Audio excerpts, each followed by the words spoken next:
Hey, hey, SBG solution-based gang, like, share, subscribe.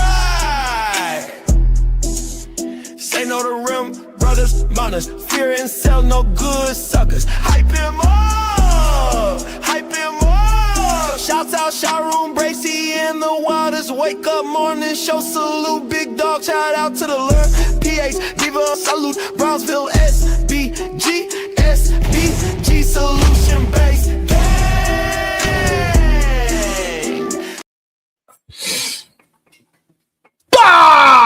Let's go. Good day, everyone. How are we doing on this beautiful cloudy day? And cold already?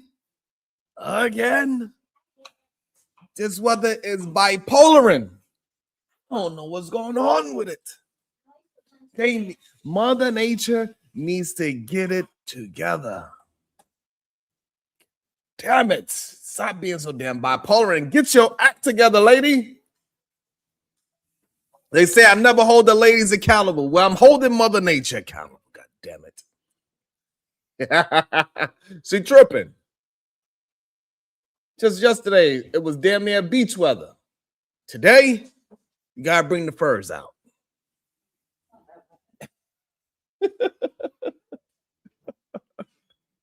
Good day, Byron. You know how we like to start the day with that great, productive energy. When I say good day to you, make sure you say it back because I can feel that great, productive energy coming through the screen.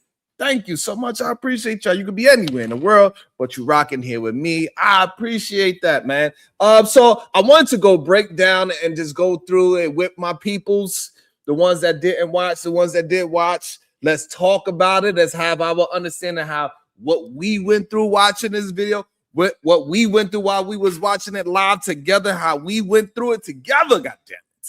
We did this. Good day, Miss J. How you doing? That's right. We putting the pressure on. We can do it. I know we can. God damn it. You don't keep making, you know what I'm saying? I know we could do it. I know with us together, we can make it happen. Hey, baby girl. Can you give me 2 bottles of water, please? Thank you. I appreciate you so much. Sometimes it's good to have children, you know what I'm saying? Good old, yes. They help you out at times. Thank you, beautiful. How you doing today? Yeah. You feeling, man? You feeling like the weather? Sometimes the weather does that to you. It really does. It puts you in a mood. That's what the weather can do to you. And so as we watch this video, it started off in a very interesting way. It started off with women in their 20s versus women in their 30s because the conversation got sparked because of a young lady who started her rap career as a city girl, and now she says she want $100 million man. And you know, some of the brothers in the world in this manosphere universe, they feel a certain way about that. They do not like or enjoy women explaining what is it that they are trying to achieve with finding a mate, Wanda. They do not like it. They don't like when women say, hey, I want this supreme human being of a goddamn male. They do not like it. Oh, you want $100 million? You want, they don't want you to be saying, they want you to go at the lowest of the low. And even when you do that, they still going to have some kind of ridicule for you. If you choose a man when you're in your 20s, when you just like him, they're going to say, oh, you gave that man your all and he didn't give you nothing. But then when you get older, you get more intelligent. You say, hey, I need these kind of characteristics. Did they get mad at you for for attempting to choose better as well? You can't win with the manosphere at all.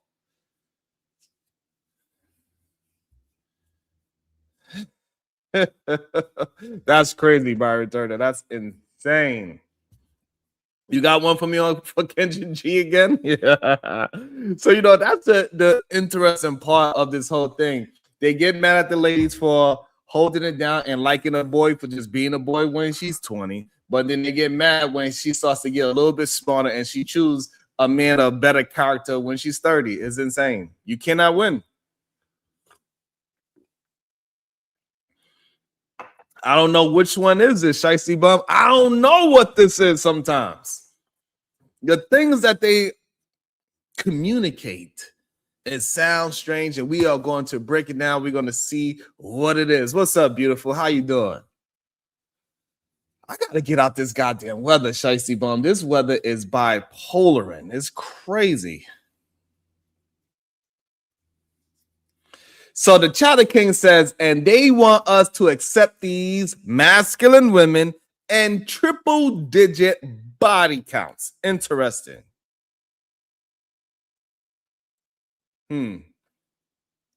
So Chatter King, I disagree. I do not believe that majority of women are masculine. That's number one. What you mean, Robin? I'm not bipolar. How you be single polar? If it's I'm not bipolar and I'm single polar. How do I say that? I don't know. I gotta figure it out.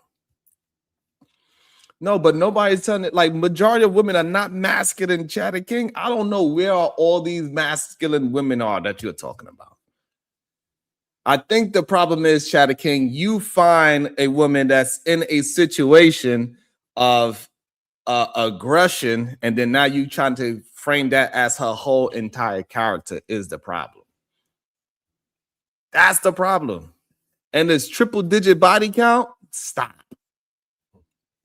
It is not a bunch of women with this triple-digit, but maybe in Houston, maybe in North Carolina, I'm going to have to ask AR about this. Maybe in Atlanta, you have some kind of situation going on over there. I don't know what's going on over there. So to be honest with you, if you're just talking about someplace like Houston, then maybe you could be right. There's something strange going on in Houston and North Carolina. I don't know.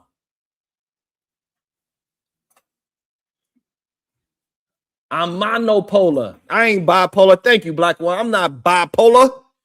I'm monopolarin. It does mean single.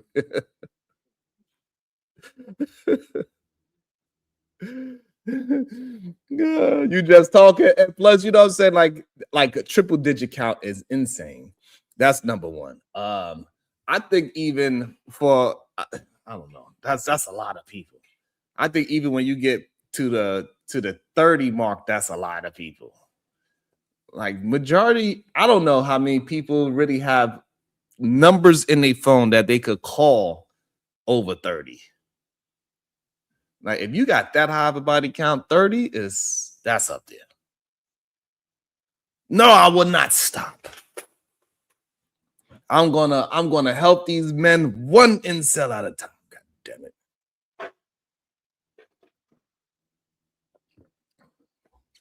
It's only the only person I ever heard say they have a triple digit body count. It was a man that has 3 baby mamas. I rarely hear women say they have a triple digit body count. Even the damn prostitutes, they don't say they have a triple digit. The ones that are selling a box on TikTok, they don't even have triple digit body counts. They be saying it like, yeah, I have 50. There's some women out there that literally say, yeah, I've been with 50 men. But triple digits, I don't know. 100 men in and out that vagina is ridiculous. I mean, it was a couple women that did it in one day. I wonder what race they were.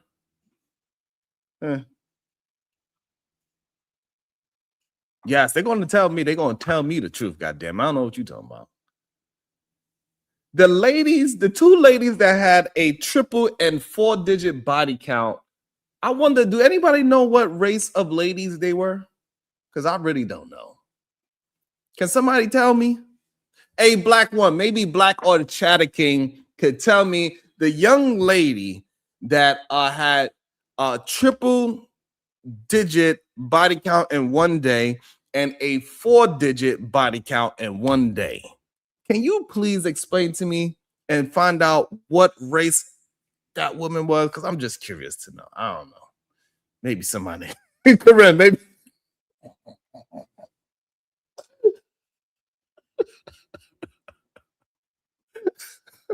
Corinne, maybe somebody can help me out. I don't know. All right. Oh, you know they were women. All right. Oh shit. 100 years, Shicey Bum. She did 100 men in one day. I got 100 guns, 100 clips. Yeah. She had 100 guns, 100 clips all up in her vagina in 24 hours. It's crazy. Like she had them people running out. Like it was a long line outside because everybody had like 5 minutes or something like that to do what they got to do. And her eyes was burning and shit. She's like, my eyes is burning. That's crazy. Hey, she made some money off of it, so I don't know if it's a poor thing. Hey, she did what she got to do. I think she about to be married now, trying to have kids. I don't know. So Chowder King, get somebody out there for her. He said he don't care. You know.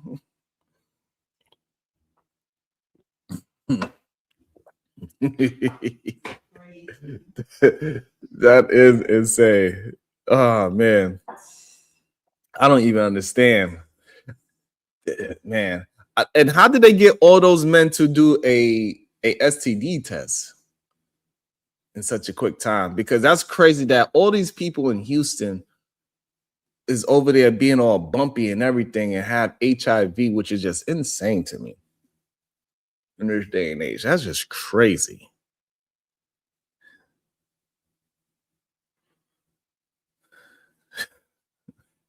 That's just insane. But let's get into the review. Let's go ahead and check out what is being said with these brothers and sisters. God damn. Let's run through it. Y'all let me know when y'all want me to drop the link.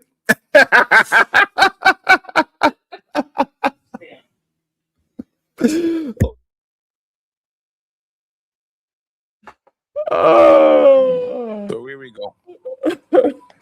Friends, the first question is simple. Okay, and friends, if YouTube keeps keeping you out, I would recommend you to go to a PC or a tablet or something, because StreamYard is kind of kicking our ass already, and we already started it. So what I would ask is this: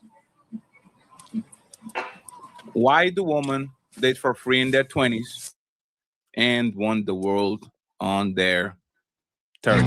It's time to do. And you know, so is this a true statement? First of all, put a 1 in the chat. Do y'all believe this is a true statement that women want to live free in their 20s? But what did he say? And what in their 30s? God damn it. I missed. What did he say? and want the world on their 30s. Okay, so women want to live free in their 20s and then they want the world in their 30s. Meaning they want a man that they want all the correct things. They want a good, God-fearing man, 6 foot, 6 figures, 6-pack, and $100 million. Maybe even $600 million. Is this a true statement? Put a 1 in the chat if you believe this is a true statement. I don't know. It sounds crazy to me. We see 2s in the chats already. They know that's just not, it's just not even close to being true. But why do the manosphere believe this so much that women are living free when Kills got a goddamn, somehow Kills was able to procreate. So I think Kills alone destroys the manosphere talking sport. Kills crazy ass got a goddamn kid. We know damn well.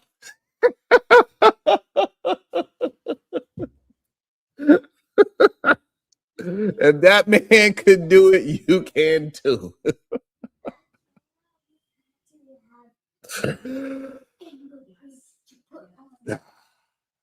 Oh man, Cajun Dog Fire.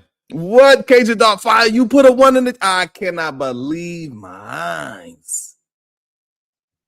This is crazy.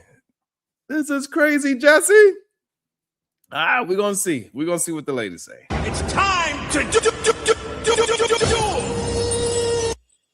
And you know, it's funny, since we have the ladies first show on Sunday, don't forget 5 p.m. We have the ladies first show on Sunday.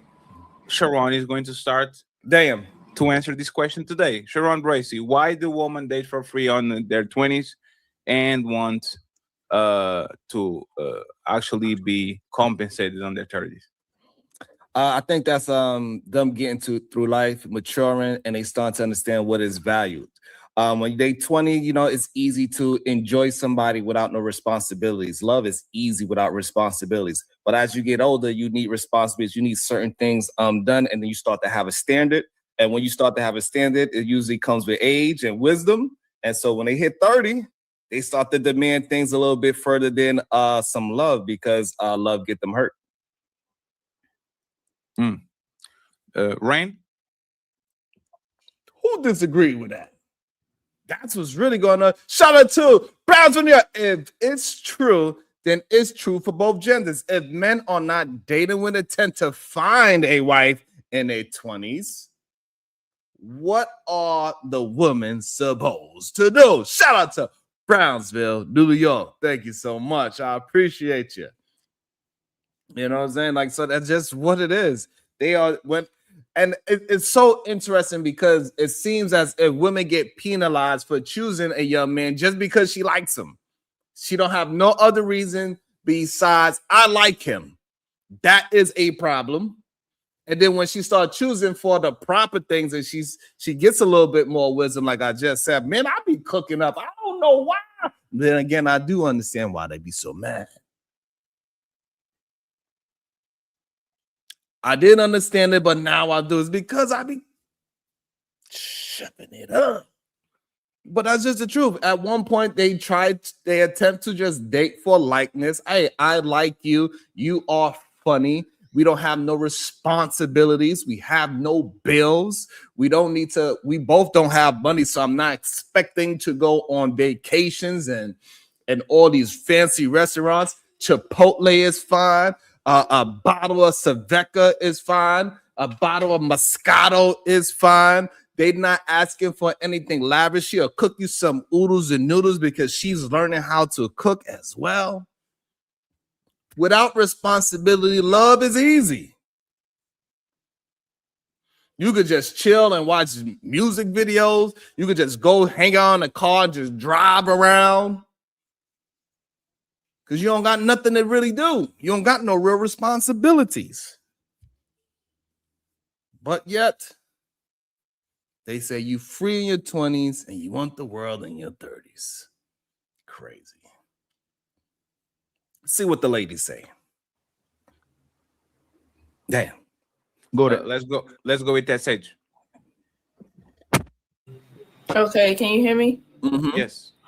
We can hear you good. You said, why do women in their 20s tend to date men for free as opposed to their 30s? They start looking for things. Correct. Around that age, men in that caliber are still building their careers. And also, what else? Around that age, Don't women laugh. are looking more at what else? For love. Like I agree with what Sharon said. They're figuring things out, and then they start maturing as they get older. I like that. Rain. SH. You need an A at there. SHA. You know. Let's go, Rain. Can y'all hear me? Yes, we can hear you very well. Okay. So my thoughts as I heard this was that I feel like when you're in your 20s, you're still learning, you're still growing. Okay. Maybe you don't understand certain things, but by the time you were 30, you've already experienced certain things in life. You've grown mentally, you've grown emotionally. So I feel like now the things that you feel you desired in your 20s is going to be way different than in your 30s. Absolutely. Based on experience. Good answer. Good answer about How about you, my brother Fatty? What do you think it is? Let's see. The Cinderella. What's Cinderella? TikTok. It's already midnight. You better rush. Why? That's all it is. No, it's not. We talk about this all the time. Why if you have superpowers, you are not going to see this woman walk. If a woman can fly, you are not going to see her walk. She doesn't need you. She doesn't need your money. No, she don't. Because the world is her oyster. Every man wants to be with her. Every man wants to take her to places. Every man, so she's just having fun. But once the beauty, which is your superpower, start to fade, that's crazy. Now they want security. So is something that the crazy part about it, beauty doesn't really start. I think that is a great manosphere talking point that people try to push out there, that beauty fades in women. But it's just really no real evidence of beauty actually fading as you get older. Especially in today's time, we could clearly see that older men and women are looking good as hell if you can take care of yourself. What we are used to seeing is run down older people. If you're not able to maintain yourself after 40 years old, yes, those people start to fade. But if you're able to maintain a healthy mind and a healthy body, you look great well up into your 60s and possibly even your 70s. It depends on you and how you trying to live your life. So this is an absolute lie because how old, can somebody tell me how old is Angela Bassett, please? I just want to know. Can somebody please explain to me how old is Angela Bassett? I want to know. I'm interested. Can somebody find out? Can y'all help me out? Angela Bassett, damn near 60. 57? She's 67. So therefore, a woman 70, 72. So therefore, like this whole idea, 87. I can't stand y'all. All right, so she is 67. She's 67 years old, so well past the so-called golden era for a woman. She's 67. How the little kids do it?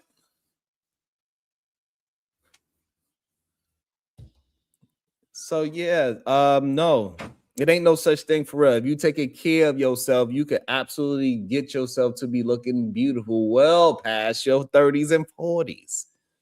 Majority of the time, if I'm going outside and I'm playing basketball, or if I'm going for a run, majority of people would not guess I'm damn near 70 years old.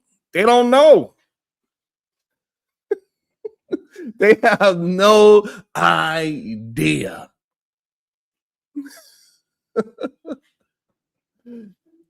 Most of the top male celebrities, they are well past their 50s. How old is Halle Berry? Hallelujah. How old is Hallelujah Halle Berry? I just was watching the movie with her last night. She is looking phenomenal. How old is that lady? God damn. Another exception, I guess. She looking great. How old is J-Lo? God damn, that's another phenomenal looking woman. And I'm pretty sure she way past 30. J-Lo, 55. Janet Jackson is 60. All of these beautiful women well past 40.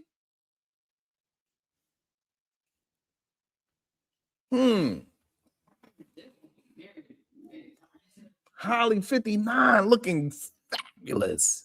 How old is Gabrielle Union? Huh?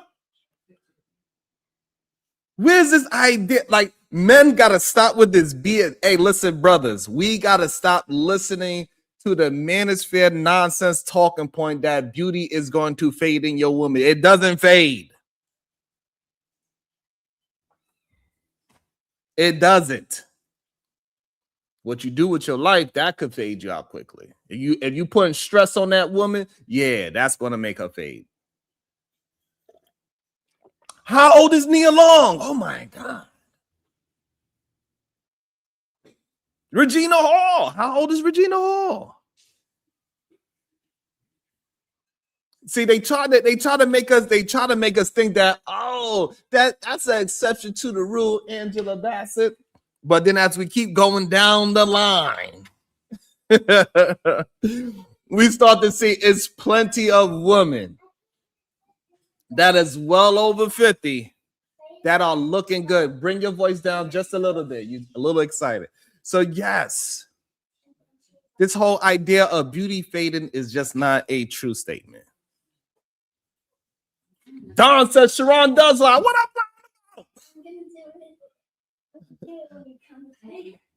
What am I lying about?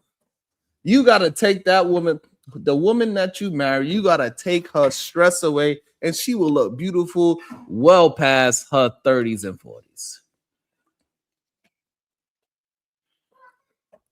Listen, when my wife go around some of her friends, they be like, God damn, you look younger now than you did when you was younger. She said, girl, I'm stressed. Hey, look, you take the stress out of your wife's life, she could look good well past 30 and 40. How old is Felicia Rashad? She still look good. So this whole idea that the manosphere tried to paint to say that this beauty phase situation is a lie. We even got Cheyenne Bryant. We got people like that as well. She's well up there as well. These women are looking good. Megan Good, she is well past her 40s as well. She looks great. We got is plenty of young women that is past 40 that looks phenomenal. This whole idea that beauty fades is a myth. It only going to fade to a man that do not like women. So somebody like Leonardo DiCaprio, maybe he has a problem why he only date a certain number age woman. He might have an issue with women. That's just my opinion. I don't know. I could be wrong. He could get any pick of the litter supposedly because he have all the status and everything, but he keeps choosing a certain level is because he probably have issues with women. So no, I disagree 100%. Beauty does not fade with age. Absolutely not. You could get yourself together. Ladies and gentlemen, goddamn it. A lot of people just let themselves go. That's the real issue. Stop stressing these goddamn ladies out, and they be well past their 30s and 40s looking phenomenal. I think how do the manosphere people call it? They be looking like a snack. And we know how KT to go do those snacks. He eat all the groceries and everything. Shout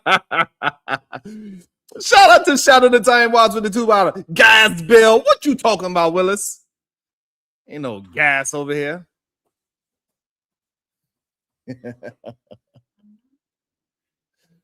Woman been doing on the last decades. I just wonder, why should a man take your deal now? Why should a man pay premium now when everybody was getting it for free for 10 years?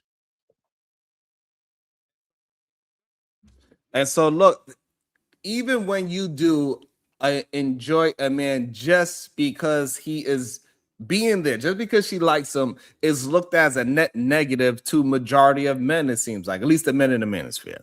They say, hey, why you was liking these brothers just to like them? I thought that's what y'all wanted.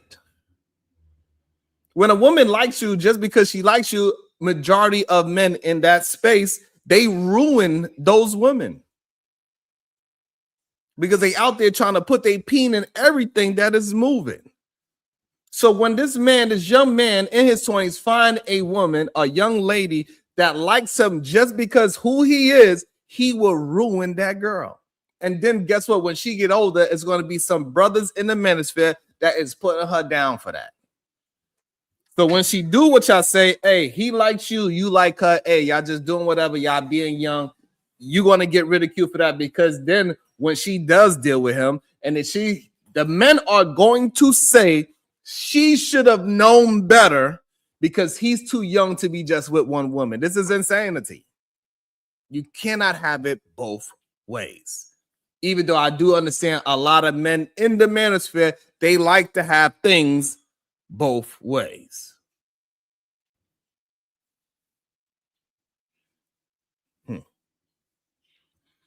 Right. The people in college didn't have to pay. The 27, your first and second boyfriend was having fun in the back of the car, on your mama house, after going at McDonald's, and all of a sudden I have to take you to Root Chris and I have to have a house and a 401k. That's the only part to me that is kind of interesting. Is why should I pay now that I established myself for 15 years? Why should I pay for something that everybody ate for free? Man, I think it is wild to even categorize that like that. Why should I have to pay when everybody else had it for free? Is crazy work. The fact that they are bringing this transaction between men and women as a business situation is wild to me, right? As a transaction. And this whole idea of ROIs and return on investments, where we're talking about person to person, is a wild mentality to have when you're looking for a partner in life. It's crazy to me.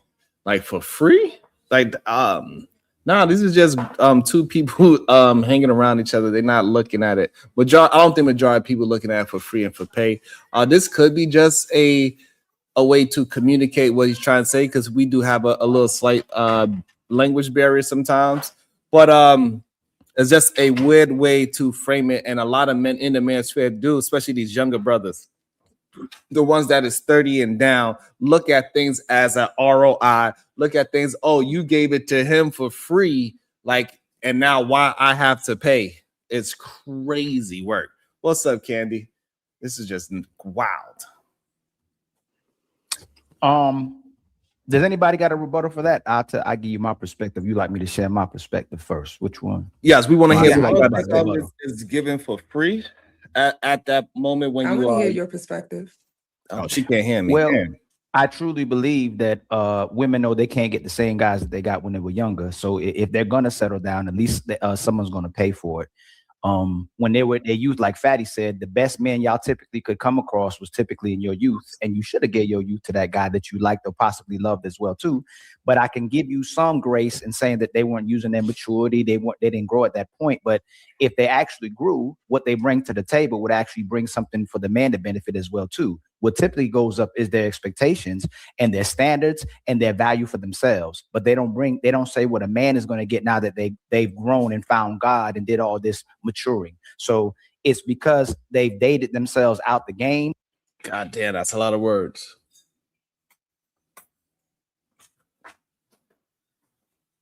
Man, that's a lot of words. I had to pause it because there's so many goddamn words. Hold on. And if they're going to settle down, and they know they got to settle down because they need somebody to take care of them, all that strong independence goes out the door when they get older and they tired of working. But if they're going to settle down with the guy they really don't like, and they're going to get security from this guy, it at least better come with some type of package that'll make them worth being with this man. That's why, in my opinion. I could be wrong, though. I think it's wrong to believe that when she get older and more mature and realize what relationships are supposed to be, that she is taking something away from the man. It's still equal combat within the relationship. They are not attempting to. I want to say I do agree. I don't think she can hear me. One second. Rain, refresh, please, because you can't hear Sharon. Let's just refresh because he was talking, and you can hear him probably. Okay, just refresh. Thank you, Rain. Yeah. So, and it's just that when a person gets older, whether it's a young man or a young woman, they start to realize what is needed within a relationship. It ain't just about having fun. And when you get older and you realize it ain't just about having fun, that you got to get something out of it. So you're going to be 100% female and he gonna be 100% male, you understand that it comes with a certain kind of mentality, a certain kind of dollar amount, a certain kind of educational skill level. And so a woman will start to look for those things, and she's gonna look for the proper man, so she don't have to play games with this new partner that she chose. Sure, that's fair, right? But the thing is, if you were talking with men, is that a good deal? Yes, that's a good deal. Imagine this, right? Okay. And we use this example all the time. I think it would be unbelievable if I was a trick during my 20s, and every woman I came across, I'll spend a bunch of money, send cash apps, go on trips with them and all that. And then at 36, I meet my future wife and I say, oh, you know what? In my 20s, I was spending money, but I only spend money now if I get married to a woman. So she gets no dinners, she gets no courting, she gets no trips, she gets no cash apps. Why am I treating the woman that meant nothing to me on my 20s way better than I'm treating my future wife? How does that make? Well, the way how that happened is usually because of the manosphere talking points. That's number one. Number two, so when what we're trying to compare is you giving money to her, giving up her body. And so the issue now turns into whatever your standards are. And the standards are when you are courting somebody and you are the one that is chasing her, you are going to be the one that is initiating dates. You want to go out and you want to move in a certain manner to make the woman believe that you are going to take care of her. Now, the proper reference would be that you don't do it as much and as quickly. You do not attempt to love bomb your woman with your wallet. You actually do it in a way where it makes sense. You don't take her to a 5-star Michelin restaurant on the first date because you're going to have to maintain that ridiculousness. You don't buy her a Chanel bag on the second date. That's just ridiculous. Those things are not supposed to be just pushed out there and love bomb them immediately with money. But just taking her out to a goddamn dinner date is something that you would do with your homeboy is absolutely ridiculous comparison. You cannot compare somebody's body to whatever value of money you are spending on dates that you are being a part of as well. And if a woman gets a little bit more smarter and if she gets to a different understanding of what she wants out of life, out of a partner, and now she is saying, hey, I want marriage before I give up my body because giving up my body is not worth it, or maybe it's a religion, whatever it is that made her make that decision. Because she got wiser for whatever the thing is. That same woman now, you are devaluing her because she has standards. And what it seems like is that men do not like women to have standards. They want women to just give it up to any man that likes her. But that same woman that will do that, you will call her a 304. It doesn't make sense. Brothers, I need y'all to understand what y'all are explaining. Makes sense if you reverse it. How are these women giving so much to these guys for free in their 20s and now asking for a premium to their future husband when it actually should be the opposite? Well, how is that fair? So are you saying that because she made a mistake at a young age, probably not being selective with her access, she can't now then, which what I see as taking full accountability, right? Because full accountability is growing and now choosing not to make those same mistakes. So her in her older age now choosing to make new mistakes, she should still act how she used to act. Is that what you're saying? No, that's not what I'm saying. It's fair for people to change. You're just not going to change on my dime, right? Let me ask you this real quick. If you knew in college I was extremely drunk and I just took a fat one real quick. Oh, it slipped my mind. I decided to have intercourse with a man, right? It was once, it was in the past, it was 12 years ago. I'm delivered. I never did that again. Would you think it's fair for a woman to say, sir, I understand it was a mistake, but I don't have to accept you because I don't engage with men that had sexual relationships with men before? SH? Okay, I hear your point, but I also I don't believe that she should now. The thing that I have a problem with is the sentence saying like you gave free access to people who didn't deserve it before, and now because you changed your standards, right, I have to work a little harder when I should get the same access. And it's like, no, even with the man example that you gave, he wasn't selective with his money prior, but now that he's grown and he wants to be selective now, that doesn't mean that she should now get free access just because he used to make that mistake. So would you marry a man that is not willing to invest nothing on you when you know he was a massive trick in his 20s? Like if a man... The crazy shit is that like the women in today, and this is a young lady too, like the ladies be having way more logic than a lot of these brothers out here, especially the ones that is a part of the manosphere. That was some great logic to his question. And it's just clear to me that my brothers really got to get to it. The link is there if anybody want to have a conversation about the situation or whatever. But it is wild to see and hear how much sense these beautiful ladies be having, man. It is a beautiful thing. And I enjoy the fact that ladies have, we need more likes. I appreciate y'all. Thank you. We are almost there. Keep hitting the like button. Keep hitting the share button. I appreciate you. And see, like Black One, he's saying, I don't understand what logic is.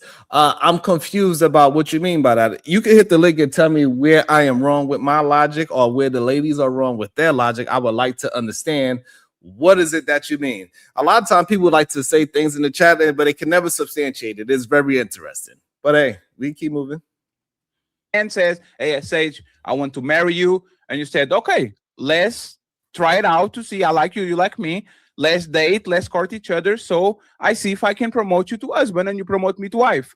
That man is not sending no money. That man is not paying for dates. That man is not giving you rides on this car. This man is not taking you to nowhere. And you go to his IG from 2014 to 2026. He was flying around, driving women on the best cars, sending women money and all that. Would you promote that man to your husband? Or you say, you have to invest in me before I actually give you my body and my commitment?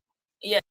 Ah, man. I think that's wild that they even equate those two things as the same thing.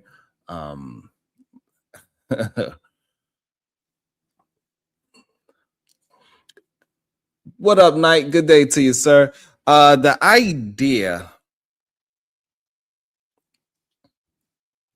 that this whole, hey, just go find you a gold digger, show how much gold you have, and be happy with that woman that you find that is willing to just dig you for gold.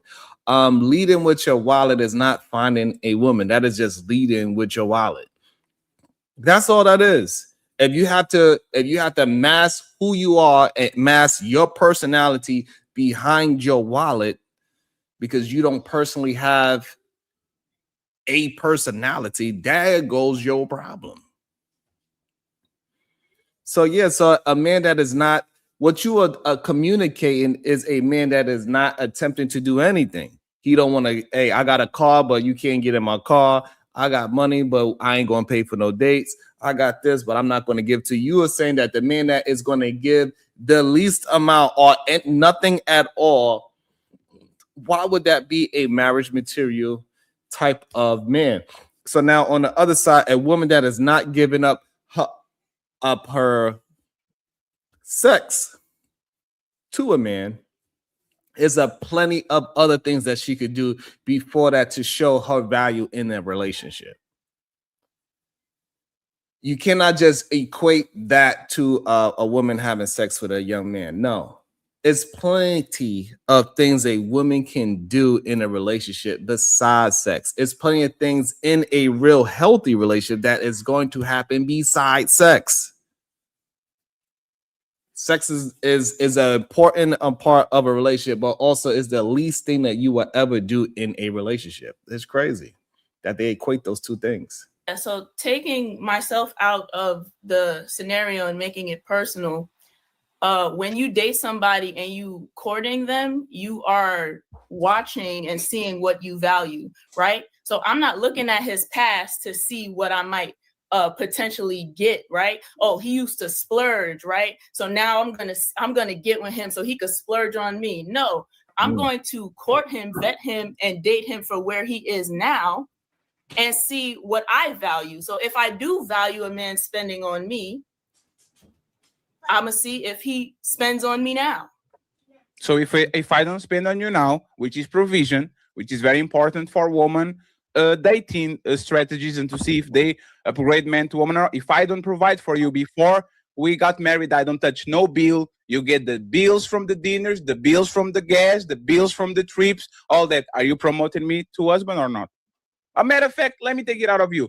Are most women promoting that man to husband? I don't understand your question fully. My Me neither. I don't understand either. A man that does absolutely nothing, can he get promoted to a husband? No, he cannot, because he's not doing anything within the relationship. He's not doing anything at all. He's just being there. That is crazy talk. And again, what it sounds like is that you want the woman to do everything. And hey, listen, if you want to make it seem like the man is the one that's supposed to get courted, so meaning the woman's supposed to be taking him out, taking him to dinners, putting him in her car. Hey, that sounds like the only thing that it sounds like is that you want the man to be courted. That is craziness.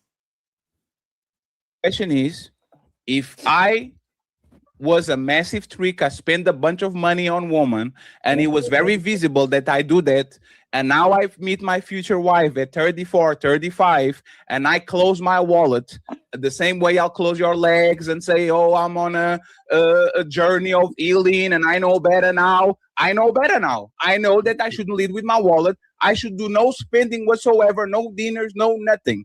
Do you think most women, not you, do you think most women will say, oh, that's my husband? Or they will say, no, you're not going to be my husband, because there's no way you spend all this money to a woman that mean nothing to you, and all of a sudden you want to close your wallet with your future wife. Do you think most women?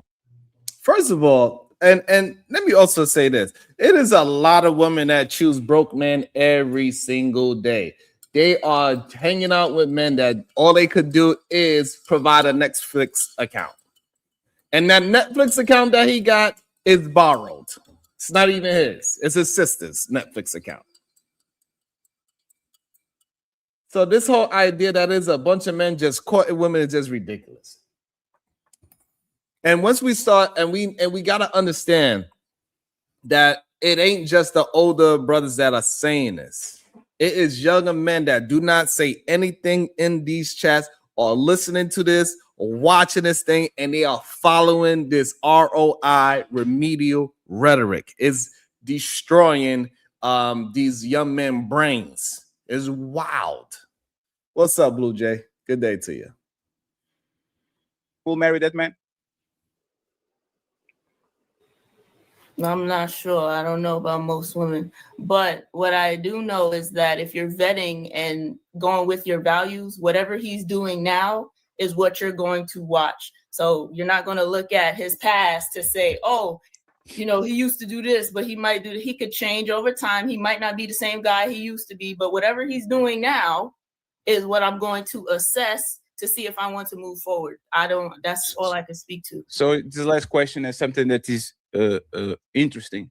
You didn't want to answer personally, and then when I make it general, you said I don't know most women. So can we do the personal then? Would you marry a man that would do that? No, she would not. She just explained it in her. I wouldn't marry a trick. Good job. Would you marry a man that doesn't spend money on you whatsoever in any way, shape, or form? Would I marry a man who doesn't spend money on me? You're asking me what I value? nothing, no trips, no dinners, no gas money, Just no say nothing. no. This man want to be your husband I without ain't dealing with investing a no dime on goddamn you. food. Would you marry him? No. There you go. That's it. You're welcome. What? What's the problem with that answer? I think the problem, Fatty, is that even when she is dating the man in her 30s, they still having sex. The person that she decided to date. So even though she's looking for this $100 million man, she's still having sex with him. So you can't. They're not removing the sex part because I'm assuming you using the sex part and the money as interchangeable. So they still having sex with this man that they are dating for potential. Exactly. No, that's what she said on the video. She said, dating a man without getting nothing in return is something that you do in your 20s. Right. I'm 30 now, meaning she's not going to have sex just for the sake of having sex. If you don't give her nothing in return, which most of it is provision, that's why she was talking about money, you are not getting nothing. So she gave herself for fun and for free. And now that she's 30, now she wants return on investment. And that's my question. If you were, and remember, this is Young Miami. She was letting Diddy piss on her. Right? For clout and Birkin bags. So how the hell do I come after her and says, you know what, baby? I know that you let a bunch of dudes piss on you and have sex with you, unprotected. You have kids from them and all that. But I got you, baby. I got you. You go ahead. I will pay for things that you never asked for people to do before. How is that a fair assessment? How is that something that benefits the man? Right. So it benefits the man according to what is he looking for. If he's trying to holler at her, he is looking for a certain type of woman. He is looking for her style of femininity, that whatever it is that he like, whatever she is, that's what that man like. And so she's saying, hey, you like this style, you won't have to pay for this style of a human being. And I don't see there's nothing wrong with a woman asking for what she seems is worth. And that's the real issue that a lot of the manosphere have. They want to beat women down and try to hold you to something that you did once upon a time and say, hey, now you are only that. Nah, they go with that whole Kevin Samuels remedial rhetoric that you don't get nothing better than your baby daddy, which is just not necessarily a true statement. If that woman can get more intelligent, she could uplift herself out of the level that she was at, she can absolutely move past this whole her baby daddy standard. It's plenty of men out there that gets a woman pregnant, especially when they're younger, and the woman decides to have the kid, and that man ain't give anything towards this woman or towards the kid. And then when she gets older, she get and she levels up in everything in life because she's leveled up. So this idea that you could only once whoever you sleep with the first time, that you could only get that is just a wild statement to have. That's number one. Number two, if we going with Young Miami, so whatever Diddy did, pissing on her and all these things, still Diddy is $100 million man at the end of the day. So therefore, she has stayed at that level of quality of man. So this idea that she is not supposed to, or a woman cannot level up in the quality of man that she is dealing with on a day-to-day basis is wild. Absolutely, she can get higher than whatever her baby daddy is. It's crazy. But clearly, nobody disagrees with me today, so we can keep on moving. It is what it is. That is her take. That is her take on what she is worth. She thinks she's worth $100 million man. That's what she's going to chase after. This is how we know women ain't maturing, right, and growing, right? All they're doing is refranchising. If they actually learned, now they want to be able to give something a man needs or something a man wants. They want to work towards that. But they're saying because I slept with a man for free and I wasn't trying to convince this man to be with me, they get into an adult age and think that a man's supposed to still buy you and you get to set the terms for what you're supposed to get from a man in order to be in a relationship. They're still having a high expectation and standard without telling the man what he gets for it. So I'm asking the ladies, if you messed up in the beginning of your life, you were supposed to convince a man to marry you. You were supposed to convince a man to be in a relationship with you, that if you truly value that guy. When you get in an older age, what makes you think that you matured and grew and said you got God now, and you still putting a price on yourself? You're not giving this man anything to marry. It's very rare to have conversations with sisters that's very realistic, where they're setting the value and the expectations and standards for themselves for what a man's about to get. You about to get a clean home. You about to get a stable home. You about to get peace. You about to get love. You about to get nurturing. You about to get consistency. You about to get a woman who holds herself accountable and responsible. Nope. Now, y'all, after I got used up by the men I claimed to love, but I didn't convince them to be with me either. Now, pay attention to the word that I use. Got used up. Man.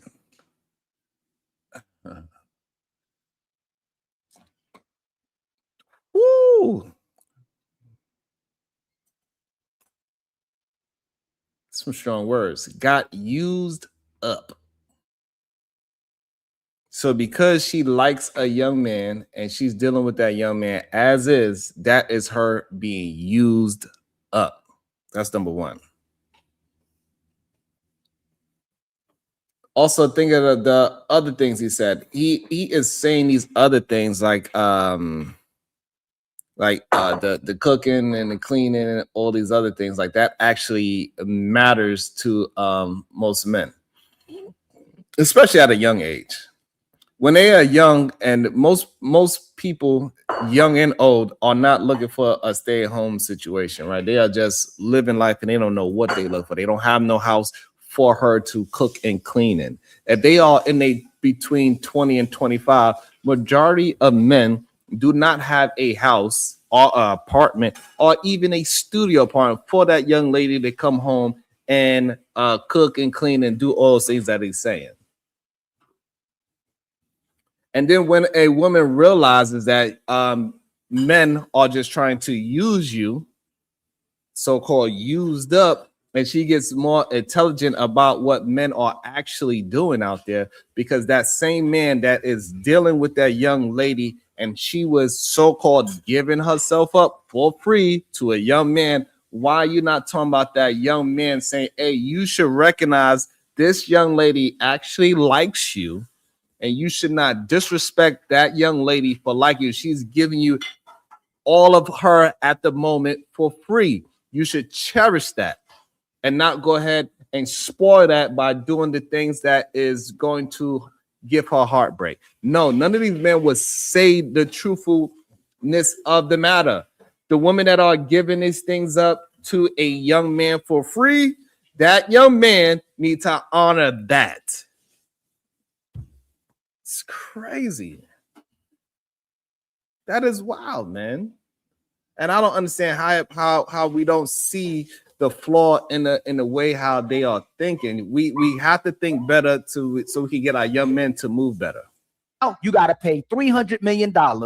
You got to get me a Lamborghini or a Benz. I ain't going to go too extreme. You got to get me the house that I want, and it better be my favorite color. And you better expect bare minimum in order to be with me. I have grown. I found God. And now I'm this righteous woman that you should be with. So many women still, if they grew, S.H., Maya, Rain, would come with how phenomenal they are and why a man should be with them. Instead, they still come with a price tag. Before one of the ladies answer that, they do not say, I'm going to give you the bare minimum. Women give they all in relationships, and also they give their body by giving that man some children as well, usually. So they are very compromising, and they are willing to follow a man's lead if he's willing to take the brunt of that leadership. So all those things that you're asking for about staying home, cooking, cleaning, being all pleasant every time you come home, you got to take stress out that woman's life to receive all those things. So it have to be a mutual combat. It can't be, I give you sex, cook, clean, give you children, and then you want me to go do all the other things that is stressful in life. So it got to be a balance. And that's what women learn as they get older. Like, hey, we going to have that balance. You ain't going to just take advantage of me. That's how they look at it. So, hey, Sharon, I absolutely agree. You do? Absolutely agree. A good woman is giving her all. A righteous woman is giving her all. A loving and nurturing woman who wants to give to her man, bring value to her man, exactly what she's doing. Women complaining about going 50-50. Women complaining about working. Women complaining about mothers. Women complaining about what the baby did to her body. Most of these women ain't giving all their all to these men. Sharon Bracey, they'll complain about it, especially if they have to do anything to get what they expect from the man. So I agree with you that a great woman is giving her all, and she expects reciprocity as well too. There's nothing wrong with that. She expects security as well too. But most of these women are giving bare minimum and asking for the maximum, Sharon. So I disagree with that. A real woman, absolutely, I concede to you. That is crazy. And the reason why we know it's crazy, so many women will they accept a man as is all the time. They look at him for his potential, that he could possibly be better as time move forward. We know this for a fact. We know plenty of women date young men, all the men, for potential. And the act that this is not happening is crazy. When women are complaining about 50-50, is because the men are not doing their part. So y'all confuse, they purposely confuse the whole 50-50 situation about how women are complaining about it. No, you want 50-50 without actually putting your 50% in. You want to act as if everything that you do is conditional. Who's gonna do the oil change? That happens once every 3 months or once every 6 months, depending on your car nowadays. Something breaks, huh? No, Nissan does it.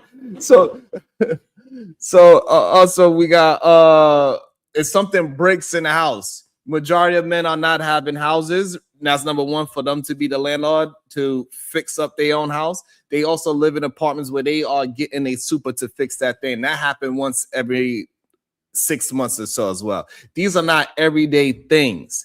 Hearing some stir in the house. We've seen plenty of examples in recent time when the woman was holding it down. She was the one that pulled up, cocked it back, and start shooting at the goddamn assailants. This idea that everything that a man is supposed to provide for that family, it doesn't happen on an everyday basis is the problem. This is the issue with the 50-50. The things that you're asking from a woman is an every single day occurrence. Yours is once every 6 months, at least the things that y'all bring up to the forefront. Right, right. They can't change the smoke alarm.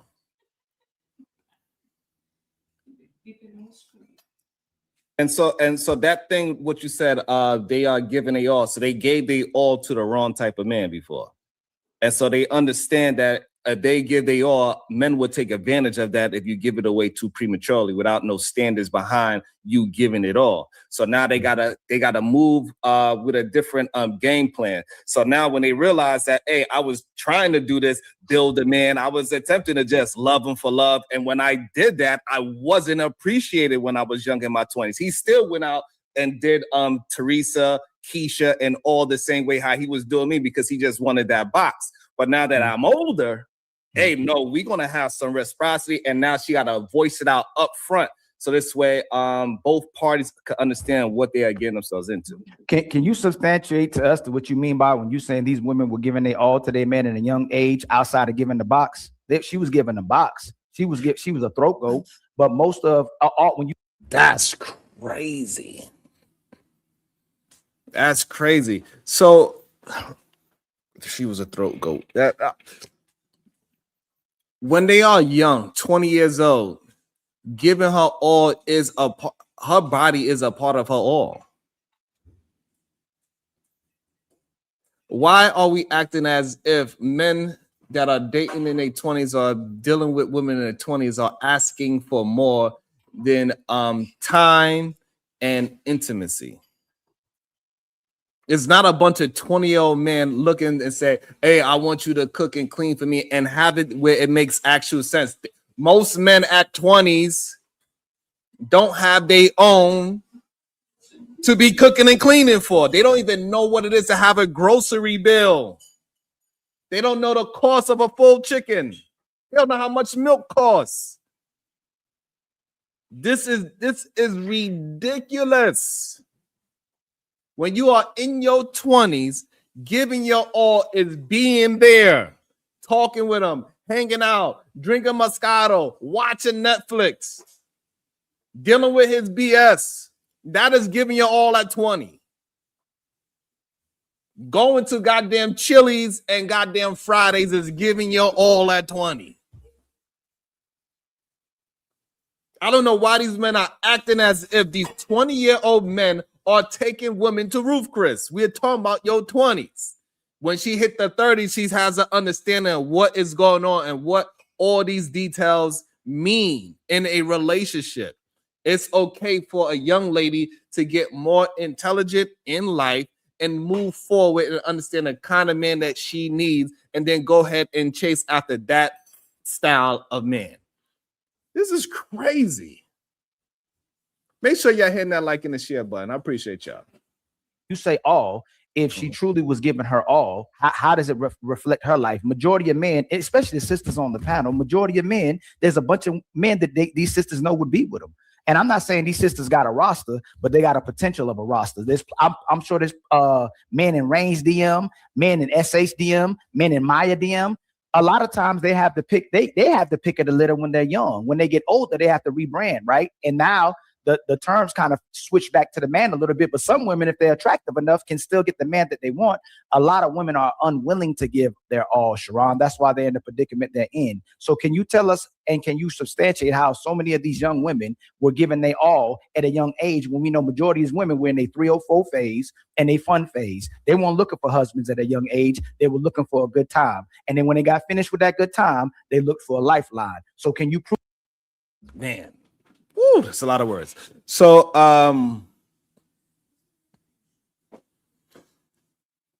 the women that are just looking for a good time, also those young men are just looking for a good time.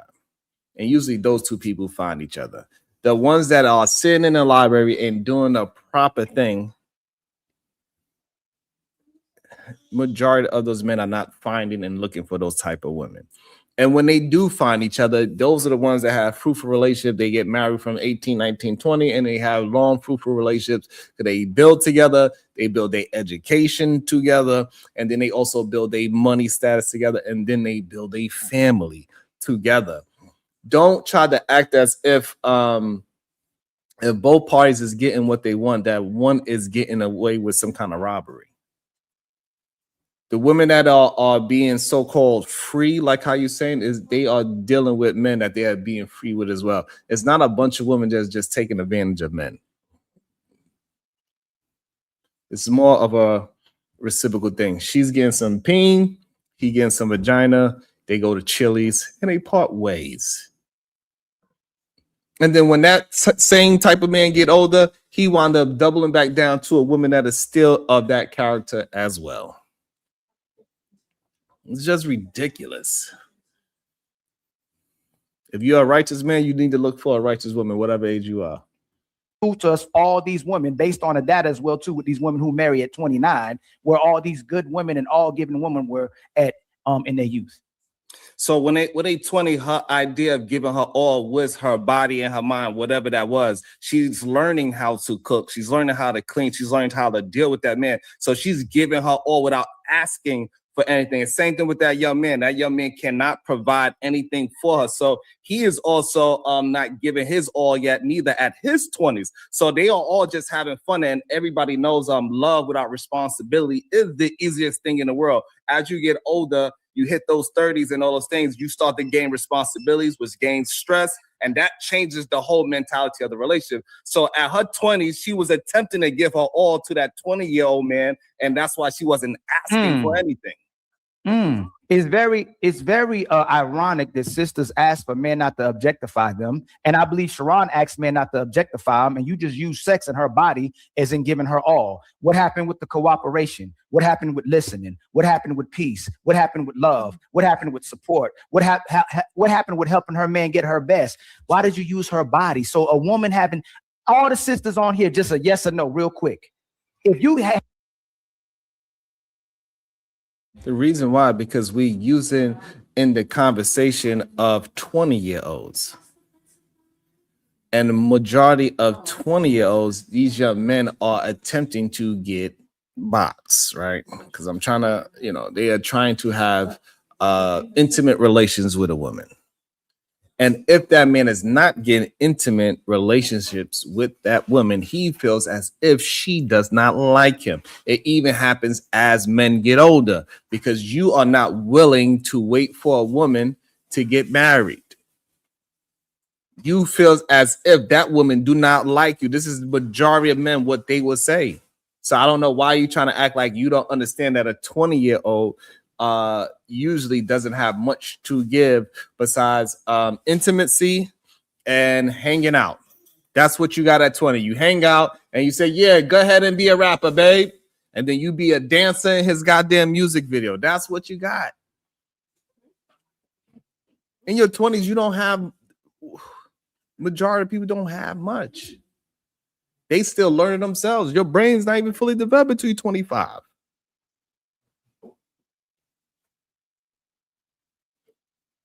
So your all is you, is who you are naturally. And this is why it's so easy, much easier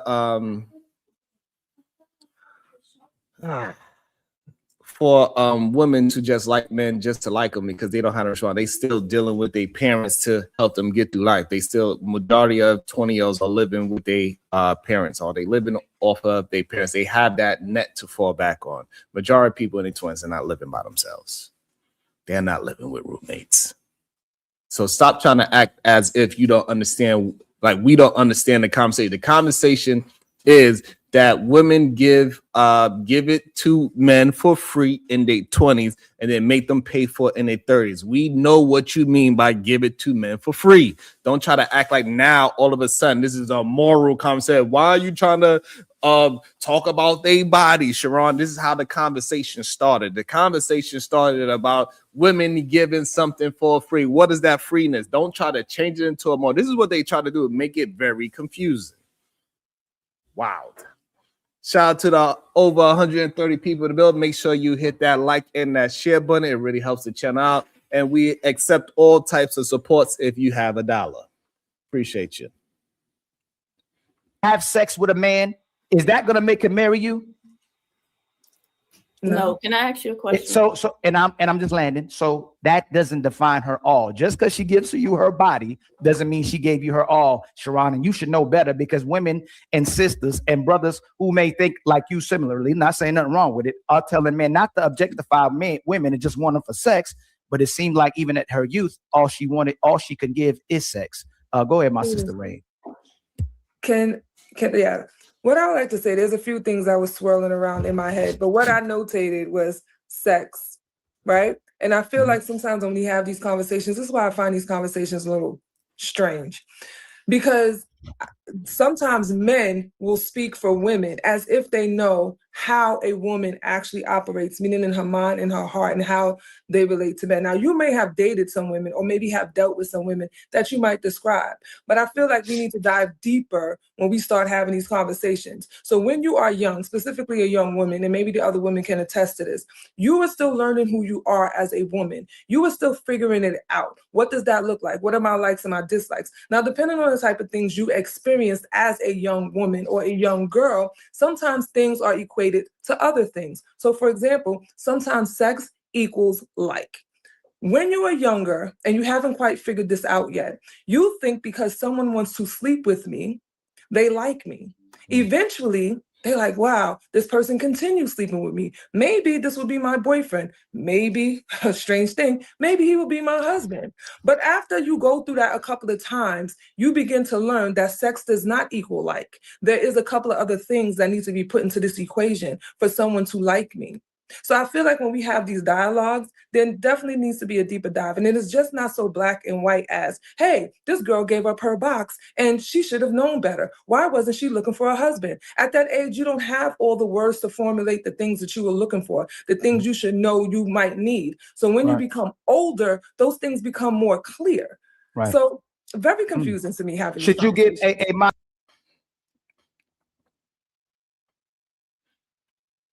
Absolutely, that's 100. As you get older, you start to realize sex doesn't equal like.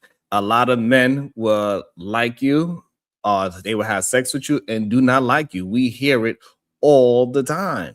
Shout out to Wanda. Thank you. She gifted one Wildest Wake Up Show membership. Thank you so much. It's much appreciated. About to be a situation. Hey, hey, hey.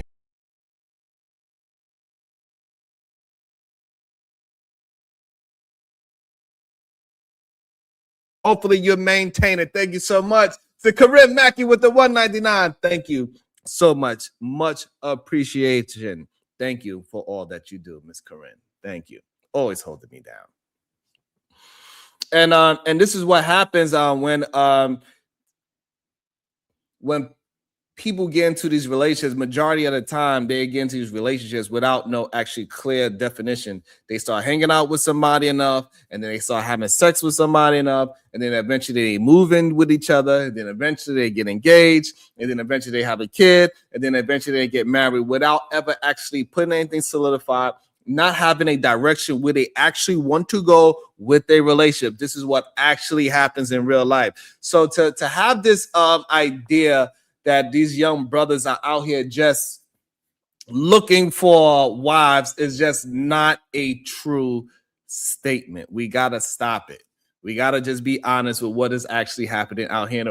Thank you so much. Angel Earth Love just became a YouTube member. Thank you so much. Much appreciated. About to be a situation.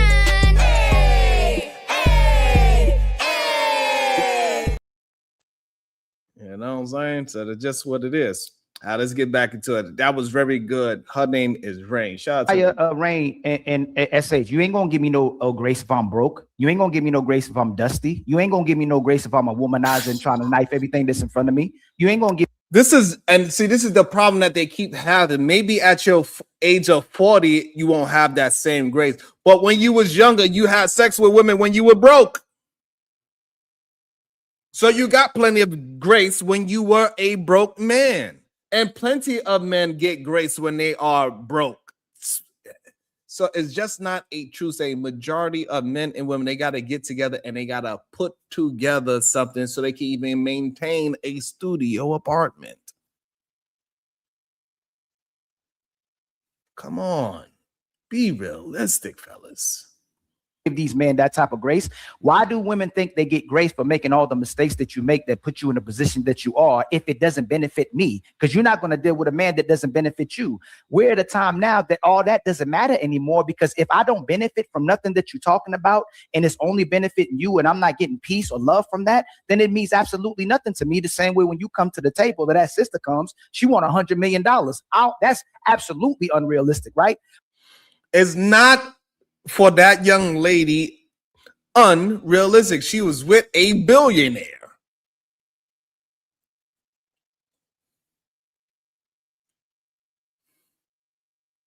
He's gone to some far extreme.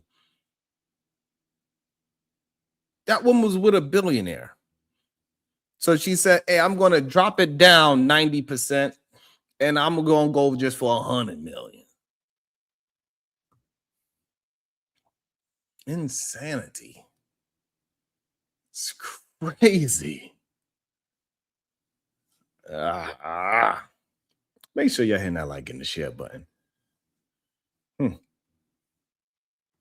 But sisters are putting a price on their body. If you are bringing P, you're going to get some D as well, too. Y'all don't see that as a fair exchange. You feel like a man's supposed to pay for your submission and he's supposed to pay for your body. And I'm not talking directly to you, Rain. I'm talking about women in general.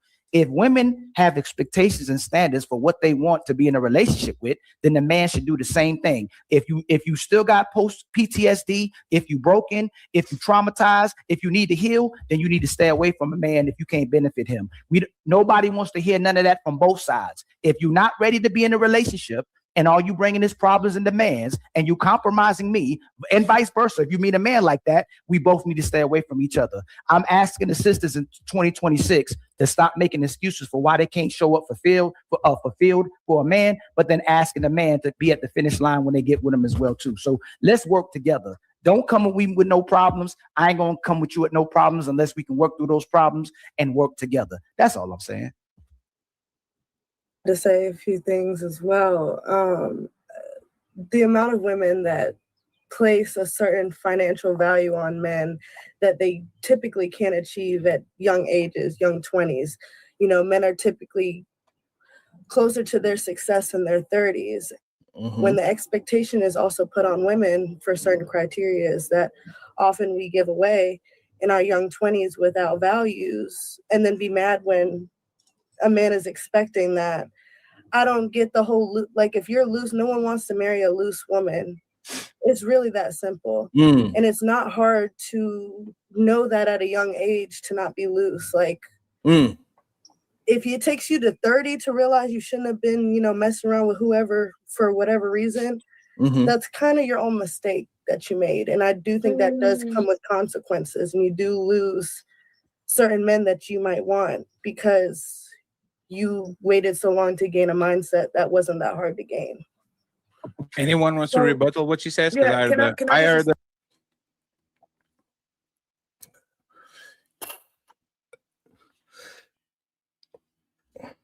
this idea that you cannot change is wild.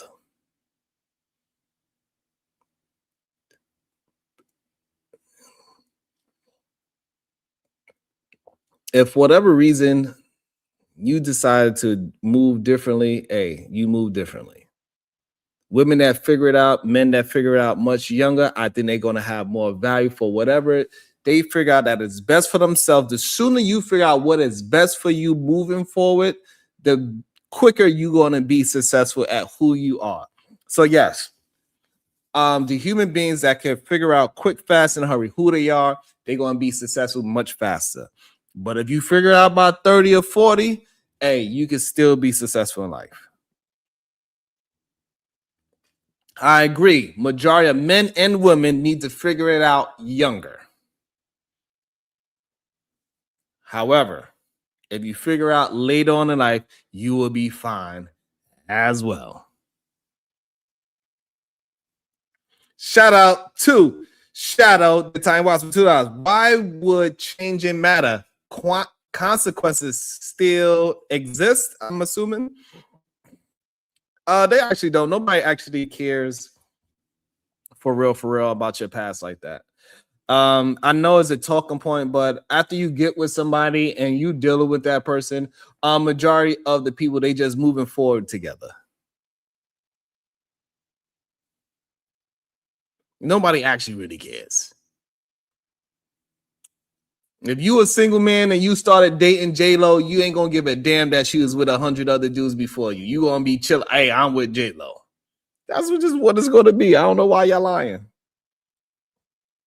You're gonna be just like my man Kang from the Marvel Universe. You are going to marry your version of a Megan Good.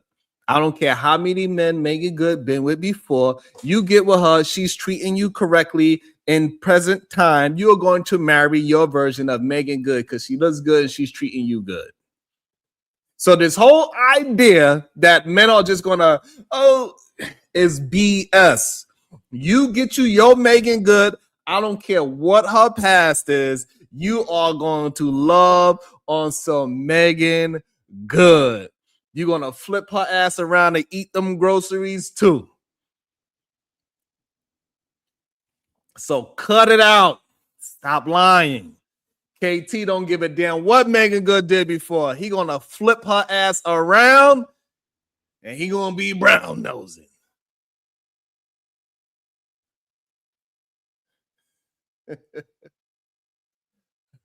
We talking about relationships, KT. I don't know what you talking about.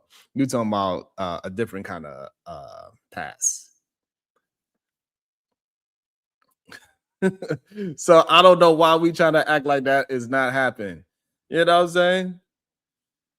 Any one of you had the opportunity to be with Megan Good, y'all are not going to care about her past. Any one of you get a chance to be with Nia Long, you are not going to care about her past. You're going to still put your face all below. You're going to be all up in there.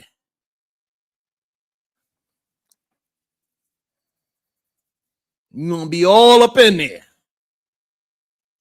So stop lying. Please. Imagine you get with Nia Long talking about, I don't know if I could really be with her because of her past. Boy, if you don't sit your silly ass down, who the hell you think you is?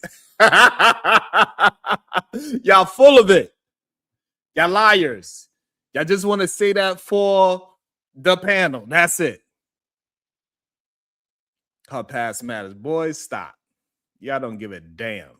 Y'all go after, y'all be lusting over women in strip clubs when you know for a fact any man that come in there with $1 can touch her behind. And you will go over there and lust over that. You want to send your dollar as well to touch her butt. And then some other man gonna come up behind you and spend $20 so he could get a lap dance. And then somebody else is gonna pay $100 to take that same woman in the private room. Y'all don't care.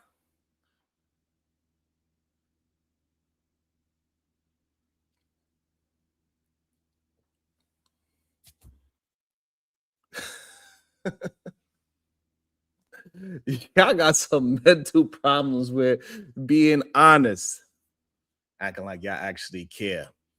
Boy, stop. But I'm seeing clearly I must be cooking. I ain't nobody hit the pen. Is a link pin? Let me make sure that the link is floating around out there. I believe the link is there. Let's keep going.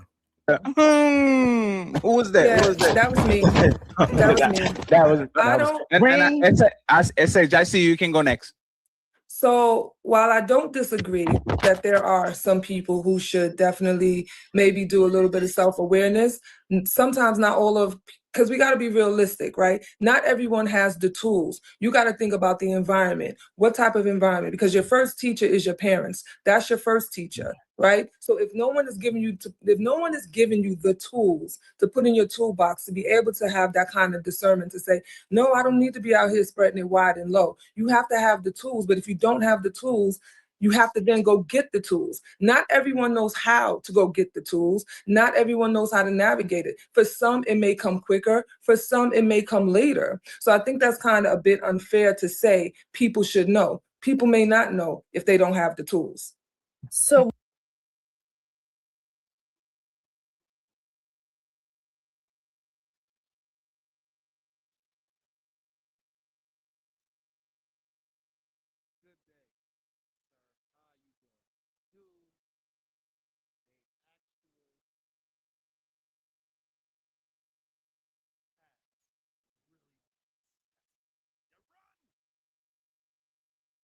Damn it.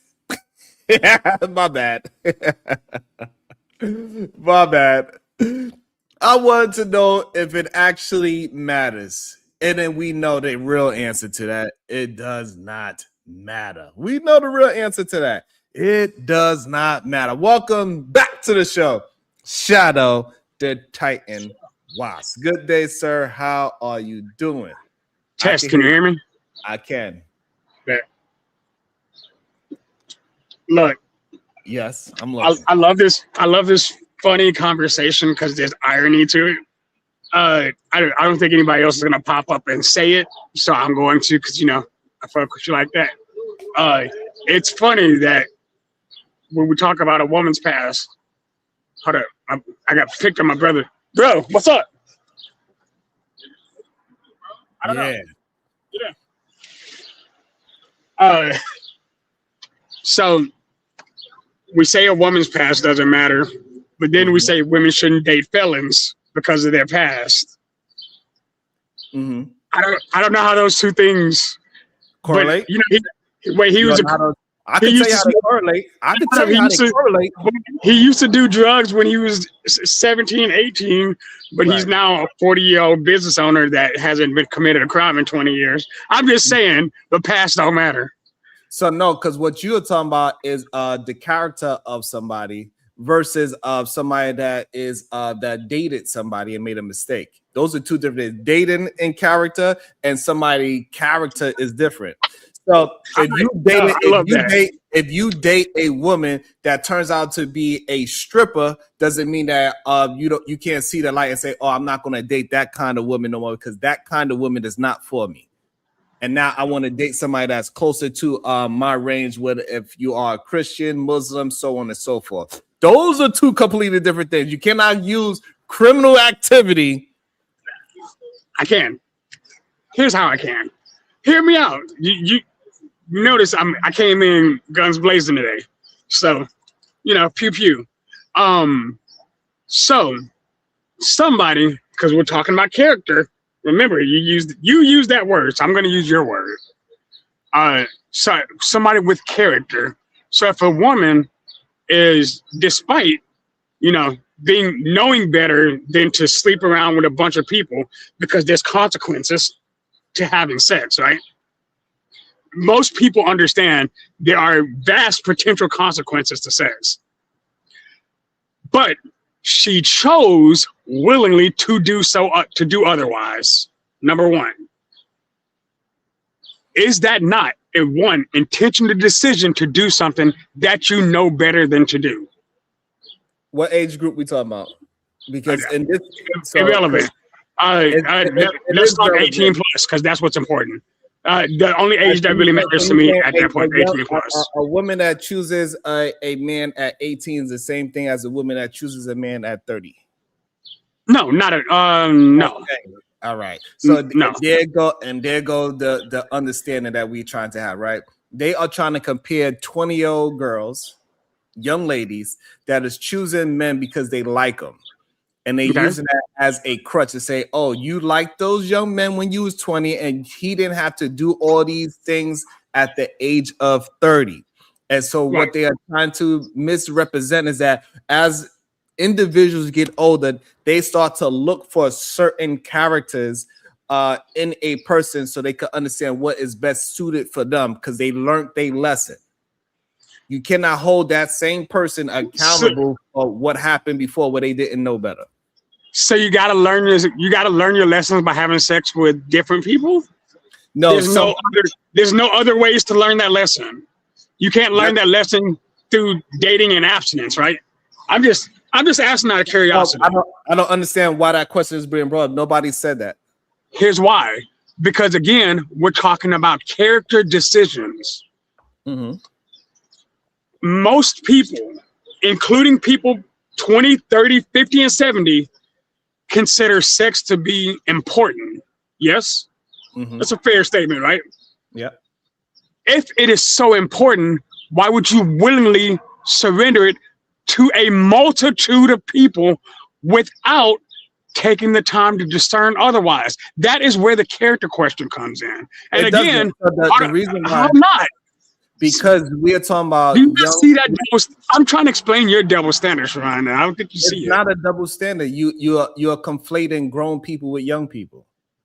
That's the issue the issue that a lot of men have to do to prove their point, instead of having a conversation to the conversation that we are having. We are not talking about the ones that don't partake in these things. What we are saying is that a 20-year-old that is liking a man for who he is, and don't two get together, and at that age, sex and like is usually confused with one another. Okay, so since bro, you didn't mean and I'm pretty sure you don't disagree with that statement that majority of young people get like and sex confused. No, I believe that a majority of young people make stupid mistakes as a whole. So I made a very specific point. So a woman who is your point, and that's fine at that point. is a true statement with that point, but that's not what we're talking about. Is what I'm saying. Like, that's fine if you just want to be correct in the conversation. So the thing that you said before is absolutely correct, but that's just not what we're talking about. We're talking about women that choose to like a man in her 20s. While y'all have a concept, we talking about a young lady that chooses to like a man in her 20s. They have relations in their 20s, and as she gets older, she starts to have a different kind of standard. That's what we are having a conversation about. Okay, so I don't know how you're skipping this section. So I'm going to say it in a more comprehensible way, right? What is the difference between a young lady at the age of 20 who has not had sex with anybody and a lady at 32 who has not had sex with anybody? She had time to build her character and understand what she wants in a man. She had time to develop. She had time to build her character, right? Yeah. Yep. So she made the decision not to make that decision with other people because she didn't want it to affect her based on her character, right? Correct. So it's a character thing, right? The very thing I said at the beginning of the conversation. For that one person, yes. Yes. So one of them needed time to develop their character while the other one chose to just forego the character building until, so she had, now at 20, she's now having sex with multiple people until 32. She still hasn't. What's their character difference? One learned without experience and another one learned with experience. So me and you are driving down the street. I'm speeding, you're not. I'm making the choice, which again would be a moral issue, right? I know speeding is wrong. I'm doing it anyway. You know speeding is wrong, and you chose not to do it. Which one of us has the higher moral character at that point? The one that's not speeding. So how can you put those two things together and you can't put the other, you can't equate it to the other situation on it? Because we're not having a conversation about. We just explained three different things, and so each one you didn't agree with me. We're not having a conversation about morality. Is your morality not part of your character? It can be, but it's not a part of your experience. So just because you thought you dealing with somebody that you like, and then that person is violating the likeness of it, right? And then as you get older, you start to understand, oh, I cannot confuse this person liking me with sex. You got to start holding them to better standards because you start to realize what is actually happening because you had a lower standard. You just like them. Hey, I like you because you're funny. And then I'm hanging out with you because you're funny. We watching Netflix because you're funny. We having sex because you're funny. And then you want to find out he's doing that with every woman that he could possibly do that with. Then you have to change your standards once you learn that lesson. Everybody do not learn the same lesson the same way. Until now that a woman, when she goes through these lessons in life, we cannot not say, oh, now that you're 30, I'm supposed to get it the same way how when you didn't know better. It's just not a fair assessment.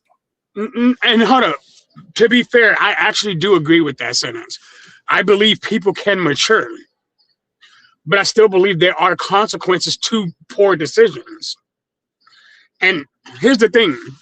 If we were to flip the genders on this, hey, a man who's 20 who uses women for sex and a man who's 35 and uses women for sex, are they both morally the same person?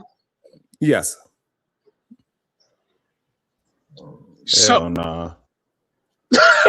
If somebody is 20 years old, they use women for sex, and somebody that is 35, they're using somebody for sex. They did not change.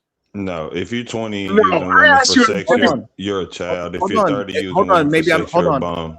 Hold on, KT. So did I misunderstand your question? You said did. somebody that is 20. Somebody who is 20 who is having somebody who's 20 who's having sex with a bunch of different women, right? Right. Mm-hmm. somebody who's 35, Yes. who's having sex with the same number of women as this 25-year-old or this 20-year-old. Mm-hmm. Are they the same moral character? Yes. I don't understand. How does it work for men and not women, Sharon? He didn't change his character. It's not the same person, and I made sure to specify that now. The only thing changed was his age, but his action was the same. He's still sleeping with a what did he change? From 20 to 35, what did he change? Not the same person, two separate people. This guy is sleeping with a bunch of people. He's 20. This guy sleeping with a bunch of people. He's 35. Right. You said they're the same. They are. What is the difference? So we got that same scenario with women not 4 minutes ago, and you said she's learning and she's now she had to get experience. Make that shit make sense, Ron. Because you didn't change the behavior. The woman that turned 30, she changed the behavior because she has a higher standard for the men that she is dealing with now. That is the change of behavior that you are missing out. Okay. That's right. You throwing that in. Let me finish. No. Because he's missing it, so I'm trying to get him to understand. So we can actually understand. Hey, right. No, you're right. That was my fault. Okay. I'm gonna make sure I say it right there. I just want to make sure we clear because people be trying to act like I'm doing something that I'm not. All right, so now we're clear. That was a mistake on me. Okay. So I got you. 20-year-old boy, 20-year-old girl. Boom. Both avidly hypersexual. 35-year-old man, 35-year-old woman. They're now not using the same standards, but still doing sex the same, similar ways. Right. Are they the same people? Are this man and this woman the same? Yes. Okay. And this boy and they just hadn't learned, right? Correct. Okay. So now, same group of people, 20-year-old boy, 20-year-old girl, not having sex at all, right? 35-year-old man, 35-year-old woman, they're now married to the person they had sex with. One person. Are these four people the same moral character? I'm confused about what you're saying now. I don't even follow. If you get older and you change your ways, you are now that person that you changed into. I'm confused about what are y'all confused about? If a young man was a degenerate when he was 20 and he changed his ways at 30, I don't understand. You think that I don't understand what's your question. Being a degenerate, the two degenerates and the two non-degenerates is what I'm saying. They are not morally the same people, right? They actually have different morals. Hold on, y'all, you're making this way too difficult. I'm very precise with what I'm saying. Okay. So there's no need to trip anything up. Then let's be super precise. You don't need experience to be better. A person at 20, right? They were doing things a certain way. And then once they change their standard at 30, it is nothing wrong with that if they are actually moving in that new character situation. And none of those consequences from 20 to 30 matters. Why are we trying to confuse that? What I'm saying, it's nothing more clearer than that. I don't know how I could explain it. It's no need to ask me what about and what about and what about and what about and what about and all these angles. It doesn't change what I'm saying. So if you grow up at 30, everything you did before 30, that shouldn't matter, right?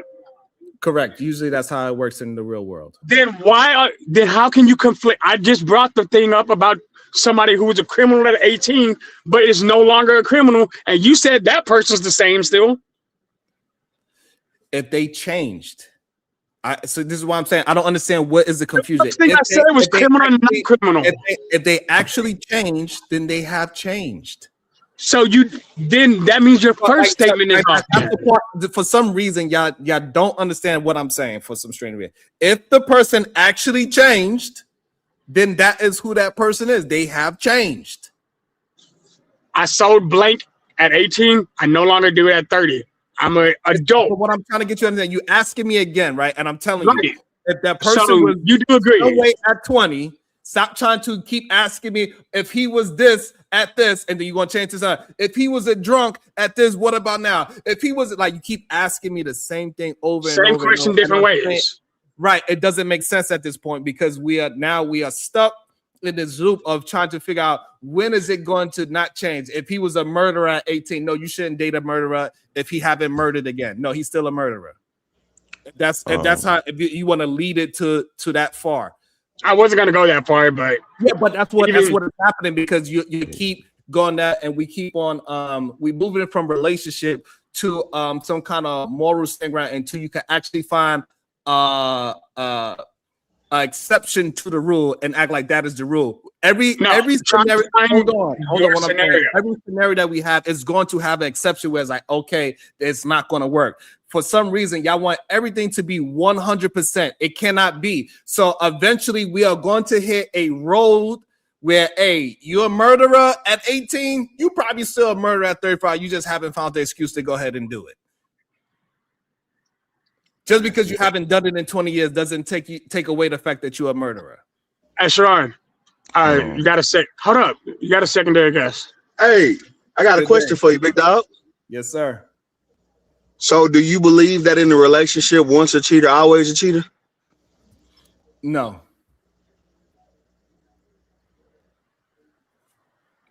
Okay. So you believe so you're of the belief that situation and circumstances will force a person to change into who they're supposed to be or regress to who they were based on the circumstances and situations, correct? So what I believe is that you have to those things will be determined by time. Somebody will have to you got to go by what you are experiencing those people to be. You have to trust who they are in front of you. So if I'm dating somebody and I know for a fact that that person's a cheater, I'm going to expect that person to be a cheater. Me expecting anything besides that is a fallacy on my part, right? But if they were to change and they was to have a history of moving forward for the next 5 years, she ain't never cheated on me. Hey, that is a plus for me because now she actually put into work whatever that demon was that she was looking for before. Okay, because I know there's millions and millions of others on the other side of the fence that'll say once a cheater, always a cheater, or who you always were was who you're gonna always be.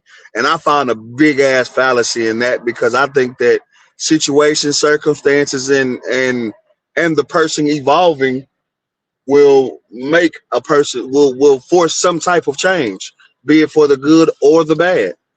That is fair. However, once somebody is a crackhead, they've been clean for 10 years. If they was to relapse to crack, you like, well, you know what I'm saying? So you'll be happy and proud that for the past 10 years, they never went back and they had that personal fortitude to keep moving through that situation, that demon that they've been fighting for all these years. But if that person was to cheat, nobody's gonna come and that person that got cheated on, they go, oh my God, I can't believe he cheated. They be like, boy, you know what she was when you married her. Right. Now I feel you. I feel that. All right. So that is the problem that people have. Like, you got to be willing to accept that you are taking a risk once that person did whatever they did in the past, because it's always something they have to fight that demon. And you got to be proud of that person if they was able to maintain that demon without using that demon as some kind of weapon. Because once you keep having mistrust in that person that's used cheat, if you keep having mistrust with that person for 5 years and you're like, well, I was concerned, I don't know, and you keep stressing that person out, they are going to relapse because you are not trusting them. So it is a very difficult thing when you are trying to use that person's past as a weapon and not move forward with the relationship. Okay, I got one other question then. Let me ask you this. Ooh, I be cooking up, my brother. What's your name, by the way? Jay. What up, Jay? You see me cooking over here? It's my big brother. And I like intelligent conversation, so I try to ask in ways to where A, people can understand what it is that I'm asking, and B, so we can give a very thorough answer. You see what I'm saying? And that's in real time. I ain't had to Google search nothing. So let me ask you. So let me ask you this then. So, do you believe that there are evolutions in a relationship? If you allow the person to evolve, yes. Because this is where I think a lot of modern relationships fall through the floor. Is there's no room for evolution in the relationship. A woman thinks that a man is supposed to be the exact same way he was when he got her or she got him, and they don't allow each other to change. They don't allow each other to change into the person that they're going to be, supposed to be, or may become. And so that's stagnated. Too much. Yeah, they become stagnated, and then the wonder wears off. The lust wears off. The initial draw of who that person was wears off. Not in necessarily a bad way, but it loses its luster. So what ends up happening is that a person becomes bored because they haven't allowed the relationship to evolve. So with that being said, I think the thing that most people have is that they got to understand that they have to build the history of evolving and be able to explain where they was at one point and what initiated the change to make them evolve into this new version of themselves. Majority of people cannot explain how at one point I believed in black, but now I believe in white, and then now I evolved again. Now I believe in a little bit of gray. And so the fact that you can't express it to your partner is the reason why your partner is not recognizing that you actually evolved. So if you believe in a certain thing, you got to start building a history of this new evolved person and that you are moving forward. And also while you're doing that, you cannot hinder the other person or use that as a weapon saying that you are not keeping up with me. Majority of the time, people feel away. So if I stop drinking, if I met my woman and we both was drinkers, and then one day I decide drinking is not a good thing for me. As I'm not drinking, and then I look at my woman, I say, hey, babe, maybe you need to slow down. She might look at that as a slight towards it, like, oh, you think you better than me. Instead of that man saying, being to explain and express why he is seeing the flaw in drinking and not actually looking at her as is a flaw, that would be an issue in that relationship. You got to be able to explain and express your evolve and why you're evolving, and you don't look down on your partner for not being where you at yet. So it's a communication thing then. Absolutely. It's all about communication, especially if you're evolving, because once she meets you a certain way and you start doing something different, it's going to be a lot of red flags for majority of people. Majority of people like, hey, you're doing this different. Like, what is this? Because people get caught in the routine of who their partner is. And you're like, hey, well, since when you started doing this? You don't want your Hennessy at night no more? Why you don't want your Hennessy? You think you too good? All these different things. And if you can't explain it, it's going to be tension within that relationship. Let me also hey, how you doing? Also, I'm trying to if y'all can, the people in the back, if you can, come up so we can have a conversation. I'm trying to have it more visual for the people. Welcome into the show, KT the GOAT. Good day. Shout out, brother. Shout out, brother. Shout out everybody on the panel, everybody in the chat. If I can, I ain't gonna say I'm gonna change the conversation, but I kind of just wanted to go back to what I even came up for. The thing I was gonna kind of say was like, it would be a fallacy that like young, especially like in the black community. I think a lot of black male portrayals come from like the quote unquote YNs and just the younger youth that's under the 30 age. I'm not saying women should be treated as men, but it is kind of weird to say like, no, it ain't weird. That's the truth, right? I'm okay with us saying a person, people, period, through their 20s is really learning. You making mistakes, you fucking up, you figuring out how to be grown. I don't really fault nobody for their 20s, but I think it'd be a false parallel to act like that shouldn't be applied to, or act like it is applied to the men, and we also shouldn't, because we should apply that logic. I just don't think it is. It is absolutely applied to men to make mistakes at 20. You saying that men do not get the grace of making mistakes at 20? No. Well, not most black men, like I was saying. No, most black men absolutely get the grace of even all the way up to 30, because people already have in mind that majority of men do not reach who they are until they're around 35. So they give black men a lot of grace, actually. This is why around the age of 30 to 35, majority of men and women are moving in together for the first time, having their own apartment by themselves. Majority of men, they get out of the middle class or get up into the middle class because they partner with a woman. So they get plenty of grace. No, we've been through this, like, factually, more men on black men to black women, like more black men on homes than black women. Not saying it's by a large margin either. Don't let me I'm not making a fallacy here. I'm just saying, like, and I've never heard in my life, like, men, anybody finds out who they are at 35. You know what I'm saying? You may be talking about how, like, a current economic trend is. Historically, that's definitely not been the economic trend. And again, we just talking about, like, the application. Like, even as a child, a boy is often told, be a man. You know what I'm saying? Don't shut up, stop crying. You know what I'm saying? As a child, you're told you're a man for real, especially in the black community. Like, and me, bro, I got boys and girls. I can admit myself.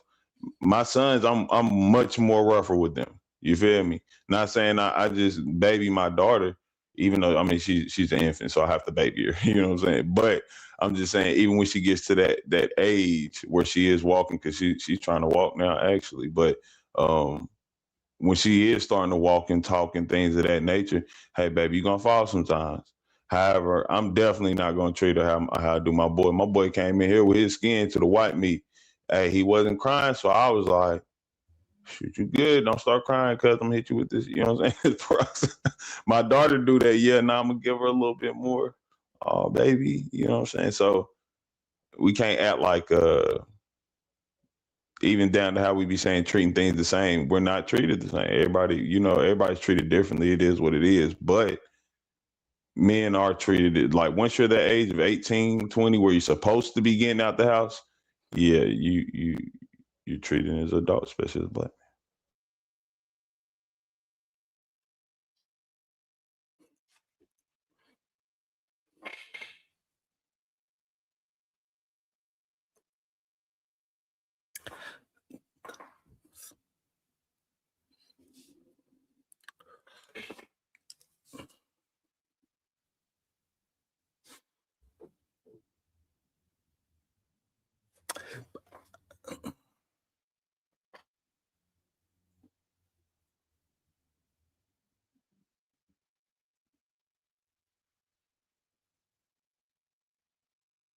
Welcome to the show, Ambassador 750. Speechless. Oh, wait a second. I didn't disagree. It's just the silence. It's killing. Oh, I'm working on myself. You feel me? I'm working on myself. I could tell. I be making that. I make that face a lot. Okay. To me, it's just managing your vessel. It's just.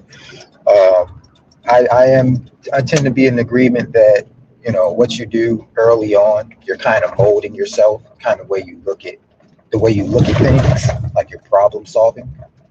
You may look at things more transactionally as you're in depending on your experiences, as a way to protect your vessel, right? But in long-term relationships, I consider it more like it's like working class principles, in the sense of, like, you're just giving in your all every day, constantly, in hopes that things come out well. You know how blue collar guys are.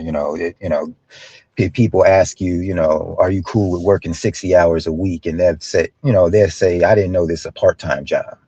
You know what I'm saying? Like, this is like working class principles, as opposed to, you know, when you're in a transactional mindset, your experiences make you transactional.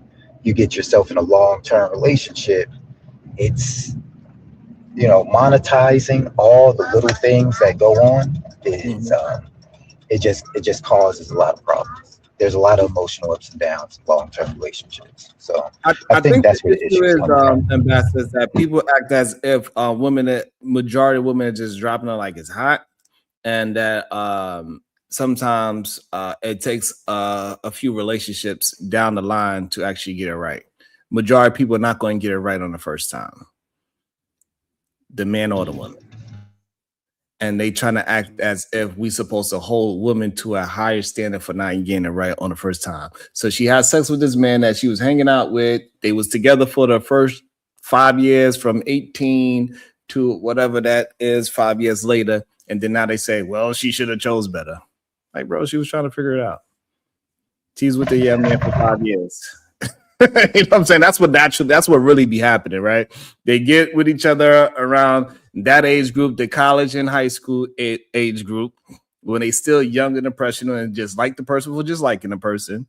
And then now they want to hold that woman accountable for those type of relationships. And she might have 3 or 4 of those by the time she hit 25, 30. And then now they acting like every woman is a city girl and just dropping like it's hot, like they all live in Houston. The people that's in Houston that's doing that, those are grown-ass women. They ain't 20-year-olds. I think it's just the role of like that husband position. You know, you're going to, in a lot of ways, those experiences end up being, you're responsible for kind of regulating the emotions, so the emotional insecurities and anxieties those experiences have caused. So as opposed to men, my wife hit me with this question, like, what's your, what do you like about being a man the most? And after I had to think about it for like months, and I had to think about just my ability to compartmentalize. That is probably the ease of getting a peace of mind is so easy. Like, you know, I don't have a lot of emotion. I don't have emotional frequency where I'm going up and down. You know, I think guys just kind of resent that, you know, maybe they are able to just take it on the chin, whatever bad situation is, like, well, you know, I'm not going to take that out on her, blah, blah, blah. But the experiences that she gets becomes a framework with how she deals with men in their relationships. And it's hard for her to fight against that, because it's almost like she's reliving the experience.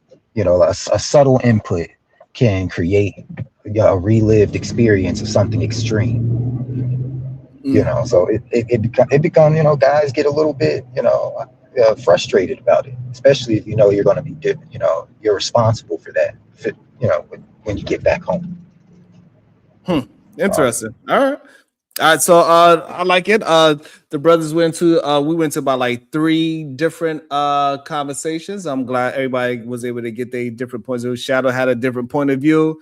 His brother Jay had a different point of view about things, a different topic. KT had a different topic, and Bassett had a different topic. Now we're gonna jump back into the actual video. Shout out to my brothers. What tools specifically are you talking about? Like tools? I'm talking about. No one feels sorry.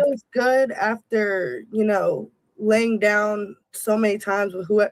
No one feels good. Like what tool? Like all it takes experience, and to be like, I didn't get anything from this. I feel used. Right. I feel devalued. What else? That's a tool right there, is reflecting. But great point. And I don't think we should be holding women accountable for reflecting. Also, welcome into the show, my guy, Mont. Good day, sir. How are you doing today? Good day, my brother. What's your thoughts? I briefly heard what y'all was just talking about. And my take on it is, this is the problem that I have with it, because I'm not one of those guys that say women can't make mistakes. But I find that a lot of women tend to not own up to those mistakes. I think a lot of them would rather like brush it off and brush it in the past. And maybe those are just women on the internet. I don't know, right? But I see a lot of people who don't want to say, you know what, I was young, I made a lot of mistakes, I did a lot of things that you know, that if I could go back, you know, I probably wouldn't have did. I don't see that. I just see like, no, don't ask a woman her body count. Don't ask a woman who she's been with. Don't do that. Don't do that. It's kind of like, if you don't tackle something in your life, how do I know you've grown? How do I know you're a new person? So yeah. So I think what we got to do as brothers, first of all, we know asking a person a body count is a way to attack the person, not to understand the person. That's number one. So no woman is going to think that you are asking that question in a way where you're trying to understand her. And the only way we can find out if that woman actually improved is by her history that she is showing with you in time. And only time can actually reveal that by her actions, the way how she communicate, and she is doing, her communication is reflecting her actual actions in real time with you. That's the only way. So anything that happened before, we don't care. Listen, a majority of men that got with Megan Good, they don't give a damn she was with BMF. They're like, hey, she treated me good. That thing is good. Yeah. She cooking for me. They don't care that she was with the whole BMF. Yeah. So this is she what still I'll got say. married. This is what I'll say. I don't think asking somebody their body count makes sense, right? I don't think that's a mature question. However, when the conversation comes up, right, the responses from women isn't like, you know what, I can understand why a man care about that. And, you know, I've been a little bit careless with my body in my past, you know, even if she don't want to talk about it, you know, but I've done things that I would take back, or, you know, that I'm not proud of today. But I'm a completely different person. Like, they don't really go that route with the conversation. They just go, why are you asking? Why do you care? It's the past. Like, you know, when you tell me, like, when you tell a man it's the past, you shouldn't care, you're telling me that you haven't grown. Because if you ask me about anything that I've did, I'm an open book. You say like, yo, have you ever, you know, did this? Have you ever sold drugs? Have you ever, whatever? Like, I'm open, and I'm gonna tell you everything I've learned from it, because I'm proud of where I am and where I come from. And so the reason why that's acceptable for men is because it's not a stigma on it. It's not used as a crutch for men. Men actually going through rough times is actually a badge of honor. I used to be a hoe, but now I know the better ways. I used to be a super thug in the streets, but now I use that super thug way to protect my family. So all the things that we do negative when we're young is actually a badge of honor when we get older. Things that women learn lessons early, it is used as a weapon against them. Majority of men are not going to look at that woman and say, hey, she had 10 bodies, but, you know, whatever age, that's a short period of time, and look at that as a good thing. They're going to use it as a weapon, kind of like in the movie where they say, shit, you let Sam hit it. I mean, what was that, in the wood? When he did that, you know what I'm saying? I know I can hit it. You let him hit it. Shit, I know I look better than that nigga. And that's what usually happens with men when they find out who you've been with and how many people you've been with. They use that as a barometer that you cannot now say no to me. Yeah. Well, I agree with you. I think that the stigmas are different for men and women as far as like them having an experience and going through life and making mistakes versus us. However, I still don't think that's an excuse to double down on it.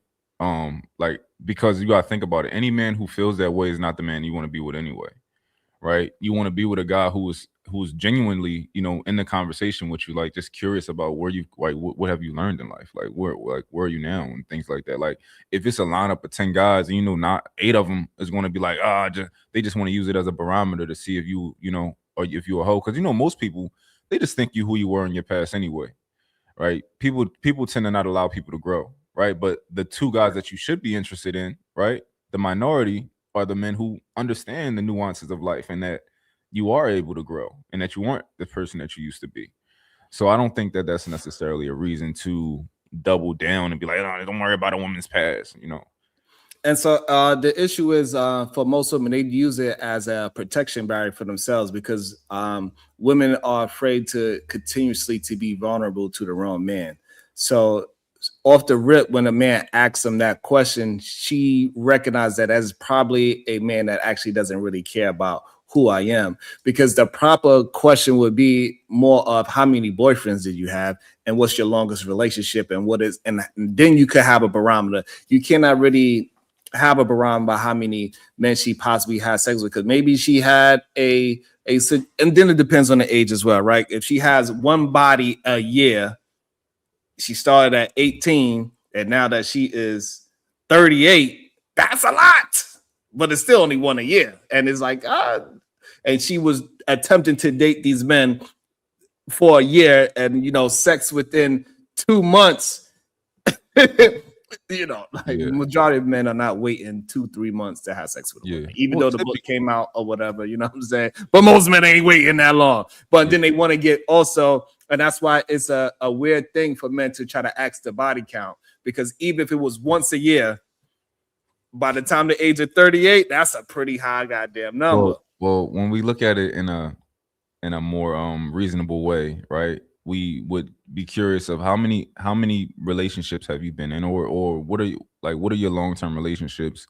And most women will tell you, oh, I was in this relationship for 6 years, or they might be like, I was married for 7 years or something like that, right? So the one body a year doesn't work like one body a year. It works like I was married for 7 years. I got out of that relationship.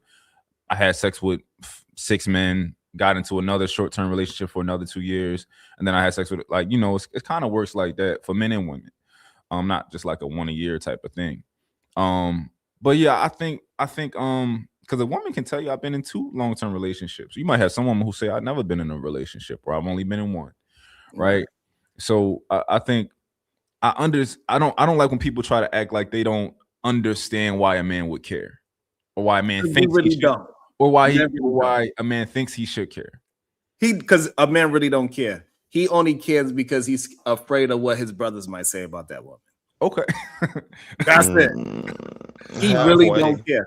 I would agree. I think and the reason why we know majority of men don't care, because majority of men, probably 98% of men, never ask that question, how many bodies you have. Yeah.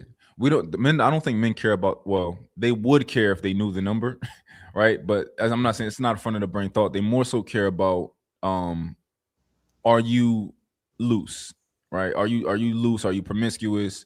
They don't care. This is the thing, right? Because I think that we can say that men don't care because their actions show that they're still willing to be with you. But I think that's the same thing of saying women don't care about a man who cheats. I don't agree with that. Even though a woman's actions, at least in my life and where I grew up, most women take back men who cheat. But I think that it deeply can hurt a woman, and it can change a woman, and it can change her outlook on relationships. It can change how she acts with you. It can change how she looks at herself. So I think they care, even though their actions are showing, they're willing to take you back. So I think the whole cheating aspect, both parties don't care as long as the world don't know. Majority of partners are willing to take their partner back, men and women, as long as the world don't actually know that you done slip up and did somebody else. If it stayed in private, she went through your phone and she didn't tell nobody, and vice versa, you find out, you be just like boys to men. I remember, baby, I knew you was with him, but I just didn't care. And we go to the end of the road. And that's how these men are going to act. It's really the fact that other people know that your spouse cheated is what makes people leave the situation. And then if you continuously do it, like, it's okay if you say, I made a mistake because of you wasn't, for either party, man or woman, you wasn't meeting these criteria. And then when that spouse start meeting that criteria and you continuously do it, that's when partners have an issue with the cheating, because once it is established that you are not lying anymore, it should be no reason for you to continue to cheat on me. And so that's why people get once, twice, and even sometimes 3 times of the cheating situation. And then eventually it's like, all right, enough is enough. So you think people don't care about cheating? Say what? So you think people don't care that they partners cheat? Majority people only care if the world knows about it. So are you conflating care with taking people back? You don't think it hurts them? I think people really are more concerned about being embarrassed than the actual cheating. I think they both are factors, but I think that it genuinely hurts people when you cheat on them. I 100% agree with that as well. However, I think majority of people, when they love somebody, if that is not a sad, like for me, that's a deal breaker for me. That is I cannot excuse that somebody slipped and landed in your pussy. I cannot accept that at all. Like that is not something that I can accept. However, I think in a lot of relations, what I understand is that people be doing some foul things, and so this is why they accept the foul thing that happened to them. So majority of the time when men accept a woman back for cheating on them is because they probably did it way more than a girl. They know that, and so they accept a woman back, and vice versa.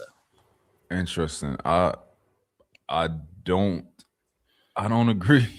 I don't know. I don't know how many people is taking back cheaters, but I mean, I thought that men aren't taking cheaters back at a large clip. Oh, they definitely. Damn. They definitely go back to their husband after they get caught. As long as nobody else know, they go back 100%. Damn. Well, I know women for sure, but yeah, you got to show me the examples of the men. I only know like. But, I mean, and the main problem that we have with it, is that we got to actually believe the cheaters is telling us the truth. Yeah. Where they built their whole relationship off of lying to their partner in the first place, and that's the issue with the whole cheat, because it's self-reported until they get caught, right? So we don't actually know how many, either the man or the woman, how much truth they telling, because they might just only want to tell us the experience of them getting caught. So now we just look at this man, hey, yes, I was cheating, but I was only cheating with this one girl, but in reality, he probably had 10. Yeah. It's hard to really have a barometer because we believe a liar is telling us the truth. I guess back to my original point is they care even if they are willing to accept, right? Okay. So I think that men care about what you've done in your past, even if they can get over it and they're willing to accept it. But I think caring about cheating and caring about the body count is separate. Okay. Because majority of men do not care what happened before them. Why do you say that? Because of the women that they go after. They do not go after the girl that's in the library. They go after the girl that is sought after, and the one that they know had, oh, you was with Steve and Mike? I'm gonna go and get that. That's the woman that they chase. They're not chasing the quiet woman. Them the women that hump, those aren't the most of the wifey types. I'm not saying they don't get married also, but that's what I was trying to point out earlier. Like it's a difference between what we'll chase the hump and then what we're looking for when we want to make that long-term commitment. Yeah, I know people say that because of the possibilities, but men marry. Megan Good is married, bro. Not like what was that word you used earlier? An exception to the rule is improved. Like of that being the standard. J-Lo got married, bro. Okay, you can name 5. Mary J. Blige got married, bro. Now, you can name 5,000 hard Nia Long ran through chicks. Like we could keep going down a list. Like Nia Long was a thought. Hold on, you keep saying just because I'm naming them, you keep saying, oh well, that's just a few people. But I could keep going down a long list. I just said you can name 5,000. That's a really long list. Multiple human beings is known for giving head and everything, and they still get married. Majority men, they absolutely go ahead and chase the woman that's already been so-called devalued by other men. They have no problem with it whatsoever. Once they got it, they want it for themselves. And the norm is not for literal prostitutes to be married. Nobody. So the issue that and this is why we have saying that they get married. Now you're going as far as prostitutes. But anyway, even prostitutes. That's what Super Nick was. You brought up Super Even Nick. Prostitutes get married by their own by their pimp. So yes, it doesn't matter as long as they moving forward with their man. That's the only thing that matters. I don't know why we trying to act like this doesn't happen in real life. Majority of men are not marrying virgins. So get this whole idea that men care about body counts is just a ridiculous. They're not marrying Superhead either, though. That's all I'm pointing out. But she got married. Though. Did she get married? Yeah. Okay. Thank you. That's my point. That's what I'm saying.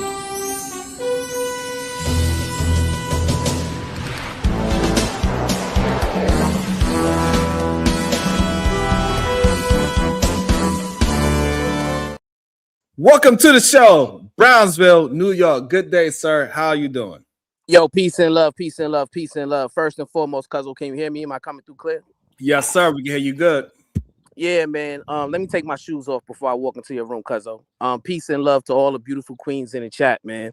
Anya Bracy, the SBG First Lady, Robin MDB, Shiesty Bum, Maya Reed, Bomb Cherry Juice, Rogue C, It's Me, Dr. G, Sexy Red TV, the Supreme Goddess, PH Diva, Conversations with MJ, Miss Jalen, Genesis, the Voice of Venus, the Verbal Assassin, Dawn, Renee, Keisha G, Karen Mackey, the Real Prism, Zero Tolerance, Victorious One, Beachy, Fantasy Island Girl, all the queens, man, all the queens. I don't want to forget about none of the queens. Every time I hit this platform, I'm making my purpose to lift y'all up, give y'all flowers, and show these men, show these knuckleheads how they should be treating the ladies, the queens, and the women on the internet, man. And peace and love to the kings as well. Can't forget about the kings. Cuzzo, I think an important truth is not being is being completely ignored when we're having this body count conversation, right? Because here's the thing, and I think most men understand this, but for some strange reason, they're not willing to convey it because maybe they believe that it hurts the outlook of men, right? And when I say this, every man gonna understand it. Women know and understand that men have fragile egos. That's just the fact of the matter, right? And when you meet a woman, let's say, Mont, you meet this woman, she's 27 years old, right? Let's say you're attracted to her because she carries herself in a dignified way. She's very modest, she's very respectful, and all the things that you like, and all the things that you're looking for a wife, right? And then now y'all having conversations, right? And you're saying that men are more forthcoming when it comes to their past, which is true, because there's a double standard, right? When a man is forthcoming about his past, women have the ability to compartmentalize, right? They don't have fragile egos, right? So you can tell them about your wildest escapades that you've done when you were 17, 18, 19, 20, and thereafter, right?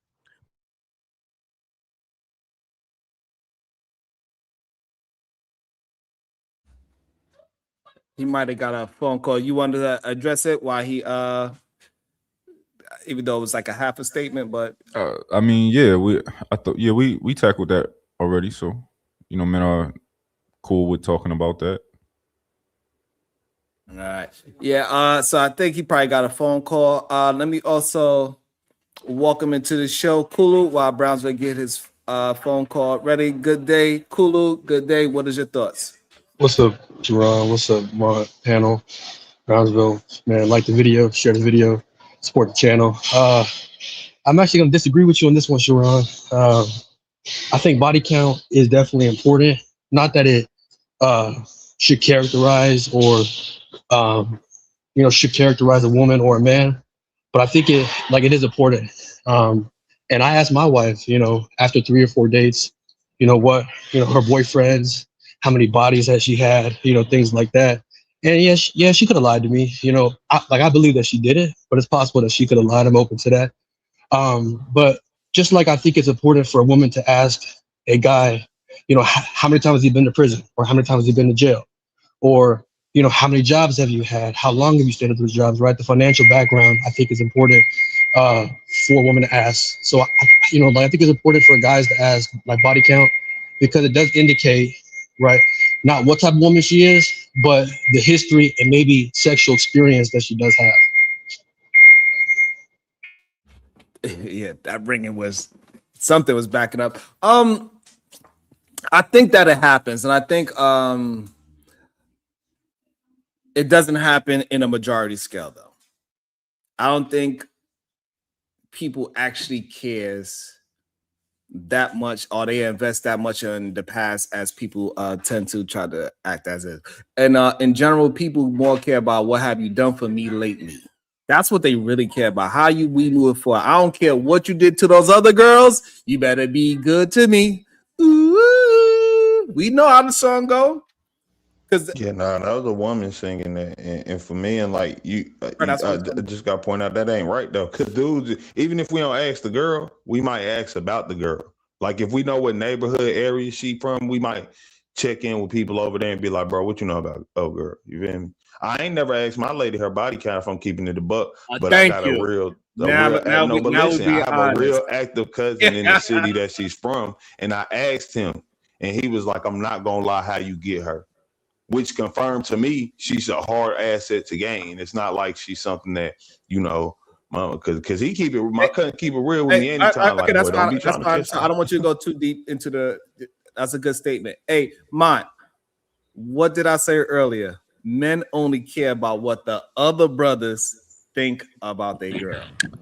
No, we care about standards. So what did he just prove, right? He's approved because his homeboy said, damn, how did you get that? Man, that's a hard one to get. Now she became valuable. That's not true. I was already pursuing her. You don't make sense. This is an issue that a lot of brothers have. That they're not willing to just go after the type of woman that they actually want and just be honest about what they want. Don't worry about what everybody else say, because it really don't matter. Pursuing her and with her, bro. Like you're highly conflating things. Because that's what I'm saying. It's not like I met her and then the day after I met her, I'm like, cuz, what's up? I was with her for a good minute before I even asked my cousin. My cousin was asking me, who you messing with? If you'd have found out the opposite, she was the town hoe, would you have married her? Nah. Okay, so why we acting like what I'm saying is wrong, bro? Sharon, I think it's just how you're saying it. It's just her reputation matters. It's okay. All I'm saying, look, my brother. No, and I just said I wouldn't marry her if she was the neighborhood. Like she's the town neighborhood. All I'm saying, you just said I was wrong, and then 2 seconds later, you just said I was correct, and that's fine. It is all right. Depending on what your cousin said about her, is the reason why you went to the next level, and that is fine. That's okay. A lot of men move that's that her way. reputation. It's not just about my it's because the reputation. It's okay, like, right? You would have believed him, regardless of the fact you asked him because you believed him. Regardless, Sharon, we don't need to harp in on whether she is or she's not. We don't want to dive into your personal. Hold on, you're missing what you are missing and stuff. You are like, missing we all what have standards. What's wrong with saying like my standard is I don't want a public hoe? I don't want to mute you. It's okay. You ask somebody, they solidified what you liked her, and then he solidified your likeness, and then you went on and married her. Salute to that. This is nothing. This is how a lot of men move. This is all I was telling Mont earlier, and now you just confirmed it. Am I wrong, Mont, that he just confirmed what I was saying earlier? He did add some sort of validity. I don't know how much. We got to mine that out, but he added some validity to it. That's what we're saying. And it is hey, okay. Cuz, can I finish? Yes, you're back. Yes. Yeah, man, I had a phone call. But like I was saying, you're sitting down at the dinner table with her, Mont, and you're telling her all your wild escapades.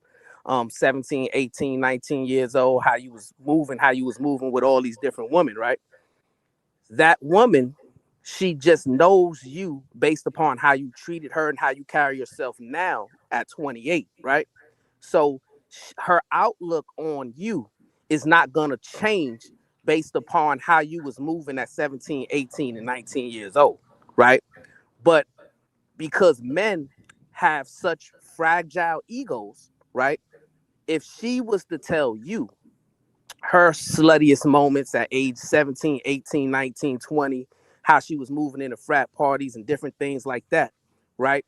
Even though you didn't know her back then, that will cause you to have a weird outlook on her, even though what you know of her right now is respectfulness, modesty, and the way that she carries herself is with respect, right?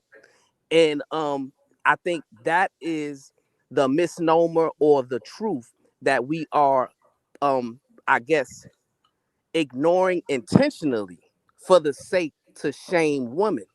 And I think that's a mistake. But peace and love. You know what I'll say to that?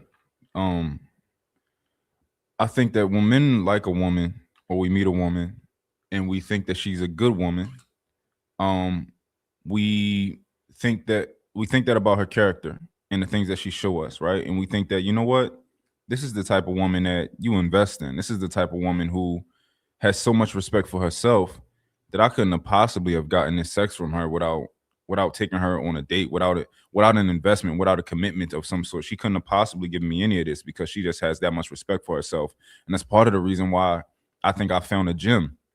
And then as a man, if you realize like, oh, everything that I thought that you were, well, not everything, but part of what I thought you were and part of the values and the self-respect that I thought you had is no longer, I'm learning that that's not true.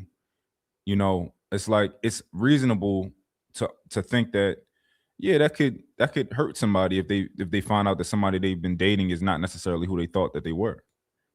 Even with women in certain aspects.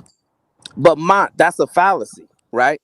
Because we give men the credence to progress, change, and move forward for the better, right? So that same grace that she's gonna give you by not looking at you as that degenerate that you were from ages 17 to 20, you're not willing to do for her. And the reason why you're not willing to do it is because of your fragile ego. Because all you're gonna be thinking about, is when you at the mall with her, you at the outlet with her, you on vacation with her, right? And you like, hey, this dude right here, is he one of them dudes that was in that frat house that was smutting her out when she was 19 years old? Those are the kind of things that men think about that women don't care about. And we just have to be honest about the conversation and admit it. You know what I'm saying? Because that's a large part of it. So Brownsville, this is the reason that that's not fair, right? And let's just be honest. If you tell most women that you have done bad things at some point in your life and you're not that person anymore, women tend to like that, right? That tends to be a plus. If you tell them like, hey, I've gotten my hands dirty before, but I'm a new guy. That's like typically the ideal guy for a woman is a reformed gangster, you know, a reformed a gentleman. I definitely disagree with that. No, most women want Russell Wilson from Future, right? They would love to wrap Russell Wilson's character in a future, and like these basketball players and these athletes and these like women would love for those women to be good men who genuinely loved them and wanted to lead them and wanted to be faithful and all that type of stuff. But they don't tend to get that part of them. Women like a man with experience who's has some sort of callus with scars and stuff like that. I completely disagree with y'all. Women like that. Most women are dating, but they don't like for a man to admit that, yeah, I was a playboy and I was screwing over all these women, right? That's not something that they look to grandize, right? But you're correct when it comes to your ability to protect her. And if you was this dude on the street who knew how to handle himself in a competitive environment amongst men, yes, they're going to look at that as a plus, because they're going to say, well, if things go down and I need my dude to step up, he's going to step up and protect me, right? But if you think that they look at you and you're telling her, listen, when I was age 17 through 23, I screwed over 70 women. They're not going to look at you in an endearing way for that, right? But you're still going to expect them to give you grace, because you're saying, well, hey, I'm not that man that I used to be. I've changed, and now I'm the man that I'm showing you right now. See, women have the ability to compartmentalize. Men don't, because of the fragile ego and the double standards in which we live by, right? And then let's be honest, right? When it comes to men and women in a dating world, right? Even in high school, as soon as a woman becomes a teenager, what is happening?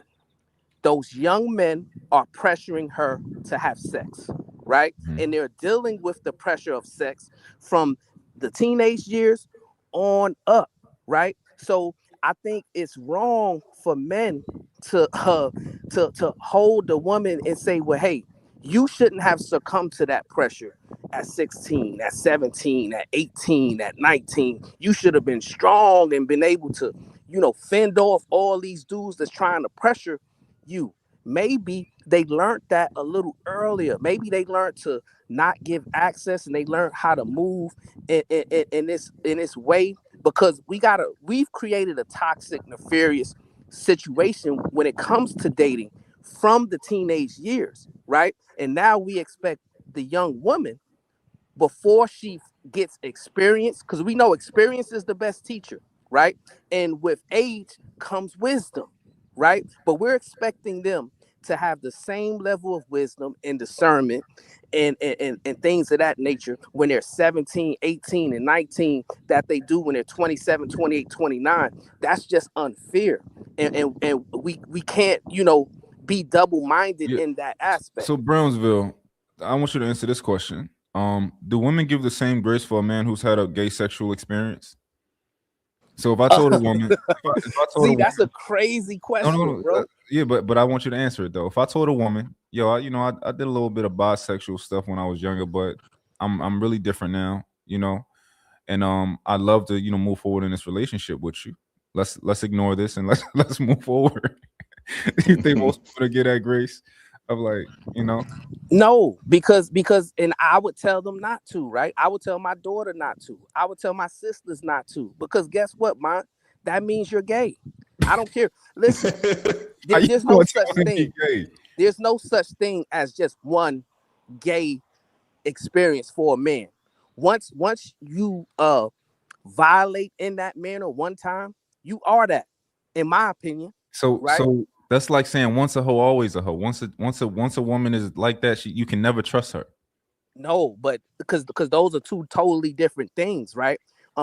Relationships between men and women, boys and girls, is a natural experience, right? A relationship between men that goes sexual in nature is completely unnatural, right? So you can't compare those two things. Says God, and not only God, but also says the world, right? Because I want you to find me this, right? I had a Doberman, right? When me and my wife got married, she wanted a Yorkshire Terrier, right?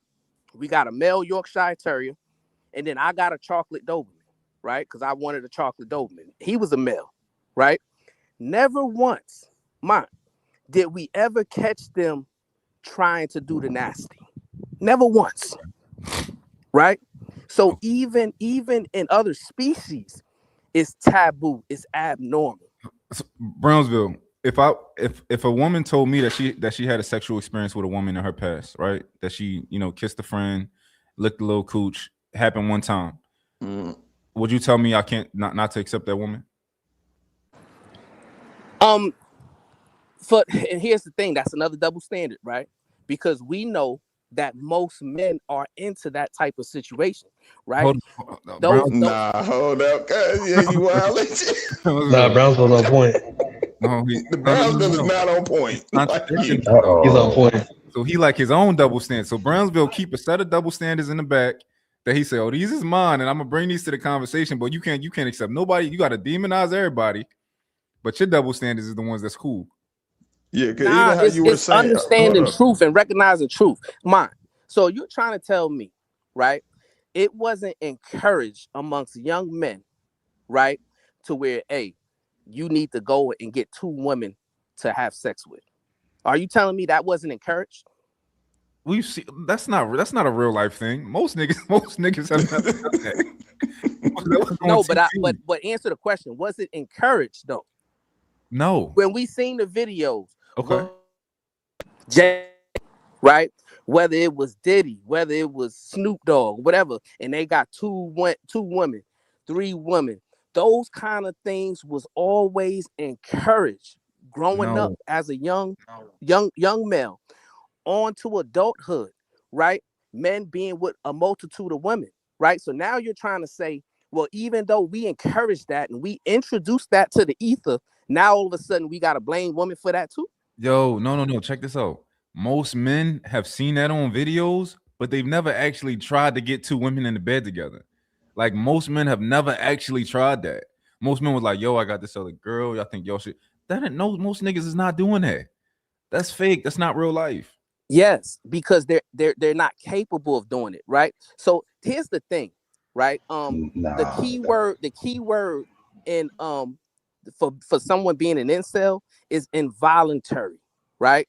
They're involuntary celibate, right? So that means that they wouldn't be celibate if they had the ability to have sex with women, right? So what I'm saying is when men see it and they grandize it and it's been encouraged by society, most of those young men, if they could do it, definitely they would do it. The reason why they don't do it is because they don't have the ability to do it. Okay. So you're saying that you think that there's a difference, and you would advise a woman to never be with a man who has touched another man because that means he's gay, even if it happened one time. But if a woman has touched another woman one time, that don't mean that she's gay. That's right. Right. Yes. Nah, yes, this drug that's use, exactly bro. what I'm saying. You literally even said like how the thing was for me. It's a false equivalency because you like men shame girls for body count. Well, Hold women on, but let shame them finish dudes for having being it broke. before you jump in. Let them finish having their conversation because we know that's a true statement. I don't know why we trying to act like it's not. No, Majority I'm saying everybody has a standard. Women shame men for being broke. It's you know what I'm saying. Yeah, but like, that's why not are what. we not saying? That's what I'm saying. Like before we move into something else, let them finish having their conversation before we talk about. So I'm different, right? I have a different set of standards, a double standards, right? So I believe that a man should be able to. I believe that a man is gay if he touch a man one time. I think he's gay, right? And I think a girl, I give her that grace that she's not gay, right? But also, I treat men's sexual past different from a woman's sexual past. He's saying that he don't. He's giving on one side, he's allowing all the grace in the world, and on the other side, he's not giving no grace. So I'm being more balanced than he is. No, but that's not necessarily true, right? Because we just understanding how society works, right? And that's all I'm saying. What men need to start doing, right? Understanding that we live in a society in which women are pressured and encouraged to participate in these things, these same things that men would later demonize them for, right? So to me, that's being very unbalanced, right? I'm saying we need to be more balanced, right? If you want to demonize women for things, then stop encouraging or advocating for men to pressure women to do these things. Hold on. So women are demonized for being hoes, but women are encouraged to be hoes. So they got to pick a side, right? Right. And I'm asking you to pick a side. So what I'm saying is if you believe that we should be holding women accountable for being promiscuous, then what we should be advocating for is for more younger men and older men to recalibrate their value system, remove lust and degeneracy from the top of their value system, and replace it with higher solid values. And when they're moving with a woman, right, date with intention. Don't try to date her to get her pants off and so you can go inside her and get access to her body, right? That's a different I agree with you. That's a different conversation. Right. But what I'm saying is there's a minority of us, right? So you're saying you believe that. I'm saying I believe that. But if we get 10 dudes or 20 dudes, 90% of them are still going to say, well, it's the man's nature to want to conquer a woman, to want to do these things to women, and so on and so forth, right? So we live in a society to where it's encouraged for men to go on these conquests, sow their royal oaths, peace and love to Hakeem, and all these other things, right? And if you're gonna be okay with that reality, then you also have to be okay with the reality that we shouldn't demonize them for what society is encouraging them to do. And when I say society, I'm talking about the majority of men. Do you think do you subscribe at all to the idea that people are promoting homosexuality much more these days and that agenda, and then that's much more okay and things like that? Absolutely. Yes, sir. So if a man did get caught up in that and he's young, from this point on, you think that it's okay to give him that grace because it's been encouraged? No, absolutely not. I think because your question was, has it increased, right, in popularity? And I would say yes, but it hasn't increased in popularity to the point to where it's still not taboo. I think in general, right? In society now, the way we live in 2026, it's still taboo and still considered abnormal for men to be with men. But you don't think it's considered, you don't think in our households, everywhere a woman goes, she's told, everywhere she looks? Can you repeat the question? You don't think a woman is told not to be promiscuous everywhere she looks, every direction, from her dad, from her mom, from everybody in her family, to the things she see on TV? You don't think she's told that, like, yo, don't be this? I believe for the most part, her parents are probably encouraging her to limit access to a body, to move with more modesty and things of that nature. But once she leaves the household, when she goes to school, when she's amongst her friend groups, and especially and specifically when she's in the company of the male species, she's being encouraged to do the exact opposite of what her parents are encouraging her to do. And not only encouraged, she's being pressured to do these things, right? And if she don't do these things, she's being ostracized or demonized or called names, even being lied on, right? There's a whole bunch of situations and scenarios where girls are linking up, I guess, with at a party with boys, right? And they're not taking it to the point of intercourse. Maybe they kiss. Maybe he, felt her private parts and things like that, right? But then that male will still go to his friends and say, yeah, I did X, Y, and Z to her, even though it wasn't true, right? That goes back to the fragile egos of the male species that we need to correct. Interesting. Think about that. All right, I'm glad we got there. Hello. Now, KT, you could go ahead. They finished their conversation. Go ahead, KT. You're on mute, by the way, KT. If you was trying to talk, maybe KT is not there. And so we just got to be just honest about those things, and it's fine for us to be honest about, so this way we can actually get to some resolved in some of these situations. I don't know if KT Ambassador, you still there? If y'all want to chime in now, they finished their conversation. Y'all can chime in now. And that was great, cuz I appreciate that back and forth. Both gentlemen handled that beautifully. That was awesome.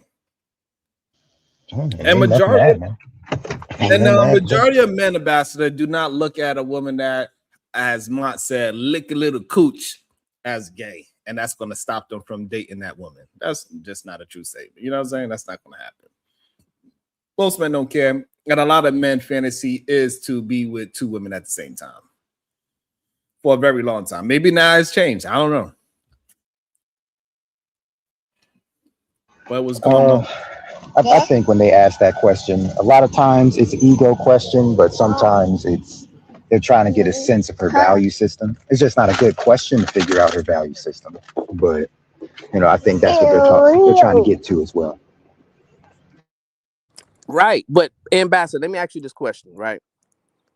Do you believe you can figure out a woman's value system based upon how you communicate with her, what you observe on her mannerisms, how she carries herself, how she promotes herself on social media and things of that nature? Do you think you have a better opportunity to determine her value system based upon those observations rather than what she tells you in reference to a body count? Yeah, that's a lot better way. Trying not to give like an egghead answer. For the most part, you got to get an idea of how she problem solves and how she interacts with the world, and how does she view her interactions with the world. So it just takes a little bit more, and we don't really. There's a part of what Sharon is saying is true. Like, guys get in there over the lust. That's like the first qualifier. Do I lust after you? But then once you get past that, there's not a really solid foundation of how do you get an idea of her philosophy, her value system, how she actually manages herself, and how she's going to manage herself in your relationship. Now, I don't think that's not talked about enough. Like, what are the questions? I think it's more about observations, right? And it's more about paying attention to how she moves and how she communicates and how she limits her access even with you, right? And here's another reality I think that we're just not admitting for some reason, right? The men who are complaining, right, are the weak men who are operating from a deficit anyway, right? Those are the men who didn't have the ability to go out and conquer these women the way stronger men or men stronger than them were able to do it, right? Men like mine is not going to come online and complain about how women are moving, because Mont knows that he played a part in how women are moving, right? So he understands that as a strong man, he controls the rules of engagements when it comes to dating this woman, right? The weak men, though, because of their lack of confidence and because of their lack of competitiveness and because of their lack of charisma, right? They want to blame women and shame women because their access to women has always been limited, right?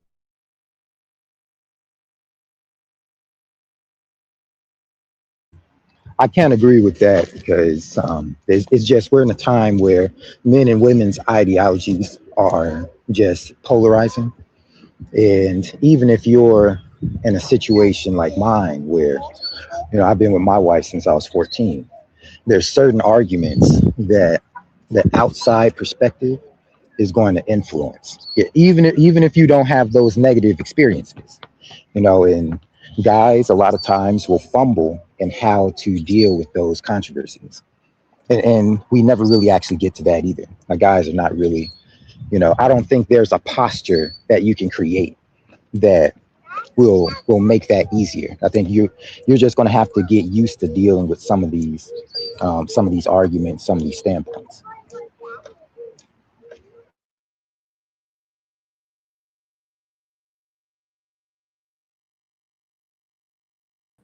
I think the way you address it, Ambassador, is you be honest with these men, right?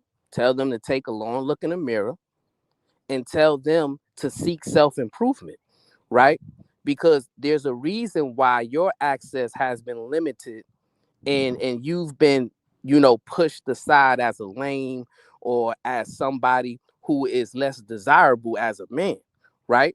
If you improve your level of confidence, improve your level of competitiveness, right?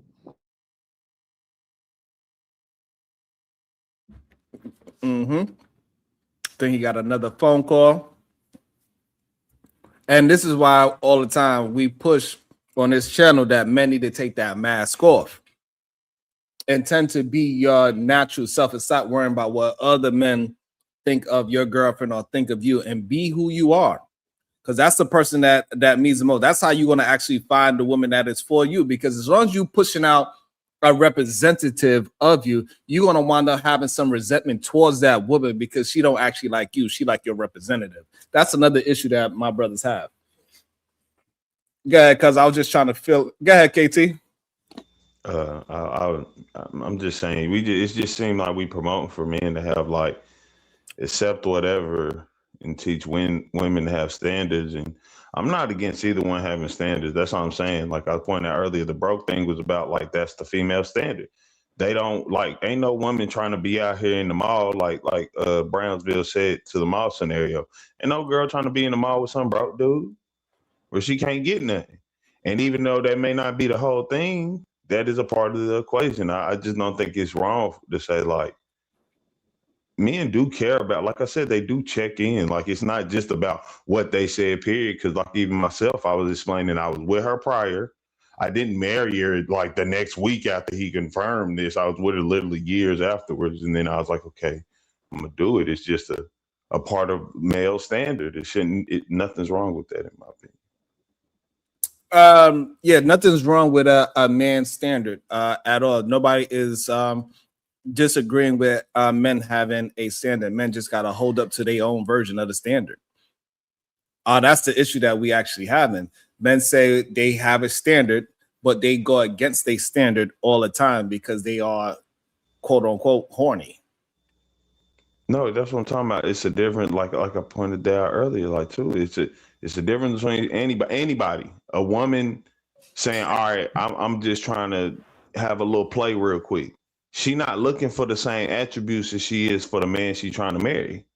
She just looking for the attributes of whatever it is to get her right type joint. It's the same thing for a man. Like even how y'all talking about, like it was weird to me because Brownsville kept going in and out of society, like on the basis of like, okay, societal norms is men do this and they promoted to have more women. Like society is that women shouldn't be promiscuous. I mean, okay, so pause there. So you saying that, however, do men not marry and wife up women that are promiscuous? Of the minority. No, it's not. No, it's not. Not the minority. They do. Not the minority. I don't know And why. it's not. So we and that's saying not most a of married society men norm. married whole women, whole level women. Are we? Is that what we're really saying? What I'm saying, that all these talking points that men say out loud, it doesn't mean nothing when they like the woman. No, but And it's it's not not answering my even question. true. Most men who are married, did they marry women who were like considered promiscuous women? Is that the claim we're making? The claim is men do not care. They look at that woman and they figure out who she is for them in real time. They're not saying, "Oh my God, this, that, and the third." As long as she represent what they want in present time, that is the type of men that usually they will go ahead and marry. That is what actually happens. This whole idea that these men all of a sudden have these great, grandiose standards and they are holding all these women to the standard, but they putting a peen inside of everything that is allowing them to move into. It's ridiculous and it's a stupid idea to even have. But that's what nobody's saying. That's just the standard of people. Again, a woman messing with somebody is not. Can I ask a question real quick? That actually is the issue, man. Is that you got guys who they marry hoes. I'm in this marriage community, man. So you deal with people who are building families and stuff, and you have to deal with the mindsets of the wife, because he has an image of who she is, and that you can't convince him of. All right, he creates an image. As long as her image, her public persona isn't too bad, he'll create his own image of her. Right. That's the only thing that he actually cares about. 100%. And we're not going to act as if this man, and I got you in a second, Jay, we're not going to act like this man that been out there popping up holes all of a sudden. He want just a wholesome woman that is a prude all of a sudden. Get the hell out of here. That's what he likes, and that's what he's going to marry. It's just he's going to marry the hoe that's willing to just be a hoe for him. And we hear the men say it all the time. Go ahead. What's your question, James? And I'll bring it up with another guest. Go ahead. So my question is then you need to differentiate lust from love, because what you're saying is that we as men, we build from visual. We're visual creatures. So we have to see something to be attracted to it, and then we find out about the woman. So when you say, "Oh well, I just want my woman to be a hoe for me," absolutely. You want her to be what you need her to be. You want her to be your freak in the sheets and your woman in the streets. And that's cool. And that's what men build for. But you still have to have some type of physical attraction to this woman, even if she's just a jump off, because women and men build different ways. We build from the outside in, and women build from the inside out. Women want to know what you make every year, what you do on your weekends, how you eat with your mama, your cousins, and all of that shit. But if we don't like the way she look, she won't even get our attention, and she may be a very good woman. Right. And so therefore women are willing to choose ugly men, broke men, men that need help in all these different things, correct? Not necessarily. And this is the problem, right? And hold on, pause, Jay. And this is the problem. Y'all double-minded with this rhetoric. It's either the women are loving y'all just because y'all are men and they don't care about how you look, if you're in shape, if you got money. And even though in society we see every single day women are choosing everyday men that are not attractive, not physically in shape, and not financially in shape. We see it time and time again. But we keep trying to make it seem like these women are looking for NBA players. They are not. No. The framing of that is kind of messed up. It's like she will be with a guy that's not a provider, but would she be with a guy that's a concubine, right? That's good at making her feel a certain way. Yeah, but we're not. When we talk about that conversation, we're not. He's a concubine. We're not thinking of him as a husband, and that becomes the issue. And she's not thinking of him as a husband. Women but don't she's mind. not. Like, we already had the conversation earlier. Majority of women do not mind they man having a checkered past, but majority of the time, men actually get a badge of honor for changing his ways. Women, they get penalized for having a change in their ways, and that is. Well, can I ask you a question on something like? Oh, that's fine. Perfect. Can I ask you a question based on what you just said? Yes, hold on.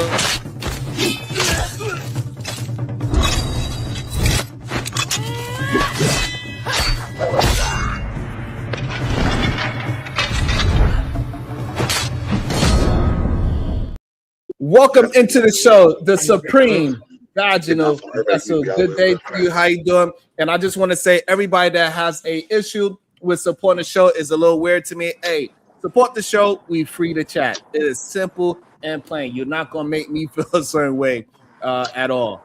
Thank you. Much appreciated. Go ahead, Supreme Vaginal Vessel. Well, I only came in, I only heard the last few minutes. So I don't really know what y'all are talking about, but the last few minutes that I have heard let me know that y'all on some dumb shit. So continue. Okay. It looked like both of us came up at the same time. In fact, I was a little scared that he put your logo beating niggas ass up. I thought he accidentally put that up for me. I was about to say, "Oh hell no, she ain't coming after me for your mistake." But we came up. I just want to say that women are not blind. These men, right? They claim that women, that they are visual creatures, as if we don't have eyes, and we only going for the ones we attracted to as well. Right, that's why a lot of men aren't getting chosen, because they blind in our eyes. We can't see them. We like, oh Lord, no, go away. Yeah, we don't want to see them, Sharon. We don't want to see them. But these men are double-minded, right? They truly speak out of both sides of their mouths, and they speak about women the way the music. You hear them, they absolutely quoting lyrics to songs and shit. And they grown, though. Some of these men look like they 40 plus. Okay, and they supposed to be the educator of the one sitting on side of him who looked like he was young, but he damn near 42 as well. And so this is ridiculous. Okay, but anyway, continue. Go ahead, Shira. I mean, Diva. No, I'm not cutting you off. Go ahead. I'm up here giggling. Go ahead, Jay. Go ahead. Oh, well, let me finish. Hold on. I did want to, what they call foot stomp, what she mentioned about, like, women have eyes too. And the problem is, though, for many women, our self-worth is tied to being attached to a man. And so that will make women drop, certain types of standards. But I think as women, especially Black women, we really need to be much more critical of Black men's looks, right? I just think too many of them are out here walking around like they ain't got nan mirror in their house and saying stuff out their mouth that don't really align with the image that they're giving.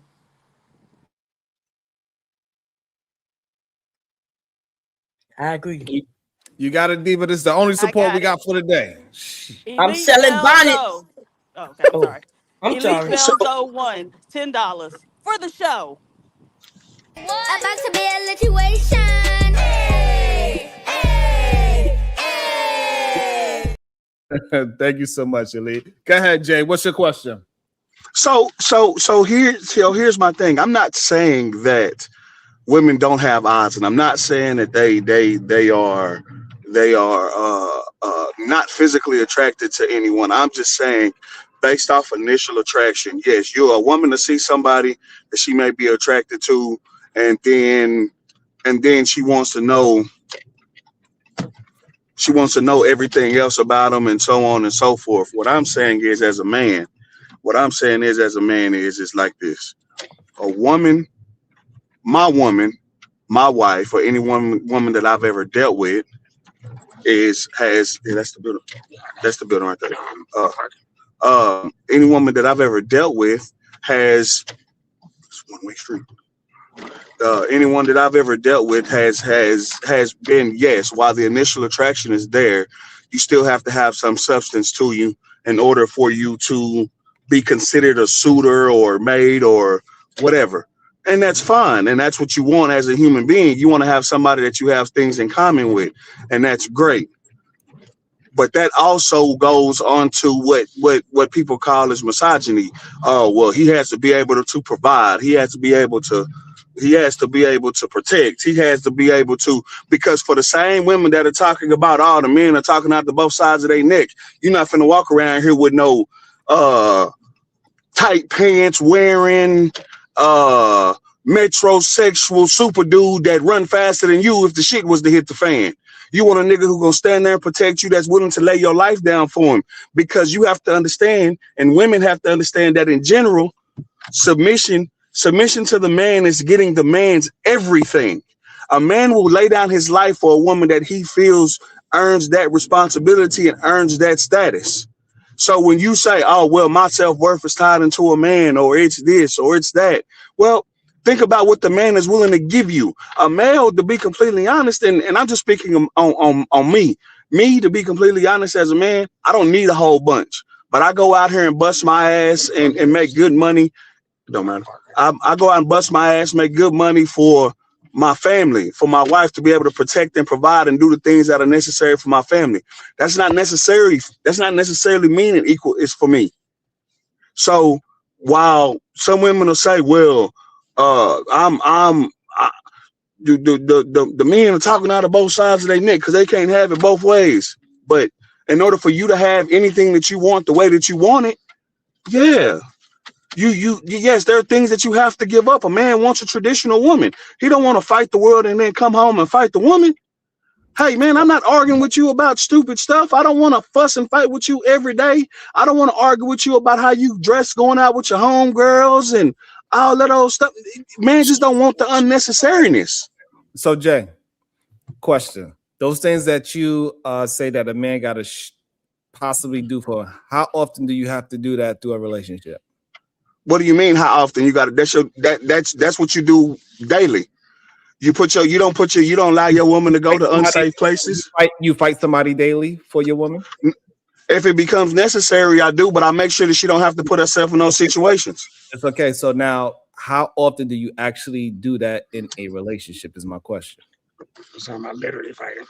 Well, you mean literally putting my hands on somebody whenever it becomes necessary, but I'm not out looking for trouble. I understand you saying whenever it comes necessary, but how often do that necessity happen? Depends. Because I think that what you're saying is you're narrowing down my vision. What I'm doing is I just want you to be able to answer the question. How often is it necessary for you to physically protect your woman? Anytime we step out of the house. How often did it ever happen in your life then? How often is it? Anytime that I step out of the house, that's my job. Right. So you're saying that's your job. So now when she's walking with the kids, do she got to do that with her kids? Absolutely. Okay. When she's walking with her homegirl, do she do that with her homegirls? You're not around. If I'm not around, then absolutely. So every day she still got to worry about her safety, whether you there or not, correct? Correct. Okay. Her cooking, is that something that you want every single day? Absolutely. Okay, absolutely. So there go the difference. Your necessity might happen or it might not happen, right? That's the issue that a lot of men are not understanding. Your protection is a possibility, and it's usually a possibility that majority of women never actually see, because I'm pretty sure you agree, majority of men in this world never even had a physical fight before. well, let me say this. I don't know your particular background, but my background is at least every man in my neighbor, I'll say every man in my neighborhood is for damn sure done had a fight before. Okay, but what I will, that's fair. So everybody in your neighborhood had a physical fight before. That is fine. So, but when we push that out into the world, we know that it's just not a true statement. Majority of men do not know how to throw a punch. They don't even actually know how to engage in conflict in the first place. That's why they're afraid to even address a woman. So now that physical protection that you got to do for a woman, it may or may not happen. Her having to cook happens, right? So also a thing that you want, also a thing that you asking for a woman is your peace. You want your peace every single day, right? Not on necessity, correct? You want your peace every day? Yeah, just like she do. Okay, so right, so she's not gonna come to you and say, "Hey, I'm gonna give you peace when it's necessary." She's gonna say, "No." You gonna be like, "No, I want it every day." So again, men want to give out their version of what they are giving to a relationship to be on necessities, and what women do, it got to be on a daily. That is the issue. No, sir. No, sir. That's you're taking what I'm saying and you're slicing it down. Here's what I mean is you don't have your woman living in the hood where there's dangerous shit going on a regular. Your wife don't stay in a crack infested neighborhood. That's part of a protection. That's part of a provision that you don't have your woman. A lot of people do live in the neighborhood. But that's also protection for you as well. That's not just protection for me. Because I could stay in the crack, I can stay in the hood. I can stay in the hood and be just fine. Right. But also you gotta have protection for your kids as well, right? So all those things is protection, right? And we get that, but that is for your whole family. It ain't just for you, because if it was just for you, I guess you would say you're comfortable just being in danger all the time, which is fine. What I'm saying is that majority of people cannot thrive in chaos. Majority of people not used to thriving in chaos, right? So that protection part of moving your family out of a dangerous neighborhood is something that people tend to do. Women do that for themselves as well. So again, that thing that you are asking for, plenty of people across the world putting themselves out of the ghetto. Majority of people do not live in the ghetto where they are across the street from crack houses. What I'm saying is the conversation. The conversation is that men they provide something that is only on necessity, and what they expect women to do is a daily situation, and majority of men don't understand that. No, that's not a true statement, because everything that my woman does for me, I can do for myself. I can cook, I can clean, I can wash my own clothes, I can wash my own ass, I can do everything. Everything that a woman provides for me, I can do for myself. But and see, here's the difference. Pause there. What is it that you doing for her that she cannot provide for herself? Okay, so while you will say, while fundamentally, a woman can do exactly the way everything that I can do for myself, she can do for herself. Okay, but you want me to okay, so pause it. So now we could just wash that out. There's no need to even bring that argument up, because both parties can do the exact same thing. Everything that you can do in a relationship, it evens it out. So now go ahead and move forward with the conversation. But do you also know what I bring to the table? Do you also know what I bring to the table that a woman has a variation of? Logical thought. I'm not ruled by. Hold on. Hear me out. My first part of any conversation that I have with the woman, it's not based on how she is, based on how she feels. Nothing. It won't be, baby, why are you mad at me today? Or I feel that you did this, or I feel this, or I feel that. And I'm not saying that a man doesn't have emotions. I'm just saying that my decision is not, any decision that I make is not based on how I feel. Okay. At least I can't speak for anybody else, because I don't know nobody else. Hold on. So do you feel that logicalness is inherited in men and not women? No, I didn't say it was inherent. Asking you a question. I'm just asking you. I know what you said. Hold on. I know what you said. I'm asking you a question so I can have some clarify on why you came to that. It's a prevailing factor. It depends on where we start. Do more men? So do you believe more men have logic than women? To start, that's where we start our thinking from, is logical thought. So, but the problem is, having logic doesn't have anything to do with your gender. So, no, that's not what I said. I said having logical thought. Start in a man, we start with logical thinking. We go 1 + 1 is 2. I have a problem, I need a solution. I'm not basing it what I do or how I feel. I'm not basing what I do or my train of thought based on how I feel. You'll start a conversation with women and it'll always start with how I feel. And I understand how you feel, dear. But other than that, we need to get to the crux of the problem so that we can fix said problem. It's called effective communication. That's fine that you have a disagreement with the word feel, but feel and thinking is actually really not that far apart the way how majority of people say. And I understand why men try to use feel as it doesn't mean thought and thought doesn't mean feel, but in reality, they right neck and neck with each other. It's the same thing. You got to have a feeling for a thought. You got to think to feel, regardless. So with this being said, you saying that your logicalness is what is giving value to a woman. So women in general are not able to think logically past you. That's not what I said at all. I'm asking you. So here's what I'm saying. I'm asking you a very direct question. Do you believe that you are more logical than the women that you are dating? No, not at all. That's not what I said. I said I started something specific. I understand what you didn't say. I'm not trying to change. No. I don't think that I'm more. If you are not more logical than the women that you're dating, why are you putting that as a tool that is above everything else in the relationship? Okay, so here's where I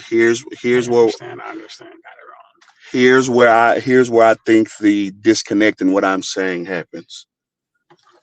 What I'm saying is this: if my wife comes to me and tells me she has a problem, right? Mm-hmm. Now her problem may be rooted in something. Her problem may be rooted in something based on it became a problem because it changed how she felt. Mm-hmm. Not because it may be an actual problem, or it may not be a problem or bigger problem than something it really is, but it only became a problem to her because it changed how she felt. Mm-hmm. To me, that's logical. To me, my brain says, okay, I'm going to step away from the feelings at the moment and just disseminate the problem and how we can get it fixed so that she can go back to feeling however she was. Okay. So I'm sorry, go ahead. Right. So for example, I'm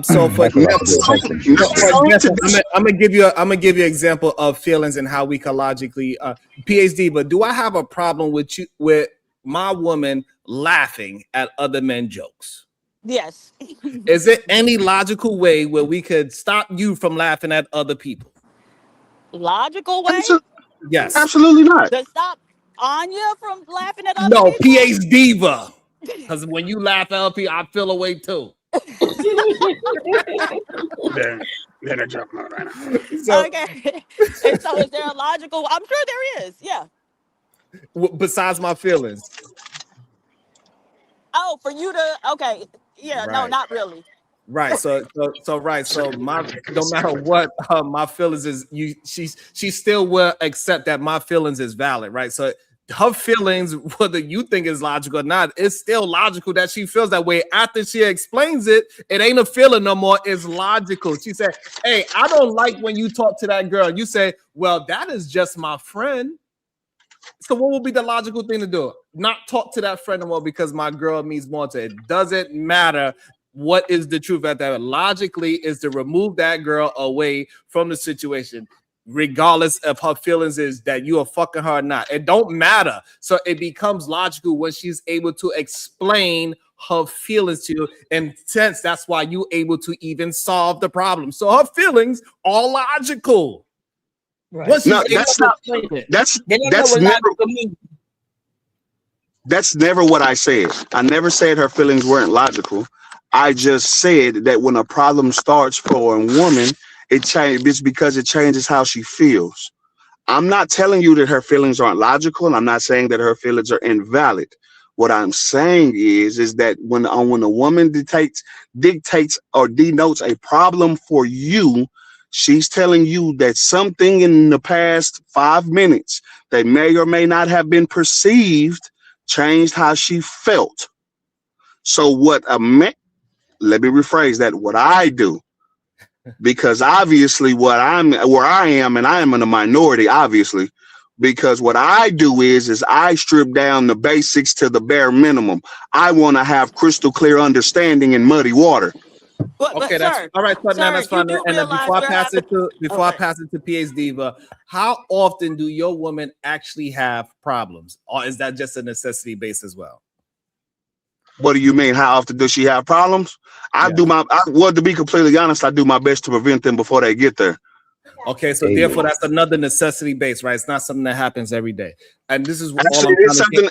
get. And this is what I'm trying to get. I'm trying to get my brothers to understand. The things that you are asking for women to do is something that is physically happening every single day. The thing that men are presenting for women is out of necessity. When a problem happens, problems do not happen every single day. And if brothers would start to understand that, they need to start focusing on the everyday situations they were on, not to you, to men in general. Men will understand what women are actually looking for on a day-to-day basis instead of trying to base their whole existence on possibilities that a thief in the night is going to walk in and I happen to shoot him and I'll protect the whole family from that one time. It's just not a way to have a fruitful relationship. Can I ask then, what would be the thing that men need? Like when you saying, all right, we as men. I was going to pass it to Pierre. Can you? I don't want to. I want him to answer that, and then Diva go because Diva was trying to get in KT. So I don't want to. Okay. Okay. So go ahead, Jay, if you want to rebuttal to what I said, and then PS Diva got some questions. Okay. So what I'm saying is you thinking that me saying protection and provision and the things that we do are one-time things. That's not true. That's a very narrow scope of what a man is supposed to do. A man builds his kingdom based on protection and provision of his household. He puts his wife in a position to where she may or may not choose to work. She may or may not choose to drive a piece of shit car that could leave her stranded. So it's about you thinking forward enough to keep your wife into a position or your significant other in a position to where you minimize the risk of things that you can't control. So you control the things that you can. Okay, if I know my girl has a piece of POS car, well, then I need to get her a better car that she's not stuck on the side of the road in the middle of the night, or things or could or possibly go wrong. Or you put her in a situation, hey mama, look, y'all gonna go out with your homegirls today, do your thug this, will have a good night out, man. Just let me know if y'all move from one place to another. Just so if something was to happen to you and I'm not physically there, I know where to start burning down the world to find you or to make sure that you're okay. It goes further than just what you think. Okay, well, look, me personally, I'm the type of cat, hey man, my wife has the ability to work or she doesn't. But regardless of whatever she has the ability to do, I make sure that I don't know when there's a bill due in my motherfucking house. Excuse my language. I don't know when there's a bill due in my house, but what my job is to do is to provide and make sure that my wife has the money to pay the bills for everything that goes on in the house and anything that all 8 of my kids want to do. So yes.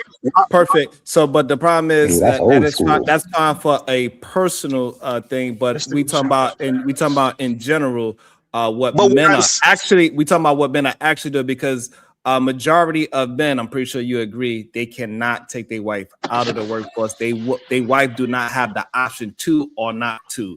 And before I pass it to PH Diva, do your wife currently work? No. Perfect. Go ahead, PH Diva. With 8 kids, I know she don't. But actually, you just made the point that I was wanting to chime in for. Like, the personalized anecdotes. Like, we can't really have a discussion around that because we don't know you and we can't verify any of that. So a more general discussion about relationships would be more, I guess, helpful. I just want to say the red pill talking point is a real thing. Like remember we was having an argument saying most people it's only online, it's only in this space. Right. But this man said provision and provide. Kevin Samuels came out with that kind of talking points, and now these men are running with it when they don't usually provide. And that's like let's ask Bomb, ask him if he actually know who Kevin Samuels is. So this I know exactly who Kevin Samuels are. Yeah. Okay, yeah, Bomb, you got it. The way you said it, we know. But yeah. So I know who he was. So obviously he's passed away. But yes, I know who he is. Okay, yeah, Bomb. I just wanted to get Bomb. I'm sorry, Bomb. Damn, I'm sorry. Yeah, but anyway, the red pill talking points is ridiculous. And the bills. You know, I used to be just like I wanted to be like my grandmother. I thought it was great. My mother paying the bills, y'all. So the man go out, he make the money, he bring the money home, and I had to pay the bills. And I'm gonna tell you that was the worst thing for me. Trying to ride from Peter to pay Paul. Like if you're bringing enough money for everything, then it's cool. It's easy. But if you are short, then I gotta figure out what bill to pay, how much to pay this one, how much to short that one. It's a mental fuck, okay? And I don't like it. So I gave it back me and my wife called it. I gave it back to him years ago. And I haven't touched it since. I stay way That's a very good point, Bob Cherry. If you have enough, it's very simple to pay all the bills. But if you are just saying I'm going to work and you give 100 responsibility to figure out how to keep everything intact, that is another form of not I guess yeah, that's a good point. So we call it me and my wife call it decision fatigue. Okay, provision fatigue. That's a good one. But I don't want to pass KT. Go ahead, KT. Yeah, we got KT, Ambassador, then Brownsville, I think. I was kind of saying like that. I was asking that question because like which question? Well, earlier when I said like what would be the thing, like because you're saying like basically allow women to do whatever, not do whatever, but make their mistakes and choices, whatever. Instead of calling them hoes, just accept it, right? And you making this whole point about like what a man can offer that a woman can't offer. I mean, that a woman can't do for herself. So I'm trying to figure out like what's on the opposite end of that. Like, why is the reason that men should be pursuing those women? You know what I'm saying? Okay, so first of all, nobody ever said a woman can't be a hoe. So I don't know where you get that idea from. Women can absolutely be a hoe. So nobody is saying that. And what was the second question? Why should men pursue those type of because women? That's the type of men pursue the type of women that they enjoy. And sometimes they be hoes. A lot of men pursue hoes because they are one or they don't believe they deserve anything because they are doing whatever it is that they're doing. They pursue the type of women that they are enjoying with. So so going back to what Diva said though, like the general conversation at that point became about like marriage, right? Like people who are married, and that's what my thing I was pointing out from the beginning, just like most men so now pointing out marriage, you don't think that hoes are getting married? I know most people getting married are not marrying hoes. Do you believe hoes are getting married? That's not the thing I'm even presenting. That's what I'm saying. It's a weird question to ask. Because I'm saying that's so not do you, why so do you think my position? women Do you get think my married position? Do you think my position is that most women are hoes? No, I mean it seems you're Okay, advocating all right. So for now, most women to be able to have now that that we there, ability I to don't. do so. All right. So now that we here, I don't believe that most women are hoes. That's number one. I never said that. I said it seems you're advocating for most of them to have the ability to do so judgment free. He not advocating for none of that. Right. He just makes it up. I don't understand. I'm trying to. This is why I'm trying to get to the crux. So what are you trying to That's the literal have a crux. conversation about? That you're advocating So that women if a woman is a hoe, she should also be having the ability to get married because men enjoy hoes. And they are getting married, by the way. So, like, I don't see as a problem with a hoe getting married. We just stand out a little But close. also, I do not believe that majority of women are hoes.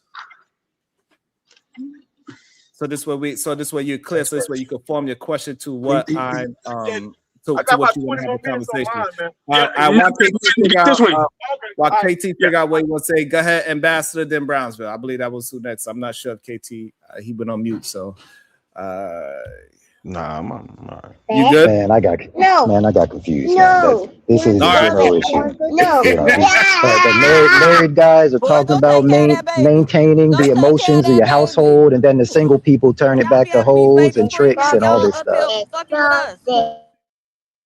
All right, go ahead, Brownsville. Yeah, so it's something that the brother that's with Josh said that it was, you know, it was kind of illogical, right? So he said one of the things that he brought to his relationship was logical thought, right? And the way he articulated it is he said that when his woman is feeling the type of way, maybe she's having a bad day, she's dealing with an issue that may or may not need a solution, her way of dealing with that issue is by venting to him, right? And what he doesn't understand is that's very logical, right?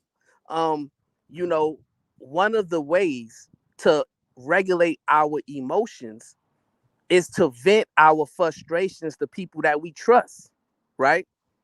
As her husband, you shouldn't consider listening to her, right, as something that is illogical for her to have you do, right? That's kind of crazy, but it shows. Here's another example of how women are displaying more logic than men, right?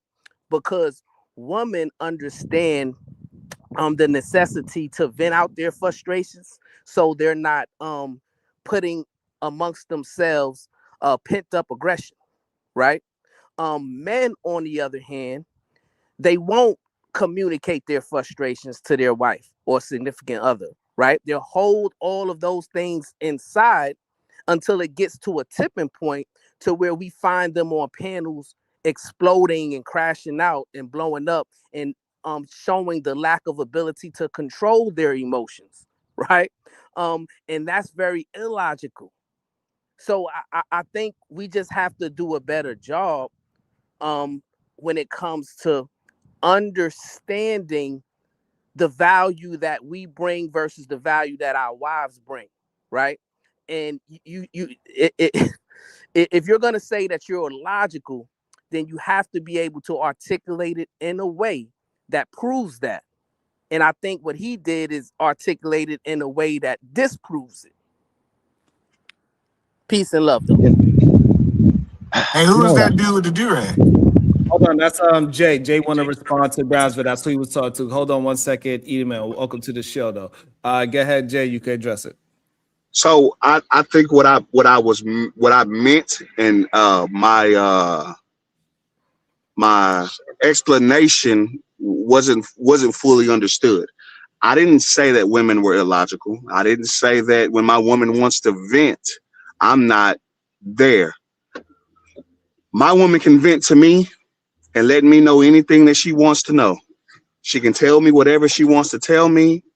And if she wants me to solve the problem, I can. And if she just wants to vent, she can. See, what me and my wife have is the ability to effectively communicate our wants, needs, and desires.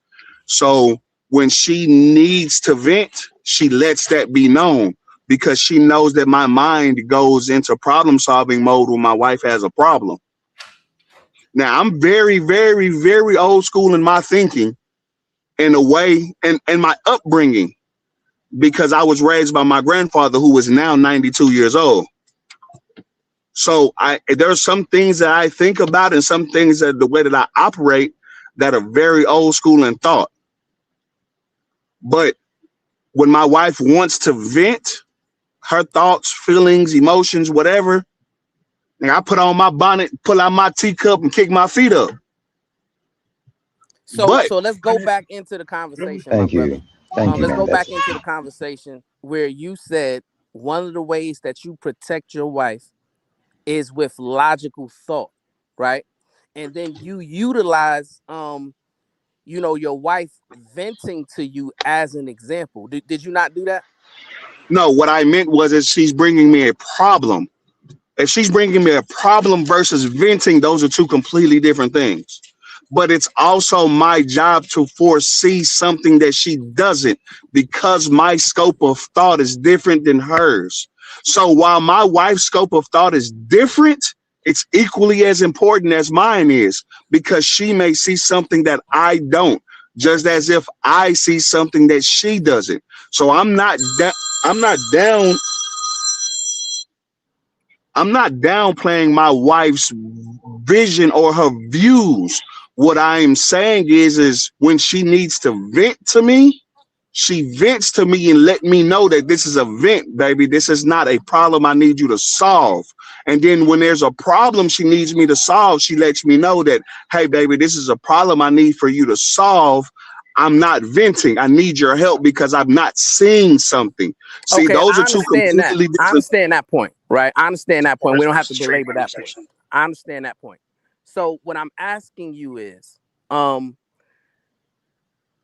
when it comes to logical thought, right? You said that you bring logical thought as a way of protection, right? No, I start with logical thought. Right. You start with logical thought, right? So you're saying your wife does not start with logical thought? Let me ask this. Whenever a woman, be your significant On this other, channel, we try to answer the question first before we ask another question. this is the answer to that question. Whenever a woman lays a problem at her significant other's feet, it always starts with "I feel." And so then when you tell me, hey, I feel something, that isn't an observation, it isn't a fact. That isn't an observation, that isn't a fact, nor is that anything material until you state what the problem is. So it only becomes a problem to a female when she states, I feel. It changes how she feels. So she's starting from a place of feeling. I thought you said you had a grandfather who raised you. Why you let Kevin Samuels raise you? Because that's exactly him verbatim saying women say, I feel, I think, I feel, and men. Well, when you can I ask you a question? And when you lay your problem down at your significant other's feet, how does the conversation start? But it's still logical. I think I'm not saying it's not. I never said it wasn't logical. Hold on, y'all, because I don't want to turn it into an argument. We're doing hold on, Jay. I'm not talking. I'm just saying I want the conversation to maintain because everybody's having a good back and forth. So I want to maintain. He asked Bomb a question. I'm gonna get you in there, Eater Man. I'm gonna get PhD in there as well. I wanted to maintain the conversation. And also, hey, y'all can't figure out a way to support the show because I guess people feel a certain way because I locked down the chat. It is what it is. Y'all not gonna keep making me feel guilty. I'm letting y'all know now. I don't feel guilty. Y'all need to figure out ways how to support the show, how we can get a better audience and a bigger audience. Y'all gonna have to start putting in work too. Simple and plain. Go ahead, Bomb, Jay, Eater Man, PhD, so that everybody can get their voices so we don't have an argument. Go ahead, Bomb. So I've never ever thought about I laid the problem at my husband's feet. But if there's something that I didn't, like let's say example, I'm having some issue with the neighbor.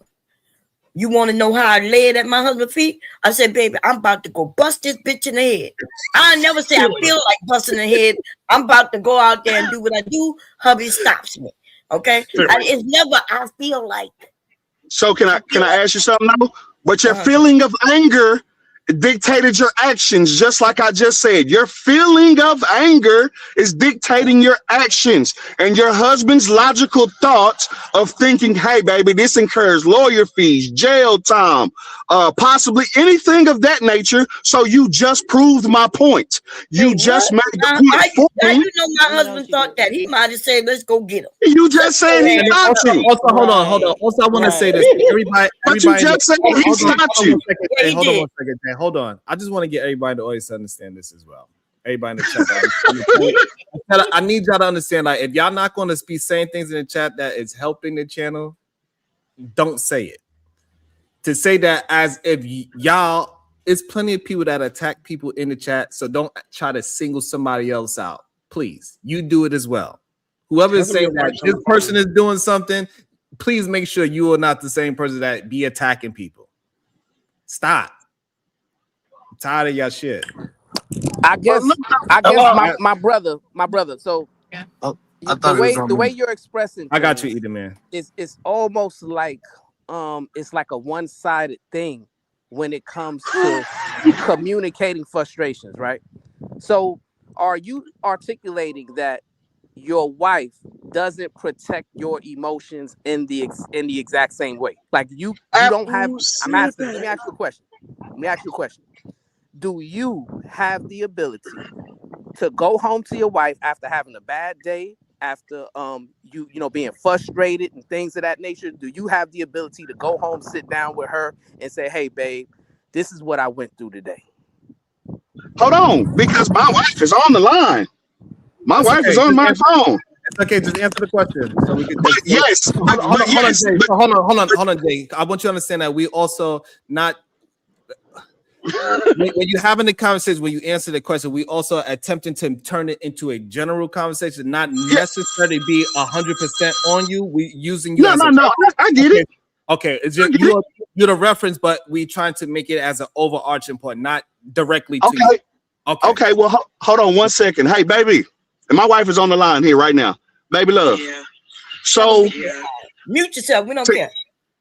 So the discussion is about being able to effectively communicate wants, desires, feelings versus logical thought. And I told them that when my wife has an issue and it's a problem, I deal with it. When it's a vent, I listen. And then she just asked me, do I have the ability to come home and vent and talk to you about my frustrations and all of that?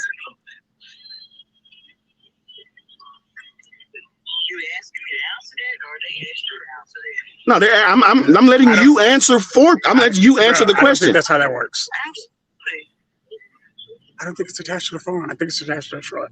And I don't know where the mic is. So okay. Can y'all hear her? We hear that she's a little confused about. We hear that she a little confused about the question. The problem is she said absolutely. Okay. Oh, she said absolutely. Absolutely. Okay, so now the problem. So the problem is the wrong question to answer.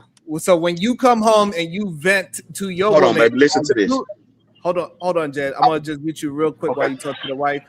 So when you are venting to your wife about what happened to you today, is that you talking to your wife logically, or that is you talking to your wife about your feelings? That'll be the question. You answer it right after Eden Man goes. Go ahead, Eden Man. So you have time to think about it. Go ahead, Eden Man. Yeah, I think the problem with this conversation, and I think the problem with people who don't watch Kevin Samuels, is that they first start with saying if a person start with their feelings, that doesn't mean that they're being logical, which is a lie, right? I don't know where that came from, right? And then they say, well, if you're in your feelings, you go get locked up. No, check this out. We on this panel, 5 days a week, and we see dudes in their feelings for 5 days, they're not locked up. Being in your feeling doesn't produce. Now, being overly in your feelings is something different. And so what we need to start talking about, Sharon, is stages of being in your feelings. My wife come home, if my wife, when I came home, say, hey, I was feeling this today, feeling that, she's not overly in her feelings. So that doesn't mean that she's been illogical. Usually when we see people being not logical, it's when they're overly in their feelings, like they're past no return. They're yelling, they're frustrated, and different things like that. So we got to stop trying to criminalize women for being quote unquote in their feelings and trying to say they're illogical because it's truthfully and honestly not true. Absolutely. Go ahead, PS Diva. Go ahead with your thought, and then if you can, read the super chat. I just go to me and come back. I ain't read the super chat because I don't forgot, child. Miss J, $10. Let's light up the chat. Support the stream. Wait, hold on. I'm gonna say this now. Shadow, y'all mute. Ashley Virgo's Flame 21, $5. Great topic, Sharon. Good day, everyone. Miss J, member for 19 months. Thank you very much. Join the wildest wake up show. Hey. Angie B, baby. Angie B, I don't know how old you are, but there used to be a lady, she was a singer, Angie B. She used to sing for MC Hammer. Anyways, $5. Support for the show. Where's the slime? Double dare head ass. Ashley Virgo's Flame 21, $2. Josh Friend is describing struggle of the hood. Goddamn. All right. So I guess now we can get maybe Diva got a thought now. The same thought as before. Can we have a more general conversation? Yes. No. I thought we was answering the question directly. Yes, we can. And what I'm saying is, a lot of men be, if we having a general conversation, a lot of men are in that be in their feelings, they be in their emotions. Matter of fact, the reason I think that the world is not as violent as it really would be is because they woman talk them down. You know how many situations I've seen a woman talk a man down? Hey, it's not that serious. Come on, look at me. Yeah, I don't know what that woman mean when she say, "Look at me, focus on me." Don't talk to him that's the point. Is we try to act like these women are so much more emotional than us when they got to talk us down. Like they're just sharing how they felt that day. Versus we're about to have a whole. We're about to completely go nuclear, and she's talking us off that cliff. So I think that's the point. Is that a lot of y'all just be lying. I just want to let y'all know that y'all more emotional than y'all wise. we know that it's just what it is, right? We all have our moments, and our spouses got to say, "Hey, babe, you know, do we really want to go and get lawyers involved? Do we want to call your brother? Because then that's going to turn into another situation. We have to call your brother; he gets involved in it as well. Like we know for a fact that our woman will logically talk us down off of different types of cliffs. We might see a goddamn call that we want. Hey, babe, do you really want to go through your midlife crisis right now when the baby girl is about to go to college? Like, come on. Yeah, man. And your wife's feelings shouldn't be a burden to you, right? And so I don't understand the point of even making it a talking point. When you are getting into a relationship with a woman that you trust, especially a woman that you have chosen to be with you for the rest of your life, you should feel comfortable trusting her with your feelings and emotions, and vice versa, right? And neither one of you should feel like or believe or think that when you express yourself, you're not doing it with logical thought. But when I express myself, I'm doing it with logical thought. That, to me, seems like you're creating some type of competitive situation with your spouse, right? And to me, that can eventually lead to a form of toxicity within your relationship, right? Because being vulnerable with one another is very important, right?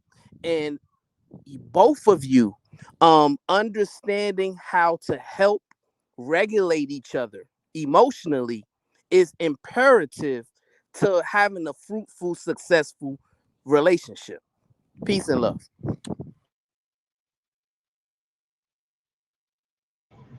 You on mute, Sharon. You forgot the love part, Josh. You put up the peace sign, but you forgot the love. Peace and love. We got you. That's gang, but that's a gang sign too, by the way. So be careful. Oh no! My boy throwing at the Lords. Also, let me shout to the couple of super chats that just came through. Go ahead, Diva. I think KT wants to join in. Give me some. You there, Diva? I heard somebody talk. I don't know who.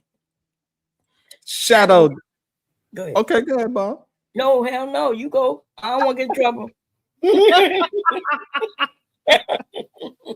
Shout out to Taiwan. $5 super sticker. Thank you so much, my brother. And shout out to your big brother for having a conversation and not being as a hothead like you. He didn't curse us out. Shout out to him. Mont and Deja with the $4.99. Sharon said earlier, most men never been in a fight, which is very true. Which is true in a general convo. Thank you. I appreciate that. Men need to be calmed down, or we never been in a fight. I think most of the time women is calming his ass down because she know he ain't never been in a fight. She's like, baby, calm your ass down. You know you can't fight. You don't get your ass whooped.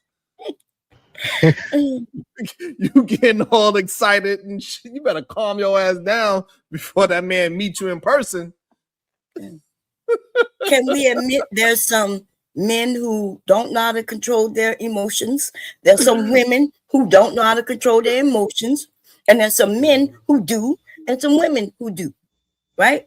So it's not always most men are doing this or most women are doing that.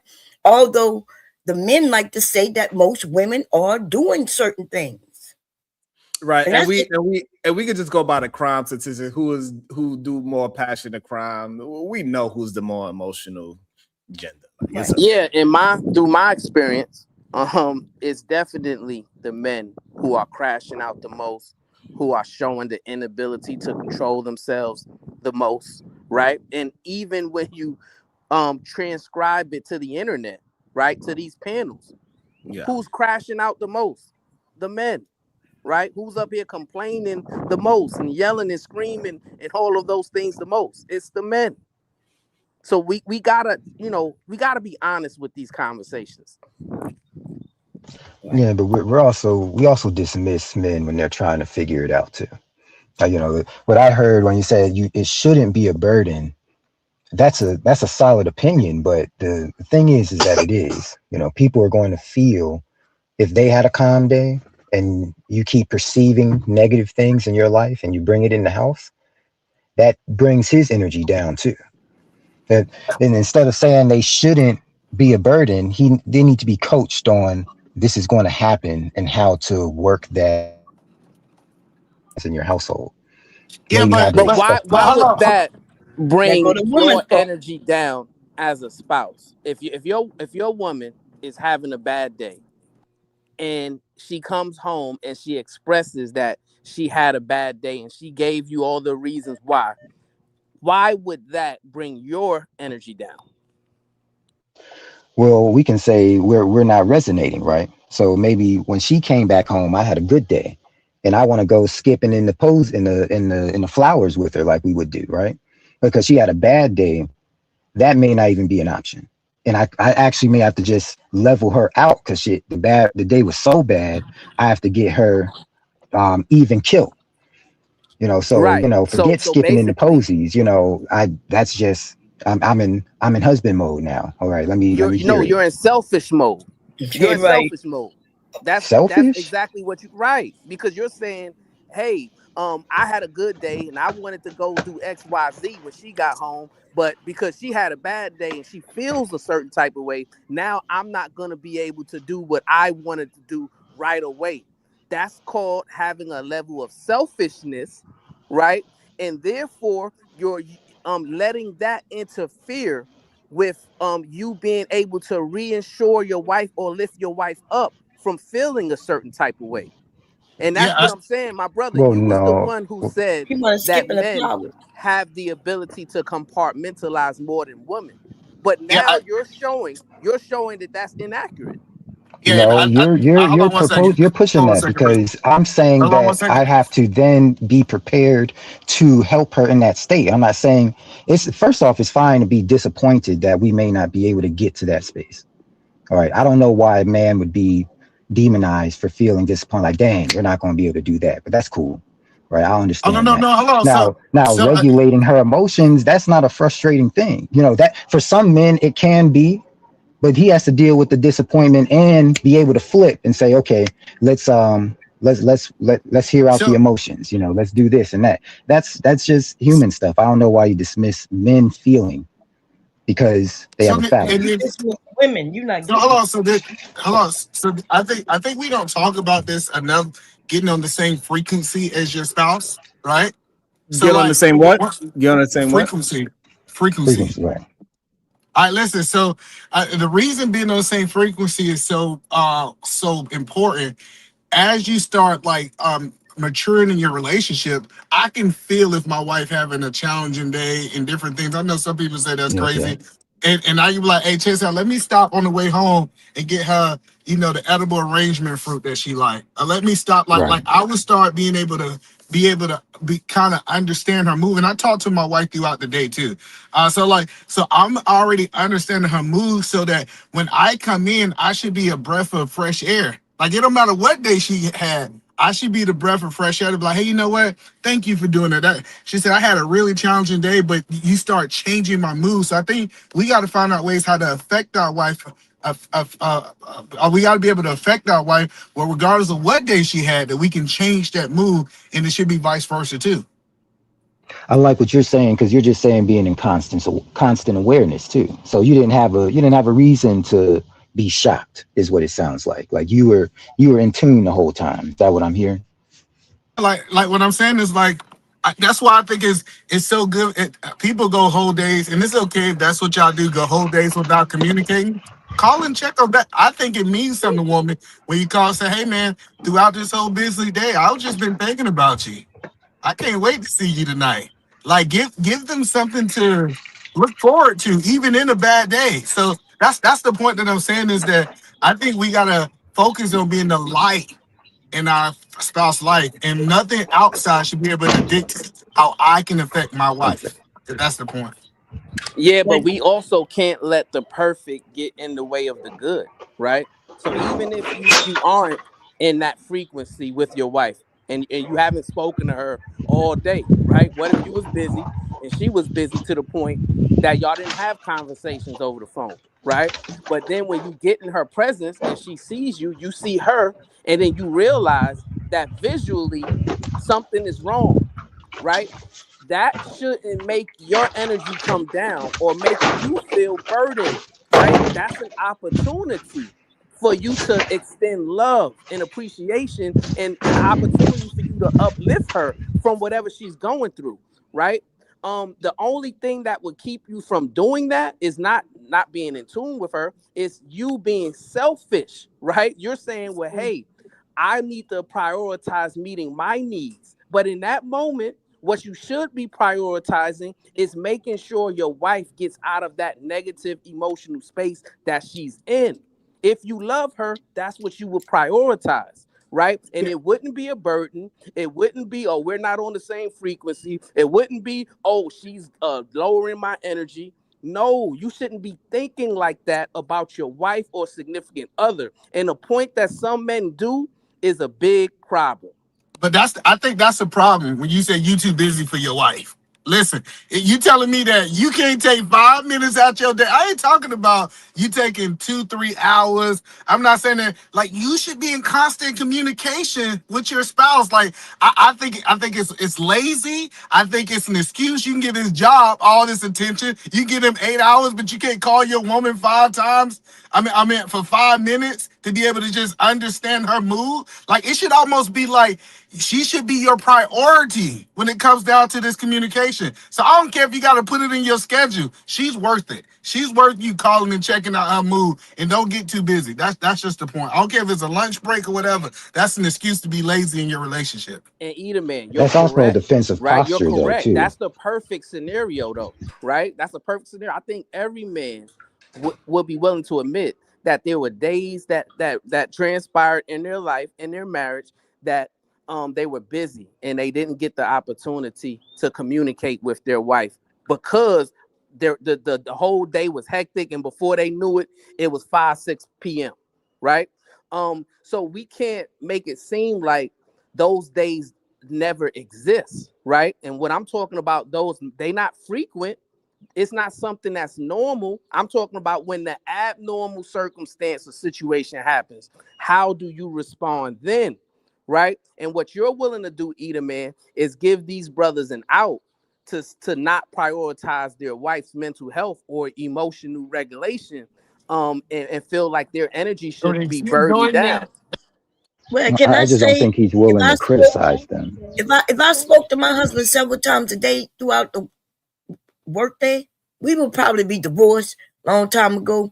I don't know, like, it's because some of us just not that emotionally attached, but we want to be always talking. Listen, when he get home, I'm asking him, how you doing? How you doing, baby? And then when it's time to go to bed, we're gonna get in bed. We're gonna take a shower together and all that shit. Everybody's not the same. That's all I'm saying. I'm not saying y'all wrong. I'm just saying, because you know, I got beat up too, Bomb, because I you know, I said the same thing. My wife is not going to be calling me on my lunch break every 2 seconds. But yeah, PhD would say, yes, she is. And then if I was to be with a woman that have to call me, I would have to understand that, and I would have to be on that phone. No, Sharon, that's what that woman that I chose would need. So I think it is when we have the concept, we got to recognize that what our spouse needs. So that's the real overarching point of it, is that you got to recognize that your spouse, whatever your spouse need, it is worth it for your spouse. So if you happen to be in love with somebody or married to somebody that needs to call you 10 times a day, hey, you're going to have to deal with it because that's your spouse. You said you would die for her. Then shit, you should be able to have a conversation with our ass too. So luckily me and Bomb, we was able to get with some people to say, hey, you know, I don't like that phone conversation too much. And me and Bomb is cool with that because clearly me and Bomb are on the same way. I couldn't speak to useless conversations that often. I want my conversations to always be fruitful as much as possible. So this way, we can continue to enjoy yourself, because that's just me. But you got to understand your spouse is really what we are really need to be communicating to the general. Exactly. That's the main thing. So because each person so be different. Yeah, so you just made a great point, because you know when people just tell you what to do, I can't tell you what to do with your spouse, because your spouse might not like that, or they may, you know. So that what you just said is perfect. What you gotta, whatever your spouse needs and desire. Yeah. I like his way of going about it, because I prefer somebody to come from hyper awareness but I'd rather them come from hyper awareness than kind of swinging and missing because they don't know when to be aware. So, you know, just being prepared for that defensive posture, like, you know, you're a middle linebacker, you're reading, you're like, okay, where are we going to be able to go today? And then, you know, after, that's the beauty of marriage, is that it's a long-term thing. You know, after you play the same game, after 2, 4, 5 years, the reads become easy. There's only so many things that can happen. You know, so I prefer that defensive posture. And also, before I pass it to Eda, man, also, like, for example, sometimes it happens that my wife do call me and she has absolutely nothing to say, right? But what I realized is that she called me because she's driving and she's trying to stay awake. She's been out all day with the kids. She went this place, that place, and she might be stuck in traffic. But I'm attentive enough to understand that if she is not talkative, that's probably because she is getting exhausted because she's a talker. So now I gotta try to spark something up and pay attention to that situation without her saying, babe, I'm just tired. I don't know who to call. No, I recognize she called me. She don't really got nothing to say. Oh, let me try to spark up a conversation to keep her mind stimulated so her ass won't fall asleep with the kids in the back to see in the goddamn car. So it's all those things is recognizing your spouse for what they are. So you do have to pay attention to your wife, regardless, or your husband, and do what's needed for your spouse. Go ahead, Eda, man. Yeah, no. So, Sharon, I'm not saying that we have to have a 5-minute conversation every day. That's not what I'm saying. I call her to give her the opportunity. Hey, babe, you know what I'm saying? You good? It's almost like a check-in. Hey, you good? And she'll be like, hey, I'm laughing on the phone with my friends. I'll call you back. I'm okay with that. Or she'll be like, she's like, man, Abigail doing this, that, and third. And I'm like, hey, let me talk to Abigail. Like, what I'm saying is that I am just making myself available for what she needs.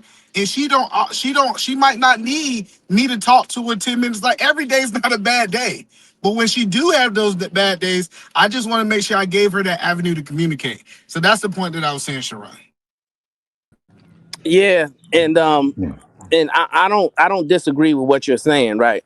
I'm paying attention to what Ambassador is saying, and he's communicating like a competitive environment with your significant other or spouse. That's what it sounds like he's communicating, because he's using words like defensive and being hyper situationally aware and things like that. And to me, it's just a natural love, compassion, empathy that you're gonna experience. And you should be able to adapt and adjust to every situation out of love, right? When you say that if your wife has a bad day and now she comes home and she brings your energy down, or it causes you to take a defensive posture and things of that nature, what you're communicating, Ambassador, is a competitive relationship and not a loving relationship. And I think that's what we got to recognize, and that's what needs to be fixed. You shouldn't be in competition with your wife or significant other. You should be in a loving relationship to where she understands you, you understand her, and you understand how to console her, lift her up, and encourage her when she's having a bad day or going through negative emotions. Well, I can address that. It's particularly it's because I'm talking to men, right? So I do change how I speak and what words I'm going to use depending on who I'm talking to. If I was talking to a wife, I'm not using football analogies and stuff like that, right? Competitive analogies and stuff. I'm going to adjust the framing to who I'm talking to. So since I'm just talking to married men, kind of lets me kind of focus in on what you need to hear to know you should be able to respond. You should be in a mindset of responding. Okay. So, but I mean, it's that's an internal thing, right? If you take it some type of way, that's one thing. I'm just saying amongst men, be prepared. Don't be shocked. And then, you're just intaking all this stuff and now you have your own issues and then you blow up and now everyone's jumping on you and stuff. Like, you should go into it understanding that regulating the emotions of your house is one of the core things you're doing as a husband. What? And you need to be prepared for that. That's crazy. Listen, but what I will say, you sound like you're more of you analyze things. Nothing wrong with it, right? There's different type of people. Brownsville is teaching to be more emotional, right? Loving. You're saying, hey, I look at it this way.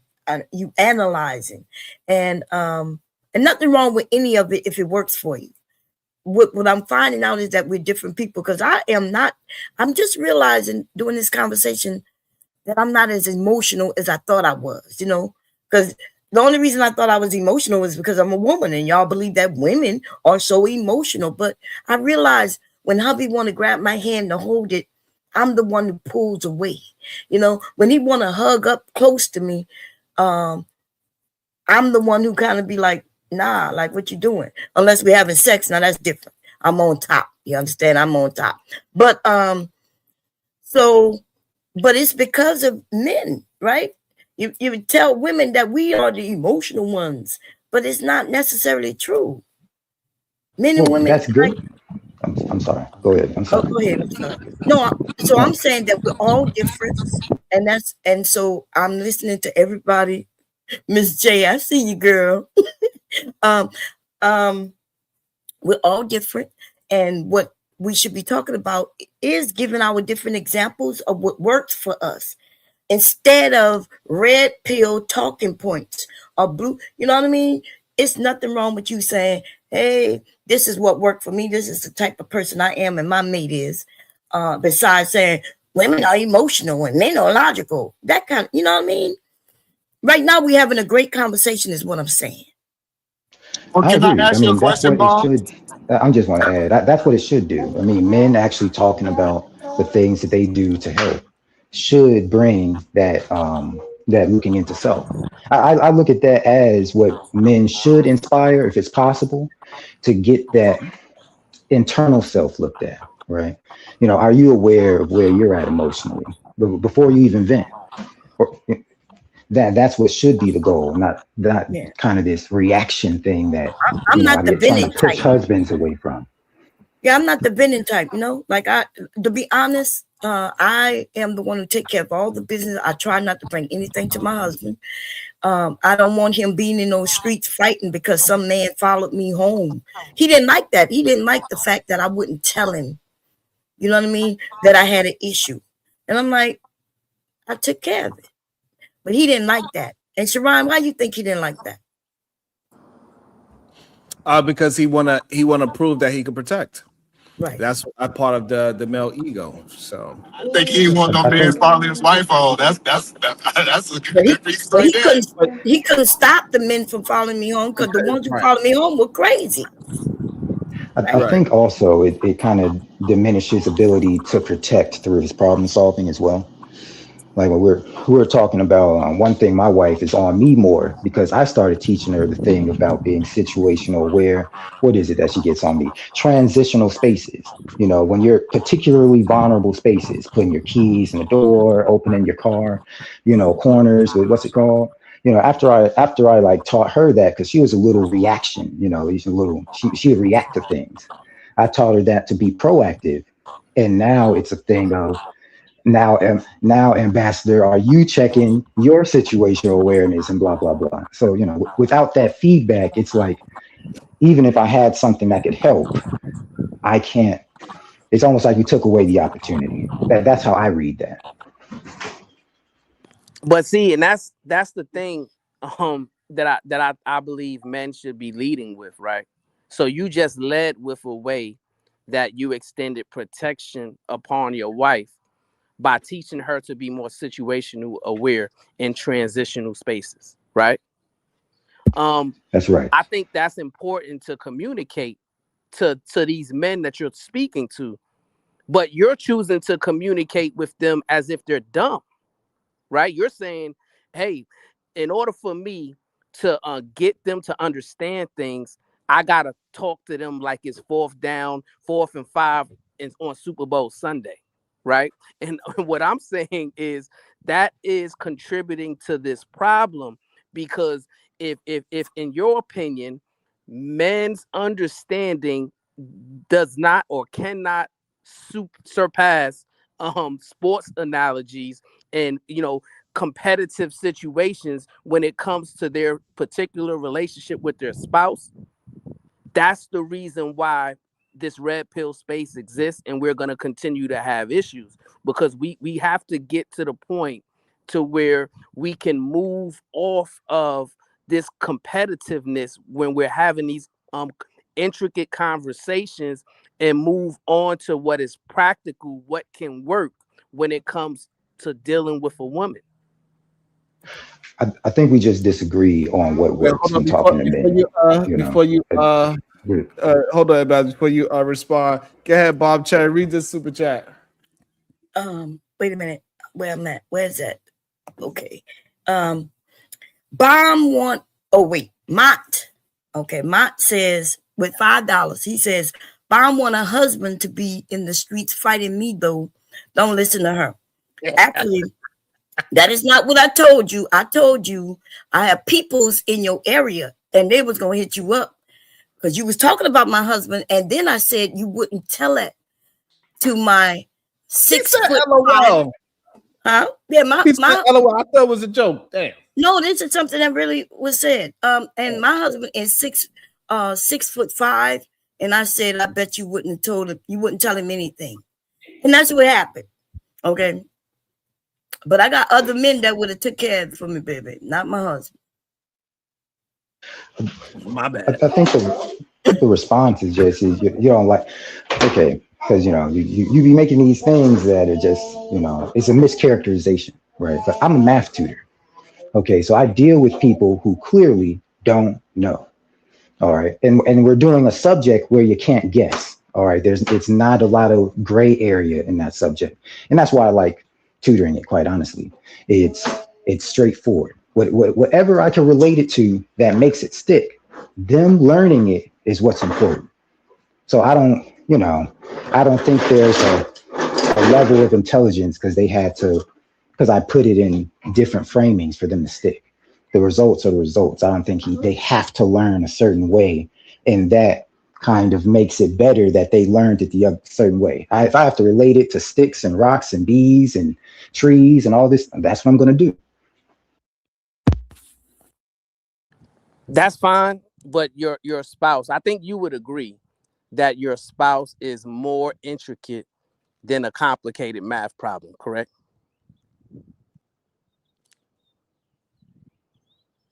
Yes, I answer for him. Yes, more variables. It's more complex, like because with women, 2 + 2 don't always equal 4. Math is simple. That's why I'm saying specific. Yeah, math is simple because you haven't got the variables. That's why I say variables. It's just more variables. There's a consistency there, but you need to be emotionally. No, math is the same every time, right? No, based on variables. That's what I'm saying. I'm not disagreeing with you, but it's variables. But you should be aware of those variables as well. Be aware of them. But I think that's why we like women is because they are complex. I don't want no simple woman. I like the complex of it. That's why I enjoy it. Get into the game. Get into the game. That's why I enjoy it because I can get the consistency.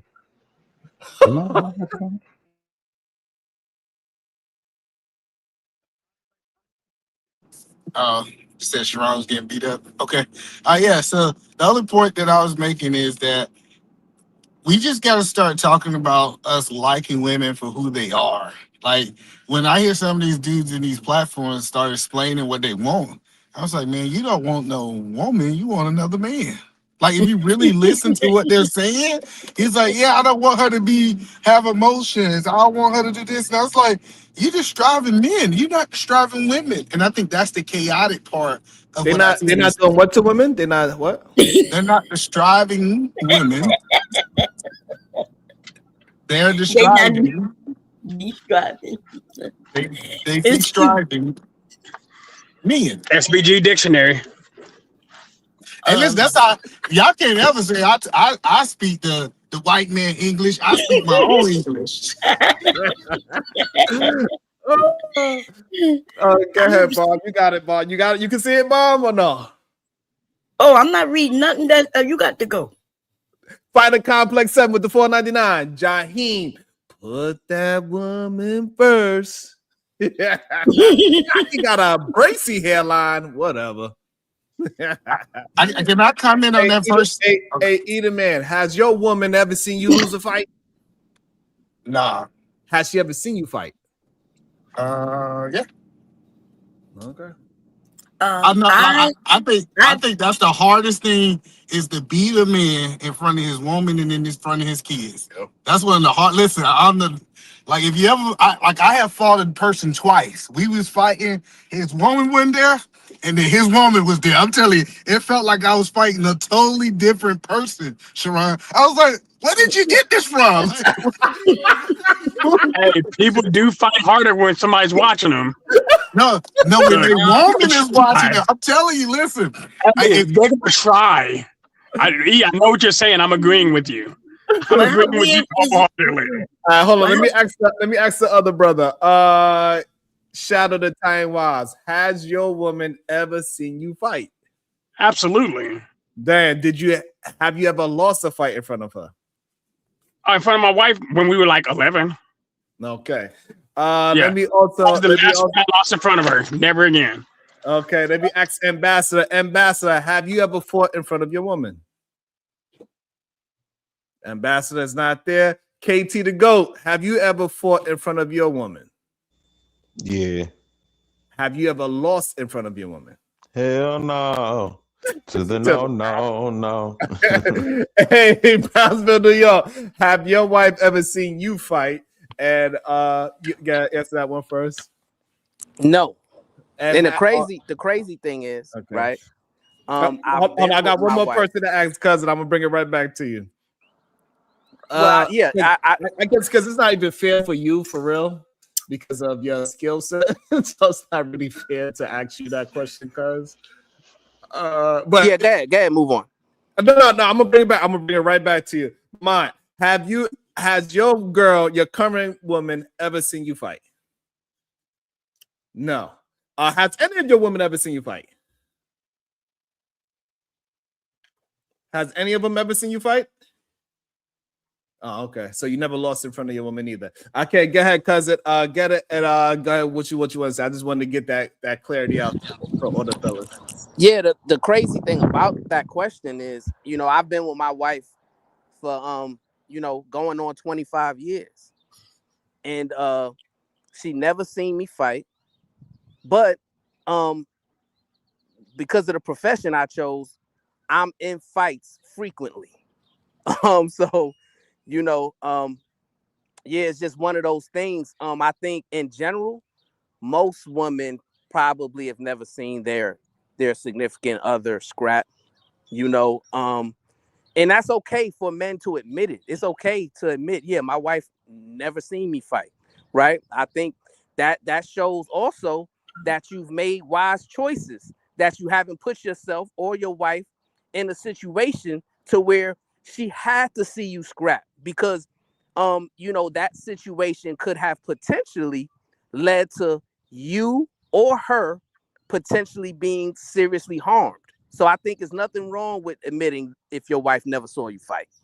Right. And so, and that's what I was just trying to get Mont to understand, that majority of the time when these men are talking about just providing the protection, and she ain't gonna never got to worry about getting robbed in these streets, and I got the blicky, I got the hands, I'm like Floyd, I'm like Van Damme, all these other things. Women actually do not really consider that, because they never get a chance to actually see it. They just pray and hope that you don't run away while something goes down. Well, Sharon, right. True, because that worked in my case, like specifically. That's why I even got in a fight in front of my lady. A dude thought my lady was by herself at home, and he was really like, I'm gonna just say acting foolishly, and I just had to go tighten cuz up. You feel me? Yeah, what it is. But like even what you're saying, it does come in handy when it's needed.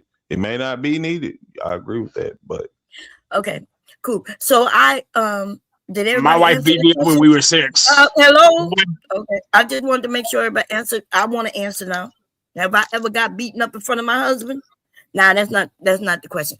But men have gotten beat up in front of me, and they did like they wasn't even. I wasn't dating them or anything, but they would start fighting over me. Right? It would be the weirdest things ever. I never understood it. Like if I'm dancing with, let's say I'm dancing with you, Shadow. Right? We dancing. You asked me to dance. I said, yes, I'm dancing. And then Mark comes and he looks at you up and down, right? He looks at me, he looks at you, and then he decided he want to dance with me. So he slide in between, start dancing with me. And then y'all two start fighting. What type of shit is that? That has happened every time I went to a club. Wow. That's why hubby and I never went to it's because he disrespected me. It's because he disrespected me. I'm gonna knock his teeth out. Hey, bro, if you need to step in, say something. But you sliding in intentionally? No, you're using force, so I'm gonna use force too. And I promise I'm gonna do it better. But over somebody you don't know. Wait, hold on. But you just asked a question. You said fighting over the manner. Dude, we're not fighting over you. We're fighting for the fact that he disrespected me when it came to you. Right. Sharon, no, you fighting over his disrespecting, but why did he disrespect you? Because I hit him in the mouth. Because he felt like you was a peon type dude, where he could like you're a pretty woman. He felt you was out his league, and he felt his right to be there. He tried to exert that right through physical force. Therefore, it's an assertion technique, like 5 times 10. You know what I'm saying? To 10 power type shit. Like, but that's okay, because that's how men like. That's what everybody works differently, especially gender wise. You know what I'm saying? Yeah, no, because if you as a man come and disrespect me, is it not okay for me to reply in kind? Go ahead. Sharon, do you think most women think they men can fight? I believe they actually do not know. They have no idea if they men can fight at all. I don't even think it really crosses their mind. But what do you think? He asked a specific What's question. the taste out of your mouth? I'd like to see it. Goddamn. It's bye, Mont. Let's get Sharon paid. Goddamn, they on your ass. 20 ball. Hey, Sharon. Oh shit. And hold on, I got a couple of other cash apps before you go. Shadow, hold on. It also says, God damn it, hold on. My bad.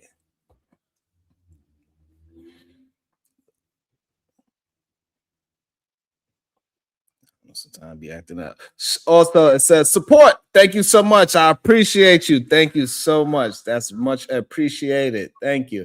And also, many will congratulate, but only a few will support. Shout out to you. Thank you so much, my brother. Thank you so much, young lady, for saying support. Thank you so much.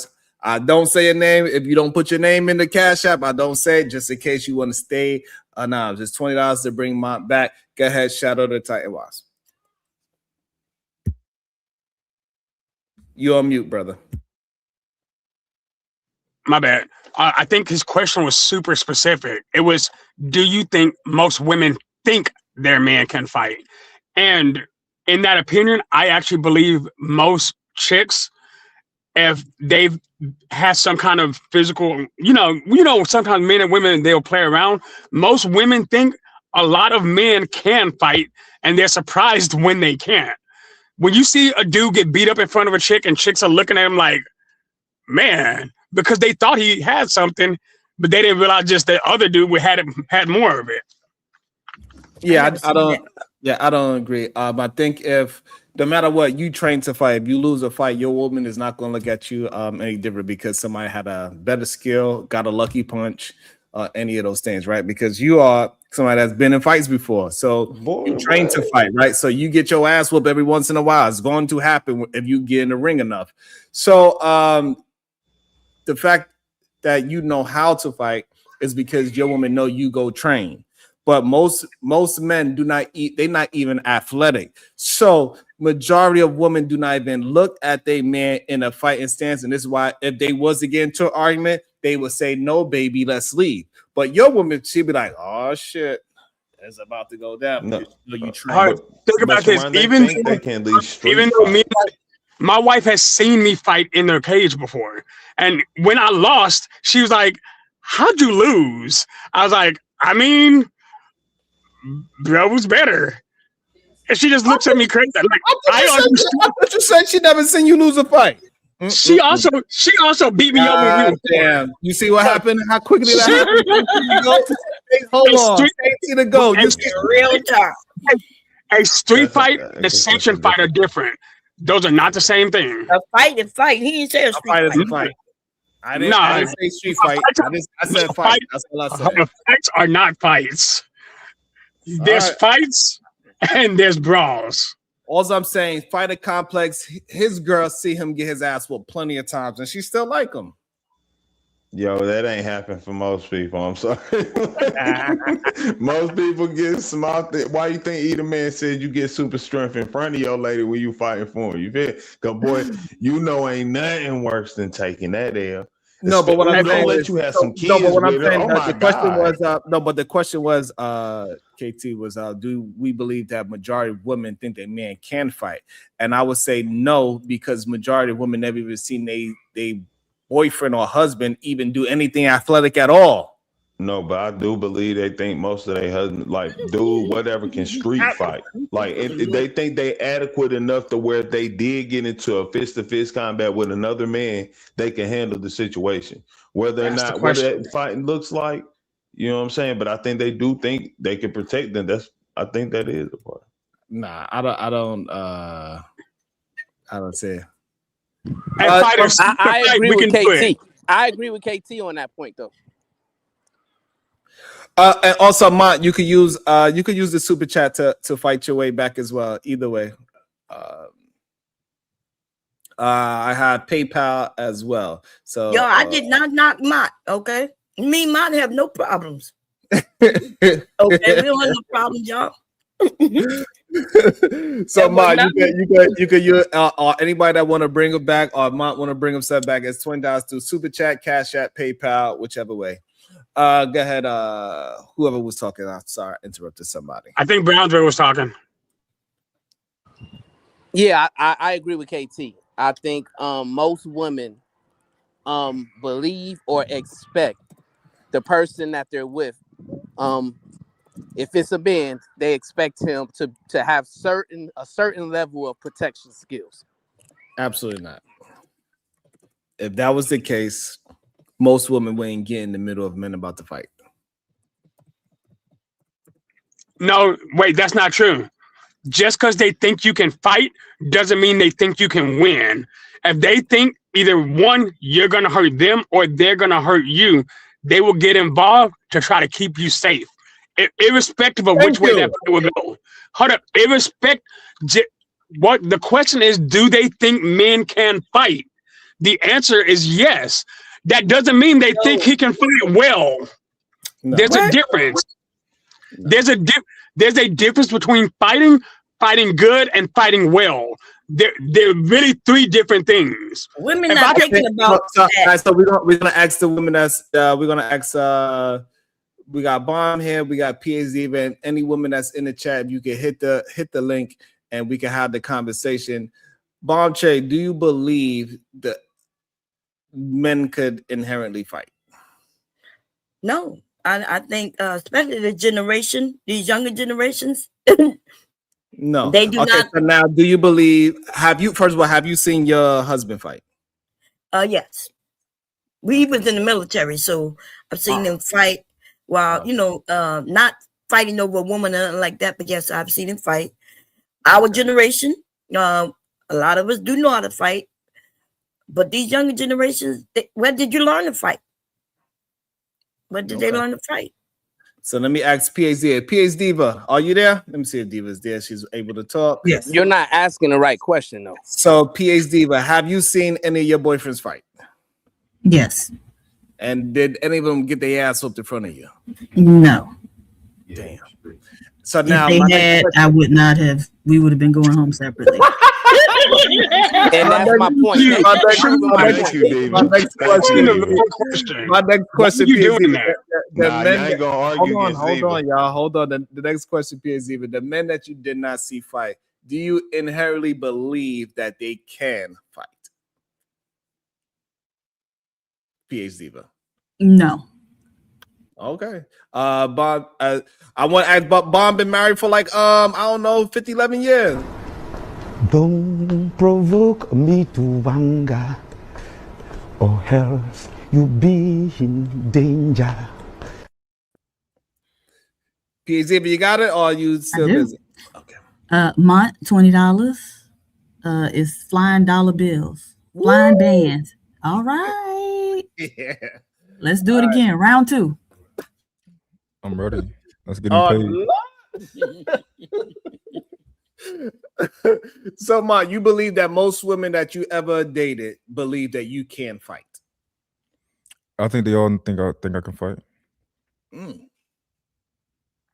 Man, somebody gonna pull you by your ponytail. You got to stop. Come on. This ponytail new. It's cute. I ain't gonna lie, it's cute. Let me ask PhD a question. Are you there, PhD? Yes, sir. Is that an important characteristic that you look for in a man? Right? Do you would you prefer a man that you believe was capable of protecting you if needed, over a man that you view may not have the ability to do so?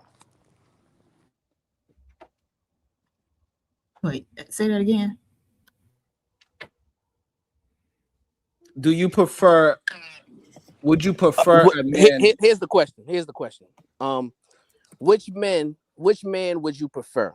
A man that you believe have an ability to protect you if something goes wrong when you're out together, or a man that you believe does not have the ability to protect you in that same situation? Okay. I don't really. I think the whole protection thing is a fallacy. So I just don't want him to be embarrassing me out in public. I told y'all, women don't be looking at y'all as some goddamn fighters. That's insanity, Sean. Like, you're saying that and you really mean it. Listen, Like, I'm saying, But she didn't answer the question. She didn't answer the question respectfully. Because actually, what somebody prefer, that's a tough one. But women do not, because I think if we go with prefer, we know what everybody prefer.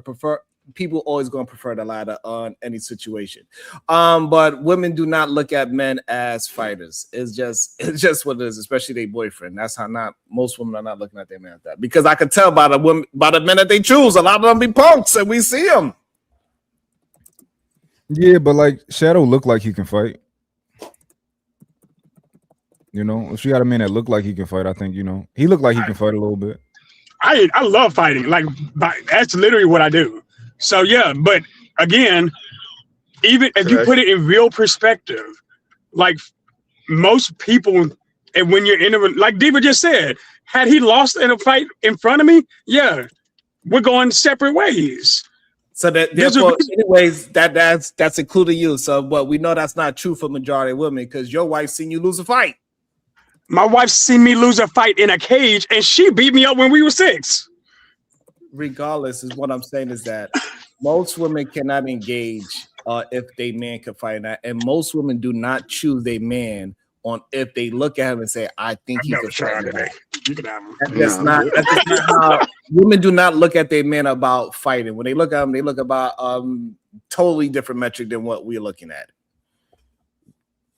They don't care about if you can fight or not. If that's the case, we know majority of white men wouldn't even get chosen. They got those glasses. Peter Parker would never be chosen if that's the case, but he get chosen every single day. Don't we see goddamn Serena's husband and Venus' husband? Neither one of those men look like they can fight. Women don't care. I like the educated looking man, to be honest. You know, to be a fighter. The educated man has enough money to pay somebody who can fight.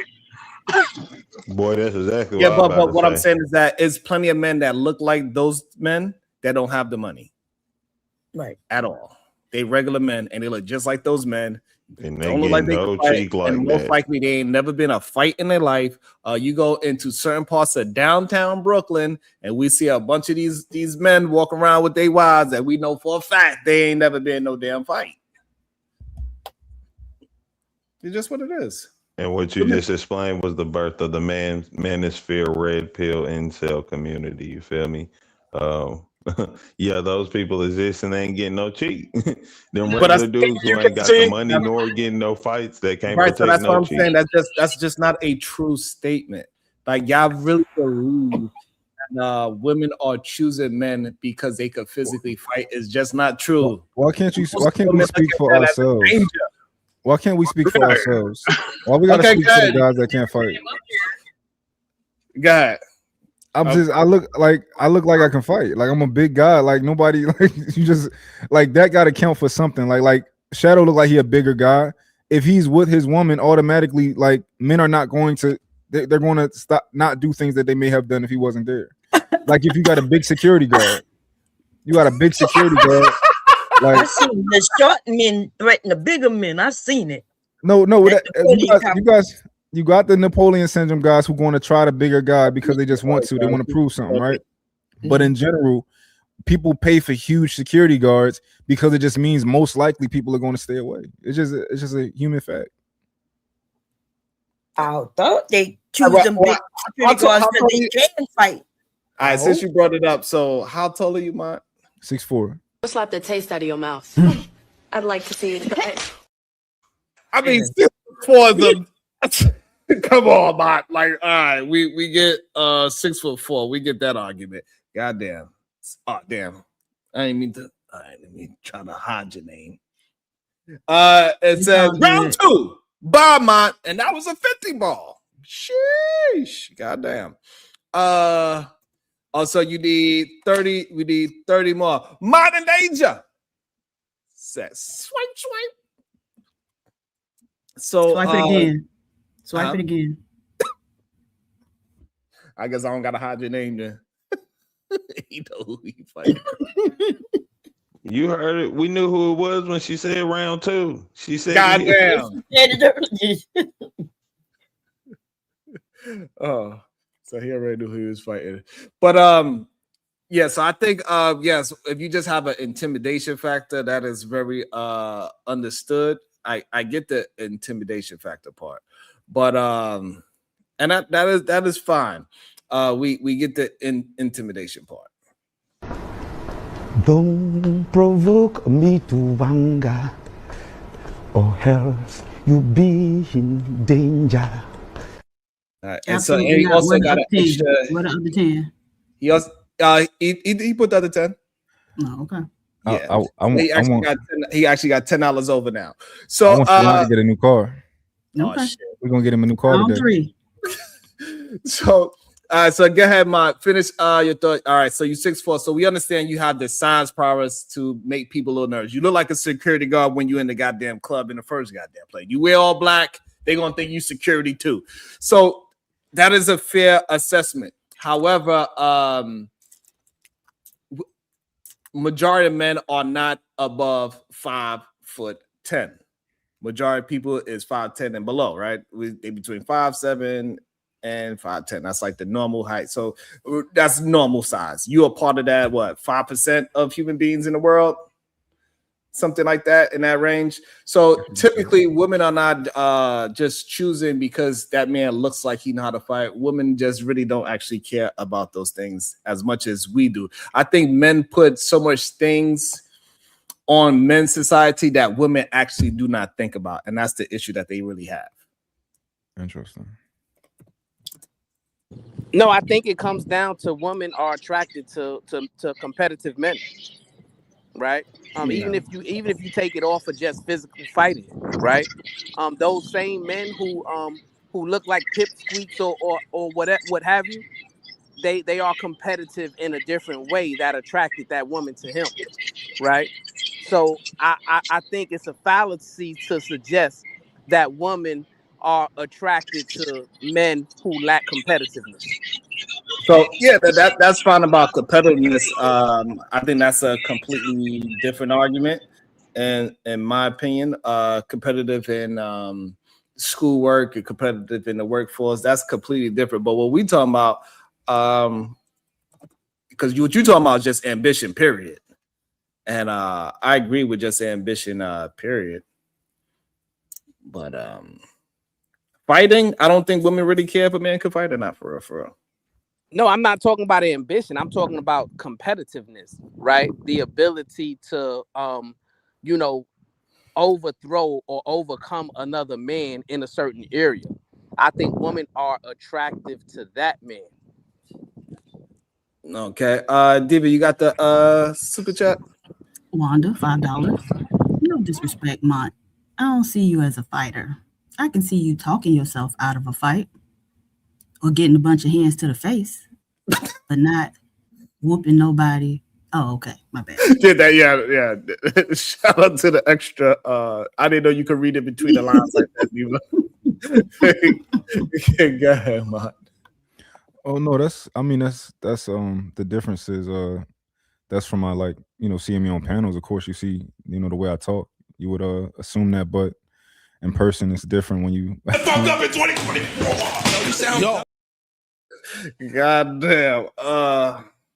It says round 3.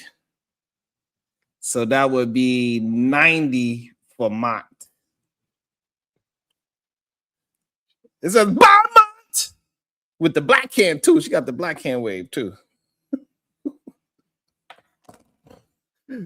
They scrapping. Yeah. So okay, Shadow's back. So yes, I think competitiveness, yeah. Everybody wants somebody that's competitive in life. And just competing in society, yes. I think most people are attempting to be competitive, man or woman. But that's about it when it comes to the competitiveness. They don't care if that Jewish man ever had a fight in his life. Who think that it's just, I don't know. Most of these people ain't that. I know for a fact that those big it don't mean anything to women for the most part. It don't mean anything. But I get it. I think people that know how to fight, they look at themselves as that. So they think that just majority of women look at them as the pick of the litter. So I get that as well, too. But I know for a fact that no matter how much I look like I know how to fight or I look like I know how to protect, it is a woman that is not going to look at that and say, oh, that is an attractive trait. They're going to say, oh, you look like a thug. You going to put me in danger. So, I know that's right. You know what I'm saying? So I just don't, they will absolutely choose a punk. Somebody that is soft-spoken and everything. You said a punk. God damn. Where I'm from, that means that P word means something different. So I'm not sure if you meant that. But no, you're right though. Like I definitely didn't want no thuggish looking dude. That's not the type of lifestyle I wanted. So, I wanted somebody who looked like he could look good in a suit as well. Well spoken, educated. That's how I ended up with her. The ones who acted like they was in the street. And then some people choose somebody that look like KT, they look like a thug, like he thugging and bugging. Right. Hell no.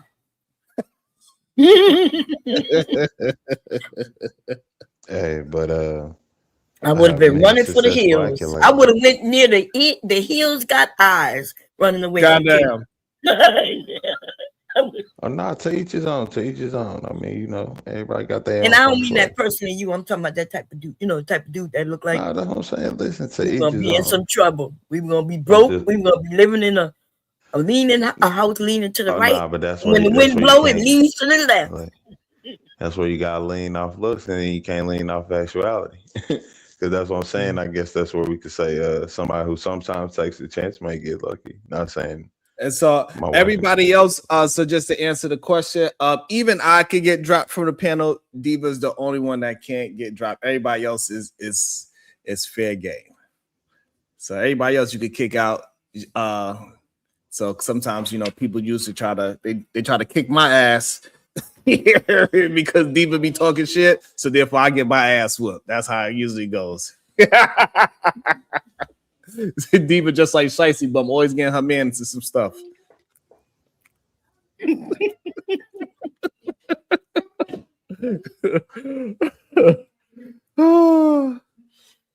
listen. Trump fired himself. Somebody said Trump just fired Pam Bondi. Damn.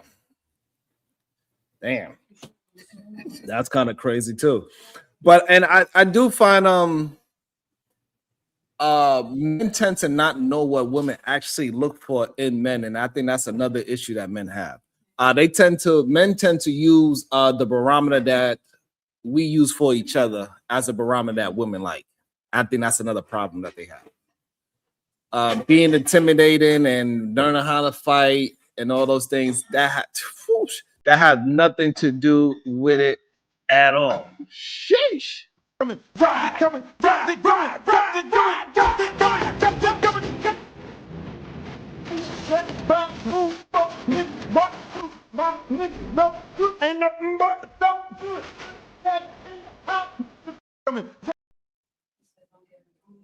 Shush. We're gonna leave you with a solo. I gotta drop. We gotta leave you with a solo, goddamn. I don't hear women, Ron, so we gotta drop you. Damn. Oh no, what goddamn, Mark, what I do? Slap the taste out of your mouth. I'd like to see you try it. Hey man, don't let me know who you love. I'm gonna go for them if I can't get you. Yeah. So hey Diva, how you doing? Mont, $200. If I can't kick Diva and you cannot, I'm dropping Sharon. Bye, Sharon. Yeah. Well, damn. I forgot what we was talking about. You wanted to say something, Mark? No, Diva, you run the show now. Yeah. Well, Diva has always run the show now. We're gonna Diva, I'll put you in charge. Oh, you put me in charge. Yeah. Let's see how long you hang around to do that.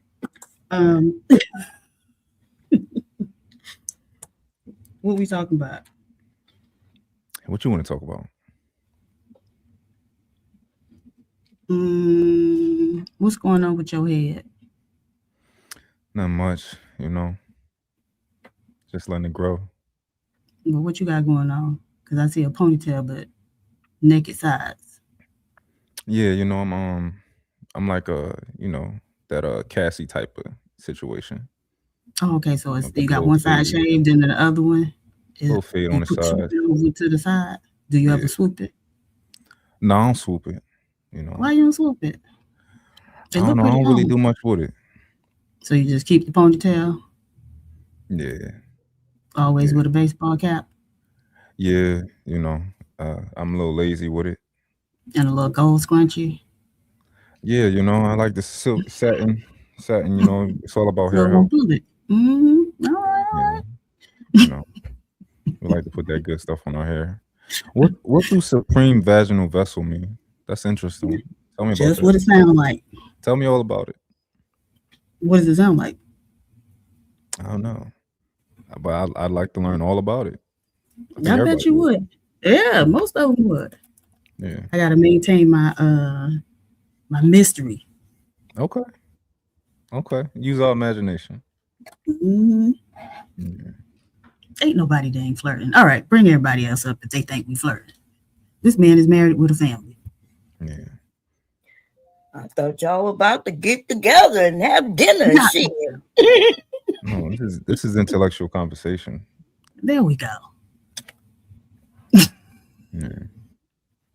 Sound like what a cheating ass nigga say. Well, I ain't even gonna hold you. That was fire though, my G. I support though. I'm with the fuckery sometimes. Not with my lady. I'm gonna say that. But you know what I'm saying. I understand. Just want people to explain their name. That's all. They ask me why I call myself Real Dope Daddy. I tell them why. Why is that?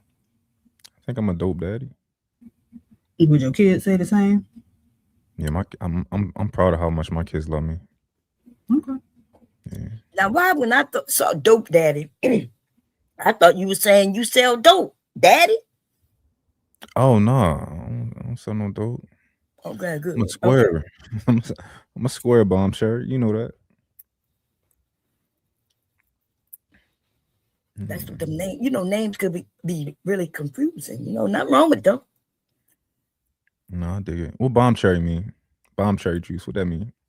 Yeah, well, I mean, you already told me what it meant a while back, and I told you, yeah, you know, and the men will agree. Bomb cherry. The cherry is the bomb, okay? But that's not what it meant when I came up with the name, though. Okay. You know, but yeah. What do it mean when you came up with it? Well, my nickname was Cherry growing up. Unknown caller. And so I was trying to get Cherry Bomb, but it was already taken. So I reversed it. And the juice came because I had a newsletter. And, you know, like they call it tea today. Well, I called it juice back then. The information was the juice. And that's where it came from. Wasn't nothing sexual. But I am a Scorpio, so yeah, maybe, you know, underneath all of that excuse I just gave, maybe it was sexual. Who knows? Who cares? Okay. Now you can't control your freaky if you're a Scorpio. That's crazy. Oh, no. If you're a Scorpio, you control your freaky and everybody else is around you. Yeah. That's what I mean. Ain't nothing uncontrollable over here, baby. No, I'm gonna agree with you. Everything I did, I knew exactly what I was doing. Nah, but my wife a Scorpio. I'm a Libra though. You feel me? Like we the equalizer for y'all. You the equalizer for us. Yeah, there's only one equalizer for Scorpios, and I ain't gonna. It always been them Geminis. Them Geminis crazy than a motherfucker. Y'all scare us. Nah, that's talking crazy shit. I ain't talking about The people Libras getting ain't nothing. crazy. Y'all pussies. I don't know what you talking about. No, we talking about Anything she master wants you to freaky. do, you gonna do it. You I bet can't, you if you, y'all I can't bet you if you tame a put her nigga on with here, no I bet you coochie. she got you doing any and everything she needs you to do. Oh, that explains it. You a Libra, Libra? Yeah, for sure, y'all. Oh, Lord, I don't I like need Libras either. balance in this world. You hear me? The balance is the only thing that makes sense to me, honestly. You can't I can balance admit that's my yourself. Libra form. Shit. I can Man. juggle in this motherfucker. You hear me? I do it on a daily basis. What? Okay. But nah, I'm Oh, just somebody saying wanted. Libras Oh, wait. makes the Scorpio freaky though. Don't do that, because that's what I'm saying we didn't know. Like y'all can't I out don't freak think that so. shit. Yeah, yes. Nothing. No information I've ever come Yes. across. Even if Said. you look up just horoscope comparisons. Like our two You looking signs, up horoscope. I'm gonna bring the book I'm out saying tomorrow. that's on the surface area. I mean, I know like it gets deeper into Is that a astrology and compliment? all that, but I'm just saying. Oh, Nah, Mark, somebody wanted to know about male protection. They told me to ask you about male protection. I don't know what about it, but Male protection. What about it? Like, how do men protect women? Or I don't know. oh, It was a conversation earlier, so maybe somebody else could fill in the gap. I don't know. Somebody said I carry lustful energy. I think that's a compliment. You know, change your panties, No. man. Whoever that is. But yeah, I don't know about the protection. They gotta be more specific with that one. Sharon, can we change the name of the show today while you down there? Can I change it to like the Mont Show? Absolutely not. You know? PhD, but how much to drop you? How much to drop you? How much? What's your number? Everything got a price on it. No, absolutely not. No price, baby. At all? Nope. No? All right. I'm gonna ask again later. See if you change your mind. You know. Mr. Center, want to know when the Bomb Cherry movie coming out? Next year. Okay. You keep looking for it. Shit, based on the rumors, it's already out. It's been out for years. You could go find me on OnlyFans based on what I've heard. Shit. They said you're on OnlyFans, Bomb Cherry? Yeah, they've been saying that. They said I was a ghetto guy at one time. They said you what? Oh, yeah, snap. there's a few screens on here.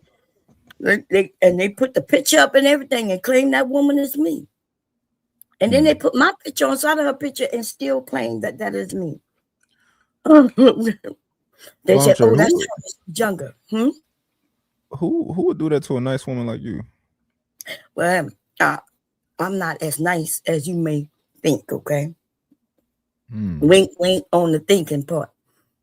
Okay. I am nice, but I'm not. I always thought I was nice, but apparently, when people say nice, they want you to be somebody they could walk on. You can't think for yourself, and you can't go against what they're saying. Because if you think for yourself, then you're not nice. Oh, he said the title changed. What did it change to? Let me look. Well, let's check the title.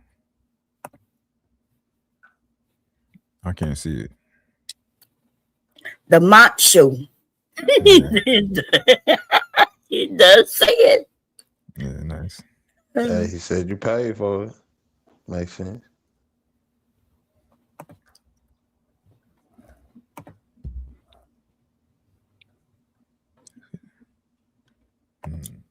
So, y'all, I started respecting Mont. Let me tell you, he did something that I never really saw a lot of men do. Like we see Sharon do it and Brownsville do it. But Mont is a younger man, new to the area, and he was standing up for something he believed. He was like, hey, that's what I saw. And that's what, and a lot of the men didn't like the fact that he didn't just lie on behalf of men. And so that's when I was like, oh, shit. Okay, Mont. Yeah, but keep in mind, he also said we need to kneel lower and grovel more. Who needs to kneel lower? Us. Oh, women? Yeah. No. Black people. Oh, yeah. I think somebody said you was cooning over here. Mm-hmm. Mine, is that true? I missed that. But I mean, I wouldn't agree, but people want to say what they want to say. You know what I think. It's like the same thing I get in the red pill spaces. When you somebody that got balance to you, people gonna hate you. So they try to bully me over there too. So it's just the story of my life. Worth hating. Nobody's bullying you. But again, he was over here cooning. No, I said they try to bully me. I said it is. Well, what you say about the black people that made it seem like he was I'm cool? not even trying to. Because if I was, I would be doing it. You can't bully me. You can only try. Okay. Again, if I was trying to, I would be doing it. Yeah. Okay. I hear you. Sound good. But no, I said when it comes to like all the black pride and stuff like that, I said if black people want to do it, I think other people should be able to do it. And if other people can't do it, I think black people shouldn't do it. It's just my opinion. I think everything should be fair. That's all. Oh, okay. So you think, so when you say white, because I understand, are white people not proud of who they are already? I don't think most people, at least that I experience, give them that freedom. Well, not freedom, to give them that ability to say certain things that we say and stuff like that. I don't think. That's my experience. We can't stop them. Where you live? Guys, where you live? They're starting to do it a lot. I'm starting to see it now. Yeah, about to say, guys, where you live, bro? Say it again. Where do you live? Like, what state are you in? PA. You more up north. Nah. I'm gonna be honest with you, brother. Is a lifelong Southerner. Nah, white people is wildly prideful and disrespectful. Like, that's why you still got white people even up there. You probably know what the Confederate flag is. You get what I'm saying? Yeah. Like, white people are highly prideful. Yeah, I think that when we see, well, at least from my experience, when we see white people that are prideful, that's racist to us. No, the way they do it is racist. No, like it's that racist Confederate to us, flag. but they don't care. That's my point. Like, they still take pride in it. No matter how we look at it, no matter what the outlook of it is from our view. And that's what I'm saying. It's the pride of it. They don't care how we feel. Like, they're still gonna take pride in it. Like my friend. Not only that, but they will pull up on side of you. Well, I don't know about now because some of them backed away from it as they should. But they used to pull on side of you and see that you black and call you all kinds of names and things with that Confederate shit on their car, on their shirts, on their hats. Mm-hmm. So I get the younger generation up north, different experience. But for the rest of the country, they got some areas where if you're a black man, you better not be caught in that area after dark. I think some black people think that's fake though. Because I tried to tell my son. It's still sundown towns. No, I'm saying, yeah. I think some younger people don't believe it's true though. Like my son, right? He just started driving trucks. I'm like, hey, you got to be careful going through some of these areas. Because people are still popping up missing in trees. It's just not nationwide news like it should be. Yeah, those West Coast, East Coast Negroes be tripping real bad on that. Yeah, I don't want to make it out of this, but you're right. I'm calling them out right, man. Midwest Negroes, especially Southern, they run into different type of folk. All right, so that energy is different. I go over there, I visit people on the West Side in California. They talking stuff. I'm like, it's best we not talk about this. All right, because your experience is, a California experience. I'm not going to engage with you in this. Well, yeah, I mean, if y'all agree, then cool. But that was my general point is, either we all do it or nobody should do it. That's all. Well, we should definitely do it. But I guess I'm wondering why Why are some people on that line where you say, well, if we could do it, they could do it? Why aren't we just concerned about us so we can better ourselves, right? Because I know everything we see is white. You look at TV and people get mad when they see one black man or one black woman or in our natural state, our natural hair. They've been getting to do that forever. So why do we feel like it should be equal when we know it's not? Well, One of us don't equate things. Go ahead, I'm sorry. No, I was just that day I was asked the question of why do I think we were asked the question of why do we think that certain people feel a certain type of way about something. And that was my answer to it. Was that certain people feel like certain things aren't fair, at least, socially. And, I just gave my perspective on, I gave an example of that's something that, like, cause the white people where I'm from, of course you got some racist people everywhere, but the white people where I'm from, they kind of, they teeter, they tiptoe around black people. And that's for a specific reason, maybe they feel they guilt, scared. possibly. Yeah, they scared, shit like that. So They racist for real. I mean, they got an outlook, a negative perspective of you already. That's what I'm pointing out. And even when you go like deeper in the South, like I'm from North Carolina, like born and raised there, bro. Like, listen to me. Those white people aren't even, and it's weird because I'm gonna be honest, people don't understand North Carolina, a place where it's like really black or really white. Like white people and black people don't really intersect. But when you go to those white parts, you already know where you at. And now I stay in West Virginia where it's wildly white. And listen to me, these white people broke off from Virginia because they ain't agree with slavery. These mugs, this is Trump country. Do you understand me? Like, and they really mean that. Like, and for some odd reason, if they see a black person, their instant mindset is like, you don't agree with our ideology. We don't like y'all. Now they women do, but the men definitely don't. It's crazy. My question for mine, because I understand what he's saying. He's saying that the white people that he is experiencing, they are, they tend to present themselves a certain way. But my question to Mont would be, have you experienced being around white people that have a significant level of power and or influence? I'm sorry. I heard you, Brownsville. Somebody say something. He got a call. No, that was his radio. Yeah. Have you experienced white people that have a significant amount of power and or influence? Maybe. Just like in a regular corporate world, but outside of that, probably not directly. I'm not sure. It probably wasn't right, because I think if you have, like, if you've been around, let's say, police station, briefing rooms, right? You've been around like judges' chambers where they're talking and communicating, the lawyers and the judges.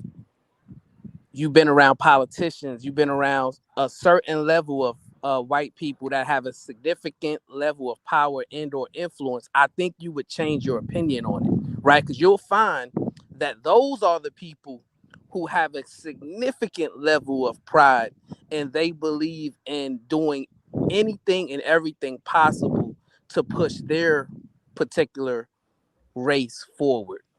Yeah. I think people might be confused on my point. So my point is not to say that some white people don't have pride.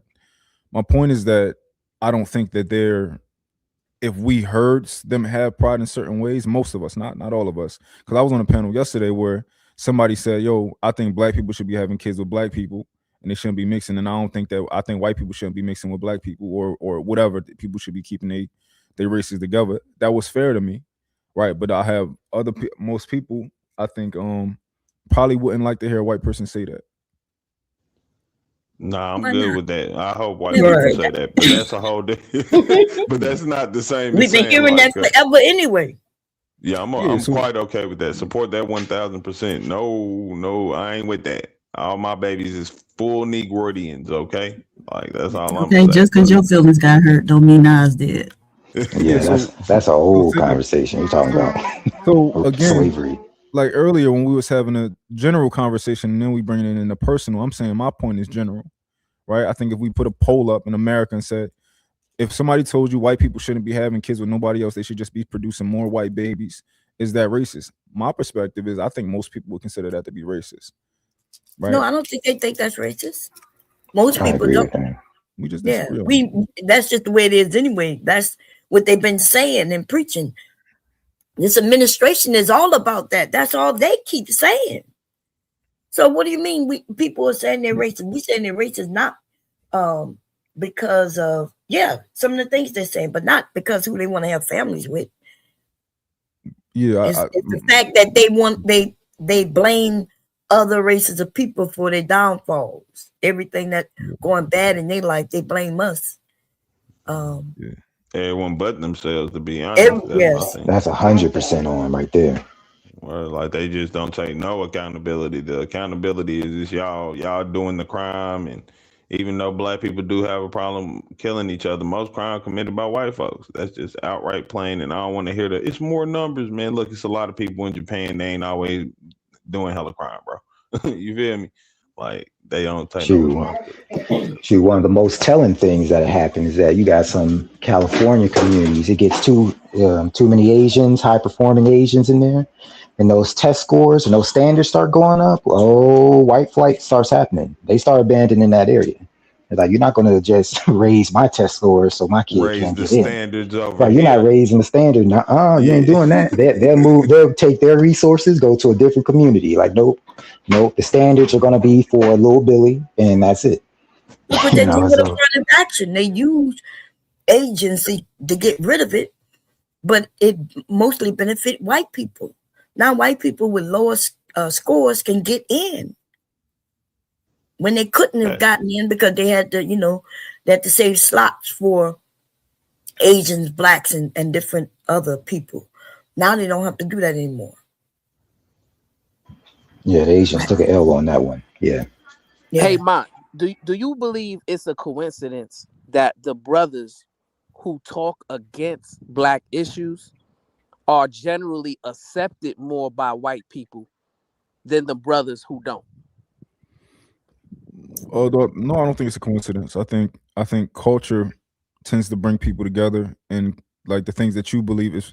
So if your ideology identifies with somebody else's, I think that you will most likely end up being, accepted by those people. I think maybe I didn't ask the question correctly. So brothers like Stephen A. Smith, right? Brothers like Anton Daniels, right? Who, when we hear them speak, in general, they are speaking down about the black community or overly criticizing the black community in a certain type of way, right?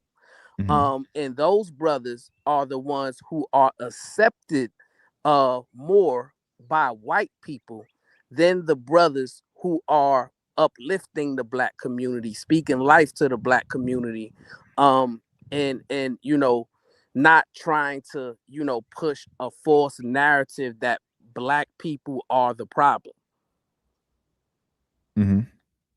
Why do you think that is? Why do you think what does that have to do with culture?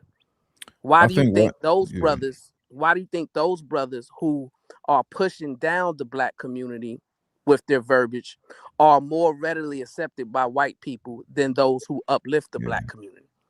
I think because of ideology.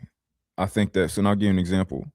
I understand what y'all see when y'all talk about Anton, and I understand what y'all see when y'all talk about Stephen A. Smith, right? Even if I don't necessarily fully agree with you. You take another brother who has the X for boys school. You know what I'm talking about? It's a guy he got a school where he teach young black boys how to fix cars, everything that they need to know how to be, polite, respectful. He take kids in and stuff like that. It's called the X School for Boys or something like that. I don't know his name, but I used to watch some of his content years ago. King Randall, right? I don't find him to talk like Anton Daniels. I don't find him to talk like Stephen A. Smith, but he's accepted by conservative people because I think he has his values lean conservative. So a lot of white people will accept him, even though I don't think that he tends to talk down on the black community at all. But I don't follow him these days, so I don't know what he has transformed into. But that's just the last time I checked.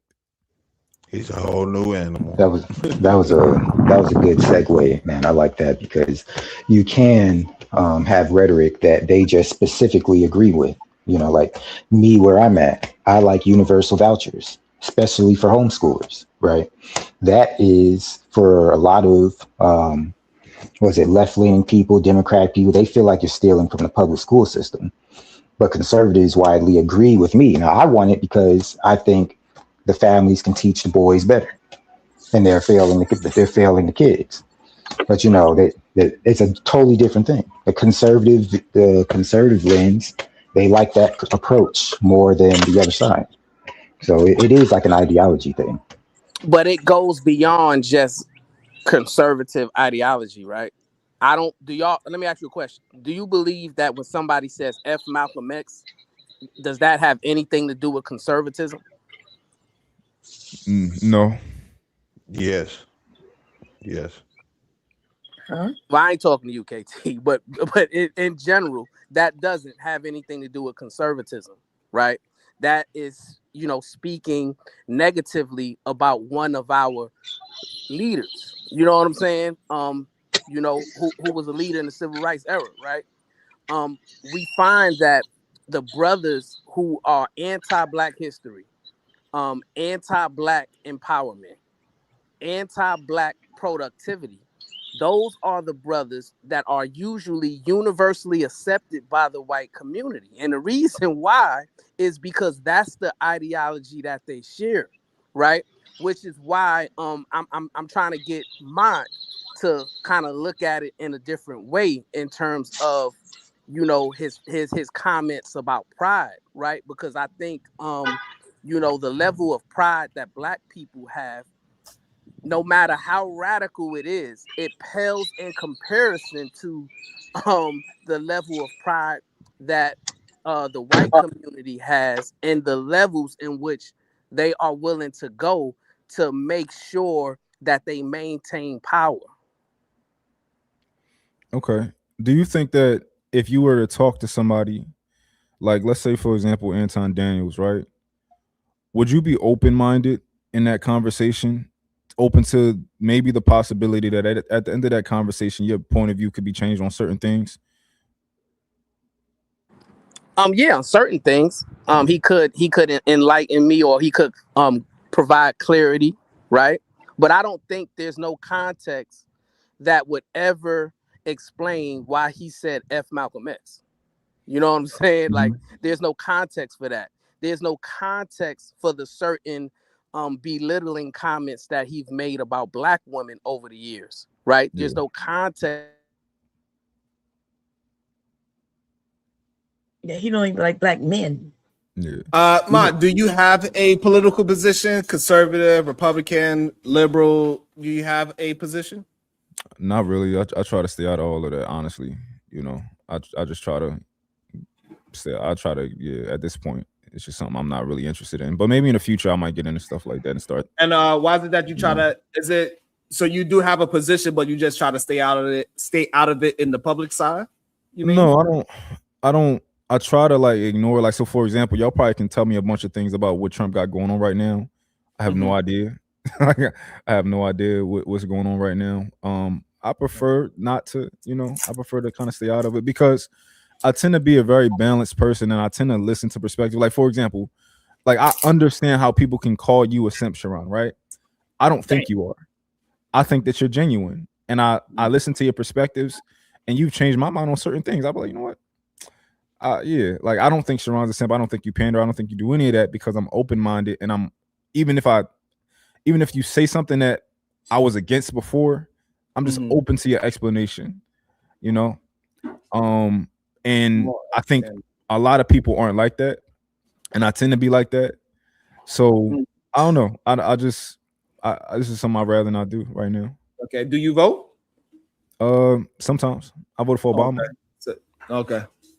So you more identity politics, like, hey, this is what my people need. I'll go to the joint. But when it's just this crazy back and forth, you like, y'all tripping. It's a little too intense. I will vote if I'm educated on it. I will Okay. vote if I have an actual position. I'm educated on it. I'm not one to think that I wasn't a fan of either person in the last. I just That's fair. All right, yeah, that's fair.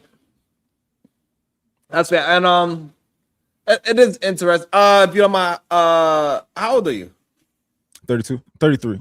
I just turned 33 Okay. the other day. All right, still pretty. All right, still learning a lot of things on the ropes. Hey, 30s is a good year. That's early 30s is fun. You learn a lot in those years between now. What's the other day? Tom? 19th. Oh, okay, good. What's the 19th? Yeah, No, I just turned Pisces. 33. Yeah. Oh, your favorite sign, right, Diva? No, yeah, right. I despise Pisces. Mark, you said 19? 19th. Yeah. Yeah, me and you. I was born on the same day. We're the same person. I can tell we very similar, you know. Absolutely not. He loses his shit. Right. I don't know what you're talking about.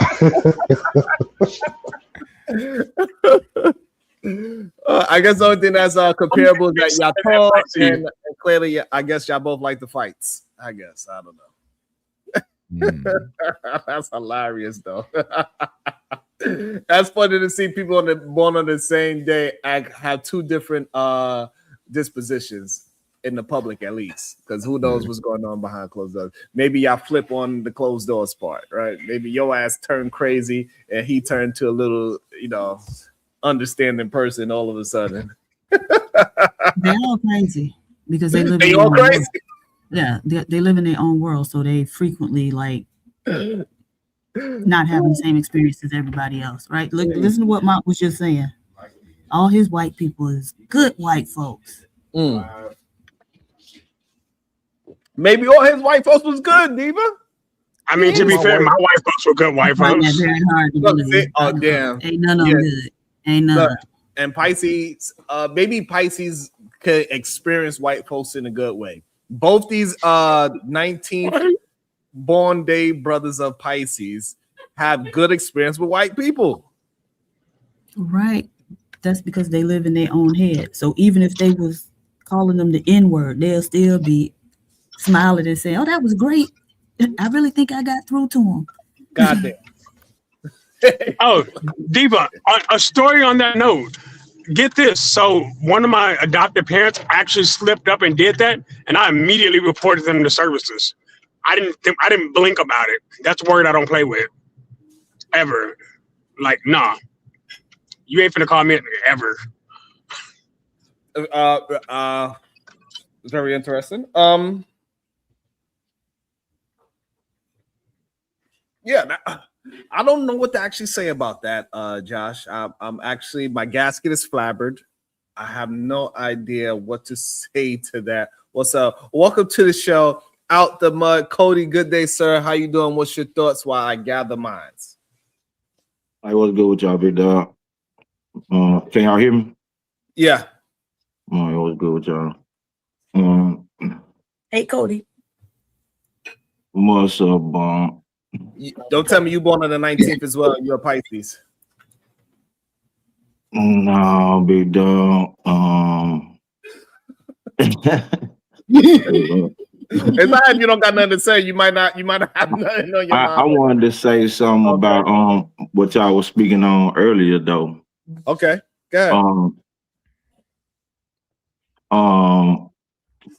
First, let me take off my rudeness and holler at all the wretches in the chat. Shout out to Bomb Chair, PhD. Hey, Sugar Bomb. Hey, nah, I'm fucking with y'all. Hey, look though, for real. Hey, Sharon, you were saying that you don't think most women think they men know how to fight, right? But do most women say I'm gonna go get my man to beat your ass? No. Only Bomb Cherry, Diva, and Shicey Bum would say that. All the ratchets?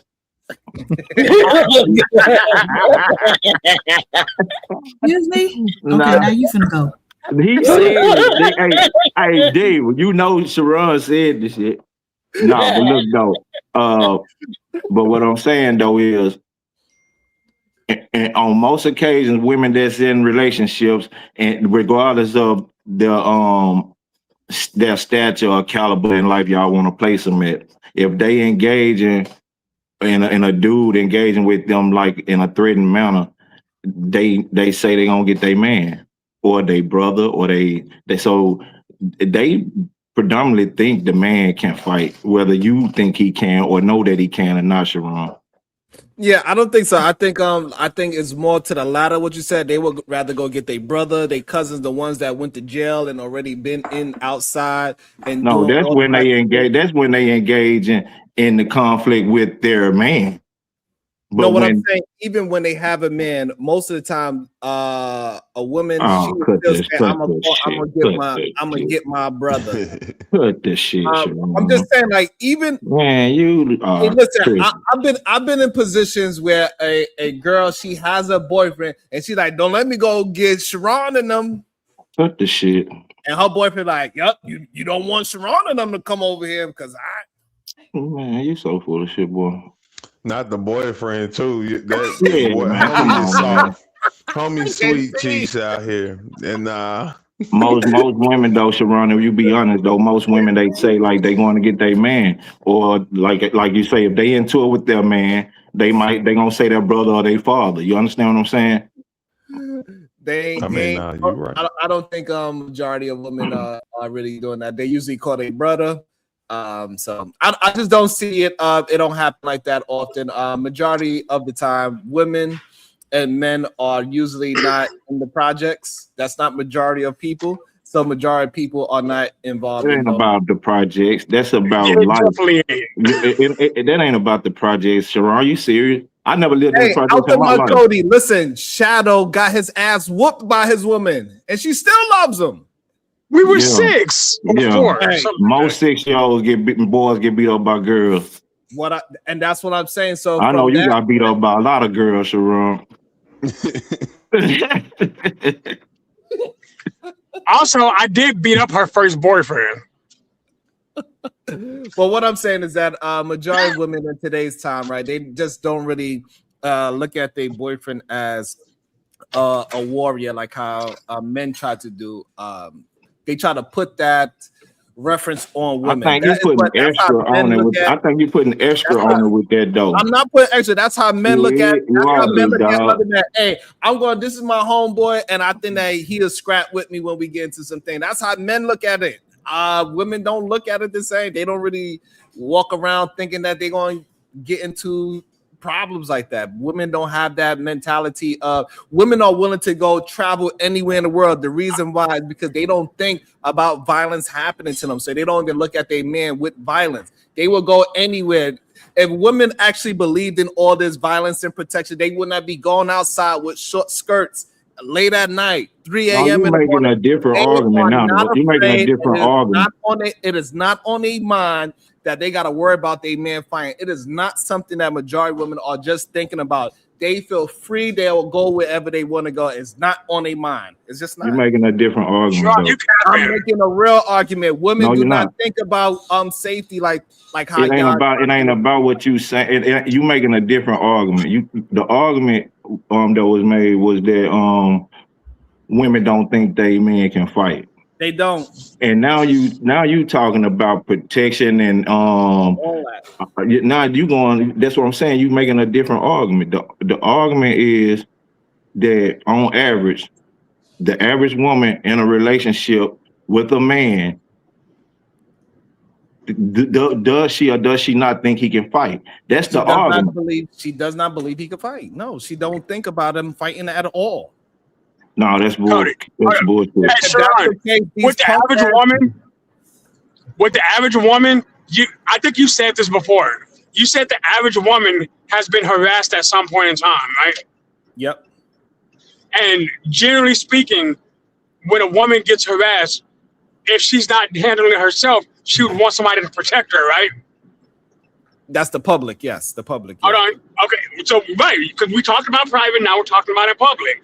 Are you saying she wouldn't want somebody who could actually protect her in that moment? Yes, she do. In that moment, she wants somebody that can protect her. Yes. I was just making sure. All right, we're good. Nah, yeah, but I don't have nothing to do with our conversation now, right? Because even a man, he wants somebody to protect him in that moment too. That's why. That's why a lot of men, they go in places with 50 dudes, 10 dudes, 4 dudes. They want protection too. I ain't full of shit. Hey, they ain't gonna. Hey, look, they get into the channel. They calling KT. Hey, KT, can't come over there because I think them dudes gonna jump me. Sharon, you think most men go somewhere with 10 dudes? Yes, they be going out. That's we speaking in general, right? At least 4. In general, they go out 4 deep. You think most men go out 4 deep? And they scared as hell. Yes, that's why they go out 4 deep. don't know the people. What they want. Man, Trump's so full of shit. That's why they go out 4 deep. They scary. Hey, look, you just don't like niggas. You just don't like dudes. I'm sorry. I'm sorry. It's the truth. When you go out, okay, so how many times when you were single, you went out to a club by yourself? The silence. Who you asking the question to, though? You just posing the question to the who you asking that question to? Or you just put something in the air to speak?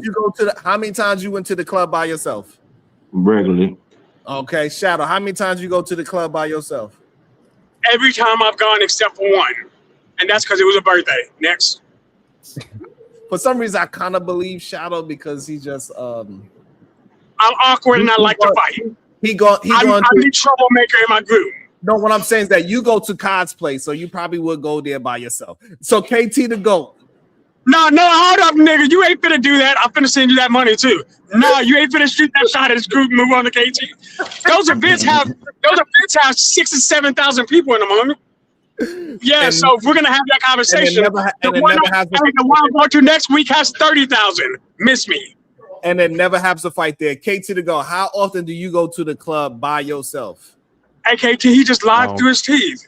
It happens. I don't go to the club too often, but out of about like 12 times I have been like just a club, mostly by myself.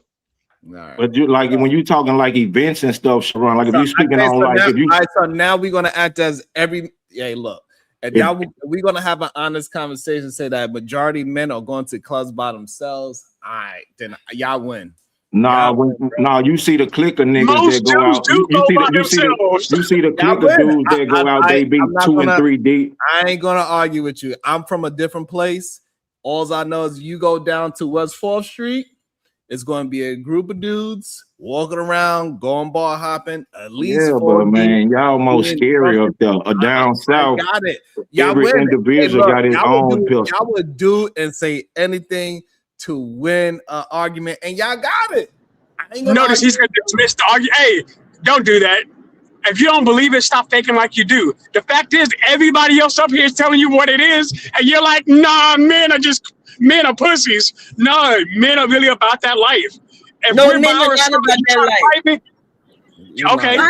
He's supposed to believe everything y'all say. Nothing wrong with y'all having y'all point of view based on where you from, but then there's other people who are from other areas giving their viewpoints, right? So everybody down south might have a pistol, but I thought they were talking about fighting. Right. So it seemed like, you're talking about a fighting pistol. too. What? Fighting is when you go to the club in the building, you gotta, if the fight break out, you gotta fight.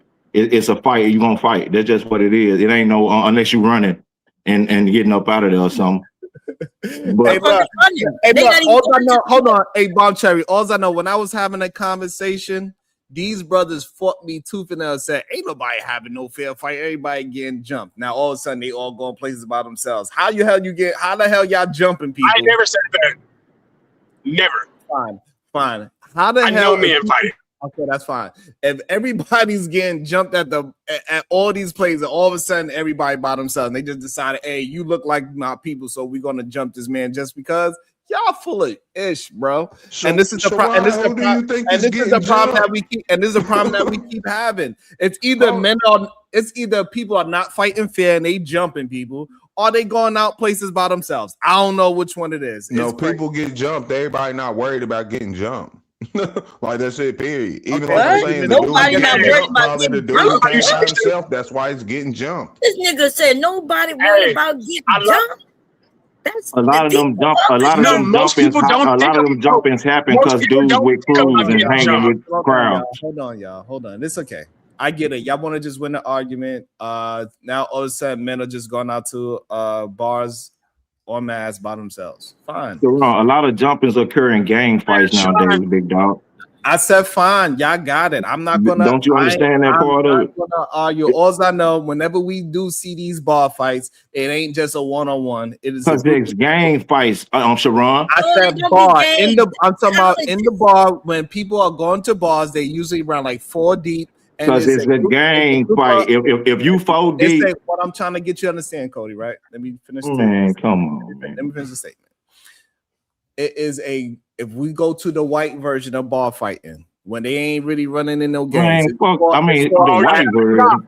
Yes. Nah, let's have this conversation, sir. Let me let you lock your goddamn mouth. Let me watch you lock through your teeth. Because you the expert on whiteness up here, apparently. When it comes to this scenario, yes. No, you're not. What y'all saying is fake. No, you're not. I'm telling y'all the bullshit y'all saying is bullshit. Listen, Y'all are faking it. I don't even know why y'all are doing that. I don't even know why y'all are doing that. Like y'all are trying to make a bad projection for no reason. There's no reason to even try to spread that BS. But for some reason, you're trying to. The story you're making doesn't even make sense. Y'all want me to even the white people who go to bars don't generally go together. They meet there, and if one of them gets in a fight, it's fucking cringe. They meet there. See, look, he said they meet there. They don't have to be the same. All right, hold on. All right, so hold on. So maybe John think that we having an argument about how to get that's a crazy place to get froze at. maybe he's confused about what I mean by they are together. I'm not saying they all got there in the same car. I'm just saying they all decide that they are going to the same place. Whether how they get there, I don't actually really care. They got in the same car, same bus, whatever, or different cars, different buses, but they all call each other a Bob and say, hey, we going to the Black Pussycat Club, and then they all meet there, and there's at least 4 of them there, and they sit down at the bar. That's what I'm saying. I don't know why we confusing that with if they ride in the same car together or not. I don't know, Bomb. Yeah, that was crazy. He said they meet there. They don't go together. But people that move like that are like click tight, right? They like right. Them like clicks. Yeah. But clicks are friends. Cody. Your internet is messed up too. I'm tripping. We can't hear you. But listen. So some of us are older. Some of y'all have been to a club in a while. Some of y'all go to different types of clubs, right? But there are people who go to clubs. They're not in gangs, and a fight start. I've seen where, let's say all of us at the club, and somebody Cody, getting a fight with somebody, right? We don't even know you, but we watching y'all fight, then somebody accidentally hit me, then my man might jump in and hit him, and then all of a sudden everybody in that bitch is fighting. But that's different though. Guns get pulled out. That's different from getting jumped though, Bomb Chair. I understand what you're saying, but that's different from getting jumped. But you getting jumped because y'all fighting over that. You might have some friends, or you may not. But who you fighting may have friends, and you will get jumped. That's different. Let me show you like jump. All right. If I'm in the spot and Sharon and Brownsville in the spot, right? Yep. And we jumping them. Hold on, let me explain the situation though, Sharon. You gotta you know I'm right what I'm saying. You just don't want to hear it. No, because we jumping them, Cody. That's I know you are. That's what I'm finna say. But I'm saying though. Sharon and Brownsville and they other 2 guys are cliques. They got them the Brownsville clique. Now these guys only traveling in this pack like that because the Brownsville clique, Sharon misses hell and he be starting shit everywhere he go.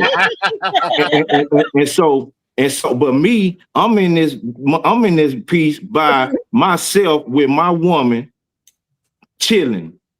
But Sharon so messy, I just walk past these guys to go to the bathroom, and Sharon instantly starts some shit because he know he got the Brownville clique with him. Now they jump me because I fired off on Sharon Miss Sad. You hear me? It's totally different from a bar fight breaking out and everybody jumping in. Right, we understand that. So, but regardless of the fact, what I'm trying to get at is that a lot of brothers, when they go out, they usually go out for occasions, and they also call their homies out and they go out together. The people that goes out by themselves to the bar or to the club is someplace that they're familiar with, and they're gonna meet other people that they already know is a part of their social circle. Most people are not going to strange places for the first time as men by themselves. But some stuff just free kills, though, Sharon. That's a free kill. That's a free kill for Brownsville and the rest of the guys. They get to get off their jab, practice on their right hook on a free kill. Hold up. What I'm saying is that majority of people that's gone out to these bars by themselves or clubs by themselves is usually a common place that they go, and they're going to know people that's already in the club. They don't have to go there with them, but when they get there, they're going to be like, hey, what up? So 9 times out of 10, people in Cheers ain't fighting each other, though. Okay, you're missing what I'm saying. I'm not disagreeing with what you're saying with that, Cody. What I'm talking about, men, they go to places where it's familiar and they already have people that were willing to back up if something pops off, is what I'm saying. They are not going to, what I'm saying is that they are not going to places and strange places by themselves en masse unless they traveling somewhere out of the country or out of the state. That's the only time they will go to a place where they by themselves. But when they within their circle, they go into the same type of club where they might meet their homeboys at, and then they're gonna chill out with their homeboys. They'll go to the bar where it's a strip of bars, and they're gonna meet their homeboys at the bar because that's what they do. That's what I'm communicating. Hey, Sharon, if I'm at the kickback at your house, big dog, and I don't know how y'all kick back out there. Y'all kick back on the roof or some shit, 'cause y'all ain't got no yards, don't it? that is a big place that we do. So look, bro. We on the roof kickbacking. Some strange dude walk up on the roof that Sharon ain't invited to the kickback. I'm just familiar with Sharon and a couple people here, but you know what I'm saying? Yes. I'm invited to here with Sharon. Dude come, he violating disrespect. Sharon trying to play it like as cool as if I don't know who brought him in or invited him, but he here, chill, calm down, big dog. You can be here if you're gonna be here, but chill. You feel me? But he's constantly insisting on violating and being disrespectful, right? So get what? When Sharon get the taxing on him, the rooftop taxing on his ass based on the fact that familiarity. I'm running with Sharon. I ain't finna let Sharon get beat up at his own party in front of his wife and babies and shit. So everybody on this rooftop rocking with him. The same thing with Cheers, the bar you was just using. Everybody in here that's a regular are familiar with each other, and not for So, Cody. Yeah. So, and with that being said, and this is why men usually don't go to strange places by themselves because of that factor, just in case some shit pop off. But that's the problem though, right there though. The strange place is the problem, and then the click up is the problem. You saying that based on the fact that we in this building and we all familiar with each other that we're clicked up and we're automatically gonna do something. That's what you're saying. But that just keeps the potential of a threat down. You understand what I'm saying? Based on being in a familiar place around familiar people. But Cody, what about his violation, which is actually what caused the problem? Hold That's on what a I'm second, saying, right? Because y'all missing it, right? And Cody, I agree with you, big dog. Right? I agree with your original premise. But listen to what you allow Sharon to do. You allow Sharon to move the premise and have you argue something that has nothing to do with your original premise, right? Like now you're arguing that a lone wolf is more popular than a pack, and that's just not true, right? Men do seek out other men for protection, right? And Shadow can verify this because you can ask Shadow right now, right? Who is more popular in the federal prison system? Is it the lone wolf or is it the car? The car for a fact. Right. More. But that's because you can get a lot more done. Brownville, let me say this real quick. Let me say this real quick, right at that little spot. I got you, big dog. But look though, with the lone wolf though, big dog. With the lone wolf in that same situation you just described, with the lone wolf, long as he mind his business and stay in bounds, he has no threat. That's not true. And Shadow can verify this, right? Because if you are a lone wolf in that situation, right, and somebody who's a member of a car, and let's say he has influence, he want to take something from you, right? You're in trouble, right? You got a problem.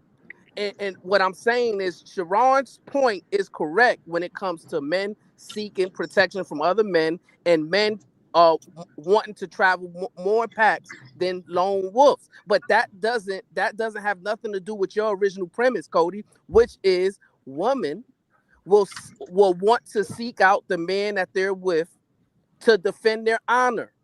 I think that's the point where you got to keep them boxed in. Yeah, but I think he's running from that though.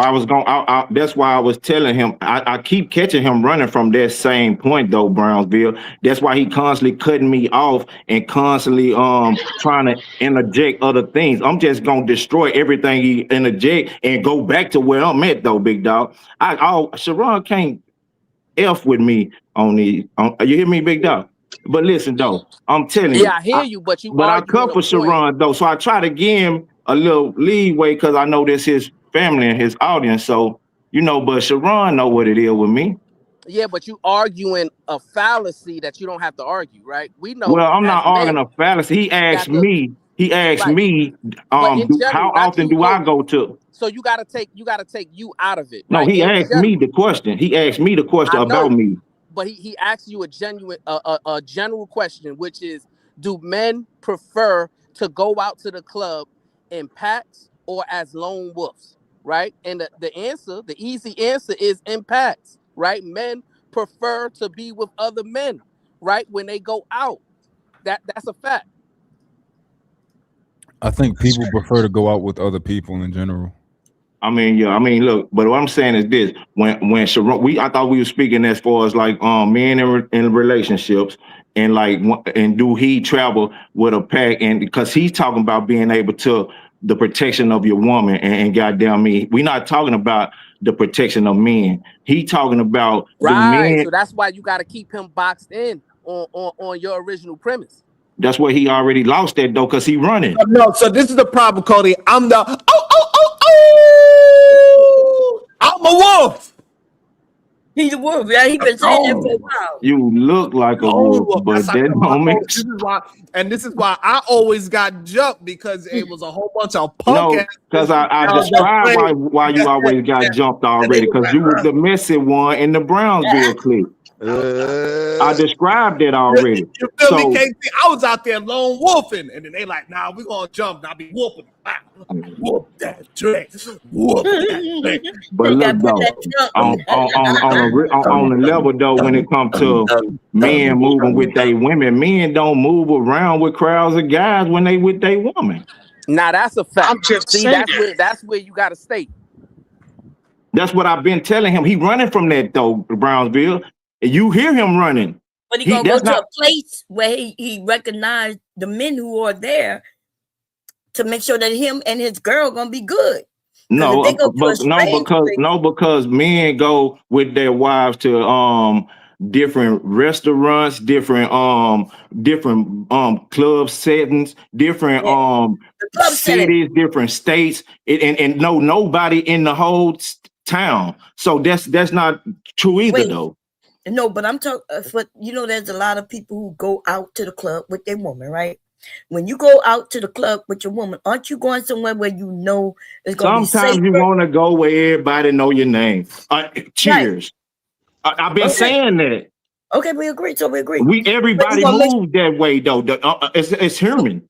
I agree. Not everybody even have a cheers group when they go to clubs. So that's when they're gonna go out of state. They're gonna go to different when I go outside and I see certain, I'm like dum dum dum dum dum dum. That's all I hear in my head, bro. I mean, go back to what he's saying though too. In a relationship, the people who do want to leave the comfort zone would be the women more than anything. Like men do want to be in the, I'm agreeing with you, like here Brownsville, in terms of like men do want to move in packs and where they're more comfortable with, because they're just worried about security in general, you know what I'm saying, like of themselves and the people around them. But women will be like, let's go to the beach. You know what I'm saying?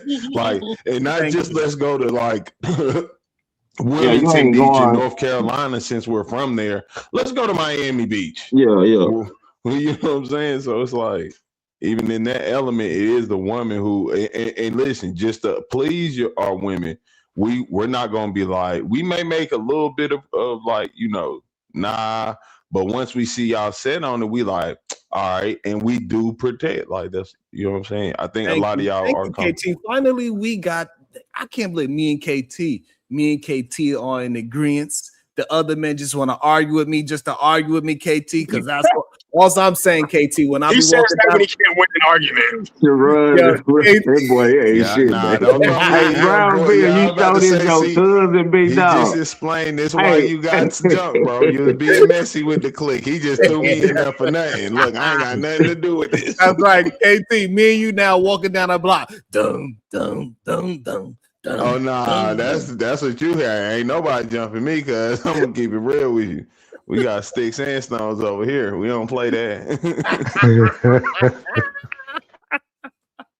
Yeah, whoop that trick, Cody. That's how we moving.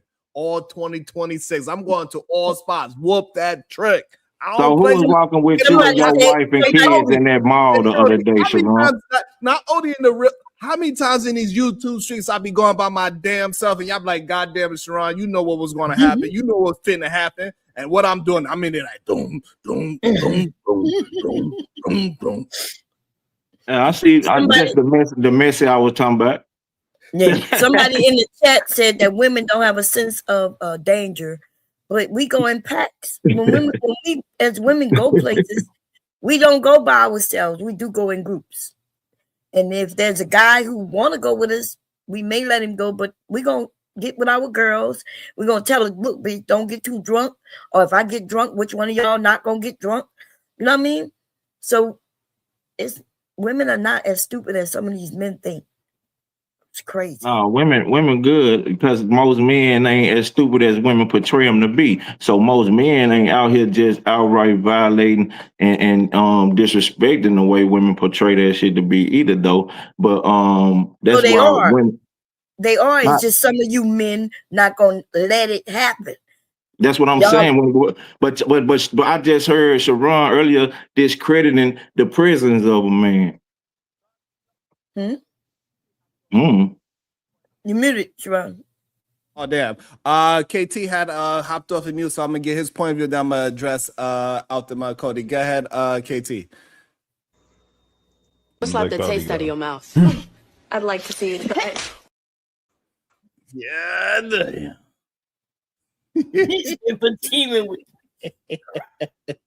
God damn.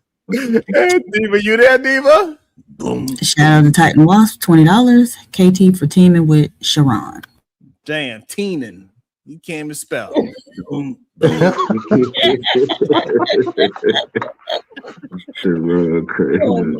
spell it works. You feel what I'm saying, Diva? I'll just be out here. Boom, boom, boom, boom, boom. That's how I feel walking down the street. That's called lone wolfing, sir. You want your clip, I'm gonna knock them off. And that's what I'm saying. Majority of men are not lone wolfing it. Don't provoke me to anger or else you be in danger. Yeah, we clicking up. Go ahead, Diva. All right. DeLon Cortez, $20 to keep KT because Josh could not spell teaming correctly. Do better, Josh. Thank you. Oh, that was worth it. Thank you, Calzone. Calzone. Yeah, nah, look, that's exactly what Cody was talking about. Your messy ass, bro. You ain't got me kicked. I ain't team up with you. That's why I'm team up with Negroes. They gonna get you jumped. But look, in the same breath, somebody else brought you back. So you kind of proved this point anyway. I'm gonna shoot you again. Nah, chill. Hold up. Let me live. But you know, women, we go on girl trips all around the world, and we do, in a sense, rely on men. You know, even if you're not in our group, we have a strong feeling that even if a guy come at us, hopefully there's gonna be some other guy around who will step in when necessary. That's a good thing. That means women do kind of like men. But they do that. We can't act like there aren't many dangerous men out here. Okay. Oh, we ain't gonna never say that, you know what I'm saying? But I know like I want a majority if men see a woman out in distress and she somebody trying to jam her up, rob her or something in the alley, and a man visually sees this and walk across it, he's gonna 9 times out of 10 intervene in some type of way, big dog. Right. But unless he with the dude that's robbed you, then you in trouble. That was the plot. But you know, for the last, I would say 10 years, some of these men have been convincing other men to stay out of it. Like, that's why they say, oh, women, she just as dangerous as the men, or her mouth, she should just be quiet, like that kind of thing. And so now I'm hearing it across the board where people are literally saying the women are dangerous, and she's more dangerous than the men. And in fact, women are dangerous.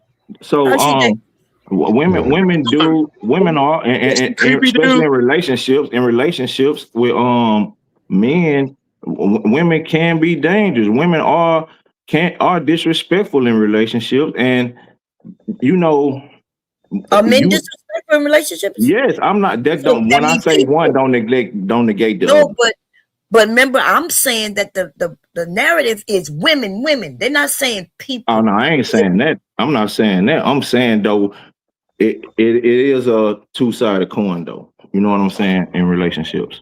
And we can agree to that. But that's not what these men are saying. They literally are saying we men are logical and the women are emotional, and her mouth will get us in trouble. Women.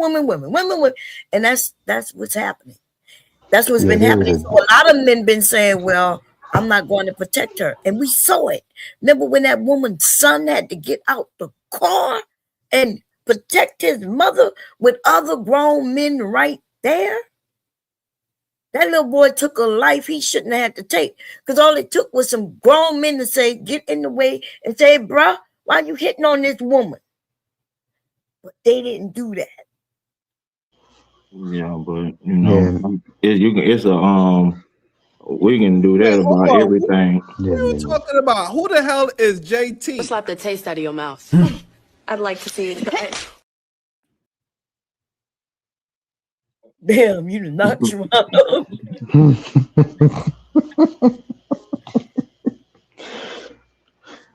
Someone's supposed to read that? Yeah, he didn't leave. I think that's you or Diva. PhD, you got it? She said she'll be right back. Then she... Oh, okay. Shadow, the Titan Mars, shit. $40 say JT and Sharon. And I guess he meant KT, y'all. Hey man, you my dog. Slap the taste out of your mouth. I'd like to see you try it. Now I'm going for the click. What's up? Obama, I hear what she's saying. There is a narrative that that type of protection that you were describing is now being framed as a patriarchal privilege. Okay, so that is the privilege of the patriarchy. So, you know, if we are tearing down said patriarchy, then the privileges go down too. So Well, that that's is a ridiculous narrative. what you're saying. So is the assault of the man, is that the privilege of the patriarchy? So No, the protection from strangers or weird men, stranger men okay. is the protection. Okay, so the patriarchy, so I guess y'all like the patriarchy, it protects you too, right? Is that what you're saying? Because like y'all, like you really think that makes sense what you're saying. And that's because No, you've I'm been in telling a you spiritual I'm telling space you the narrative. I'm telling you forever. the narrative. I'm just Oh, telling okay, you the yeah, that's the narrative narrative. that That's right. But you're yeah. saying it as if you're saying, hey, it's factual, right? You're saying, well, that hey, y'all don't like the patriarchy. Black men, I don't like patriarchy doesn't benefit black men at all. It don't benefit black people at all. That's a different argument. I'm saying those guys being just in that vicinity saying, hey, that's not my business. She's not underneath my specific protection. I'm Yeah. not getting involved in that. I'm not That's right. trying to risk getting killed. That's not the patriarchy, right? Because you always believe that another man, right? If you're not around your mother, your sisters, your daughters, because you at work doing the manly thing, and they get in trouble, you always thought that another man will intervene, which means, right? But if now the men are saying, that's not my people's, that's not my mother, that's not my daughter, why should I care? So, like, I'm just confused at the arguments that you men make. Oh, look like we had any last words, y'all. PhD.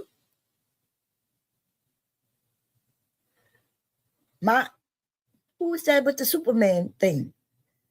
Oh, okay. I think that's Mott, y'all. Okay, y'all. Bye, everybody. Don't get Nothing wrong with being. Hype me up. Let me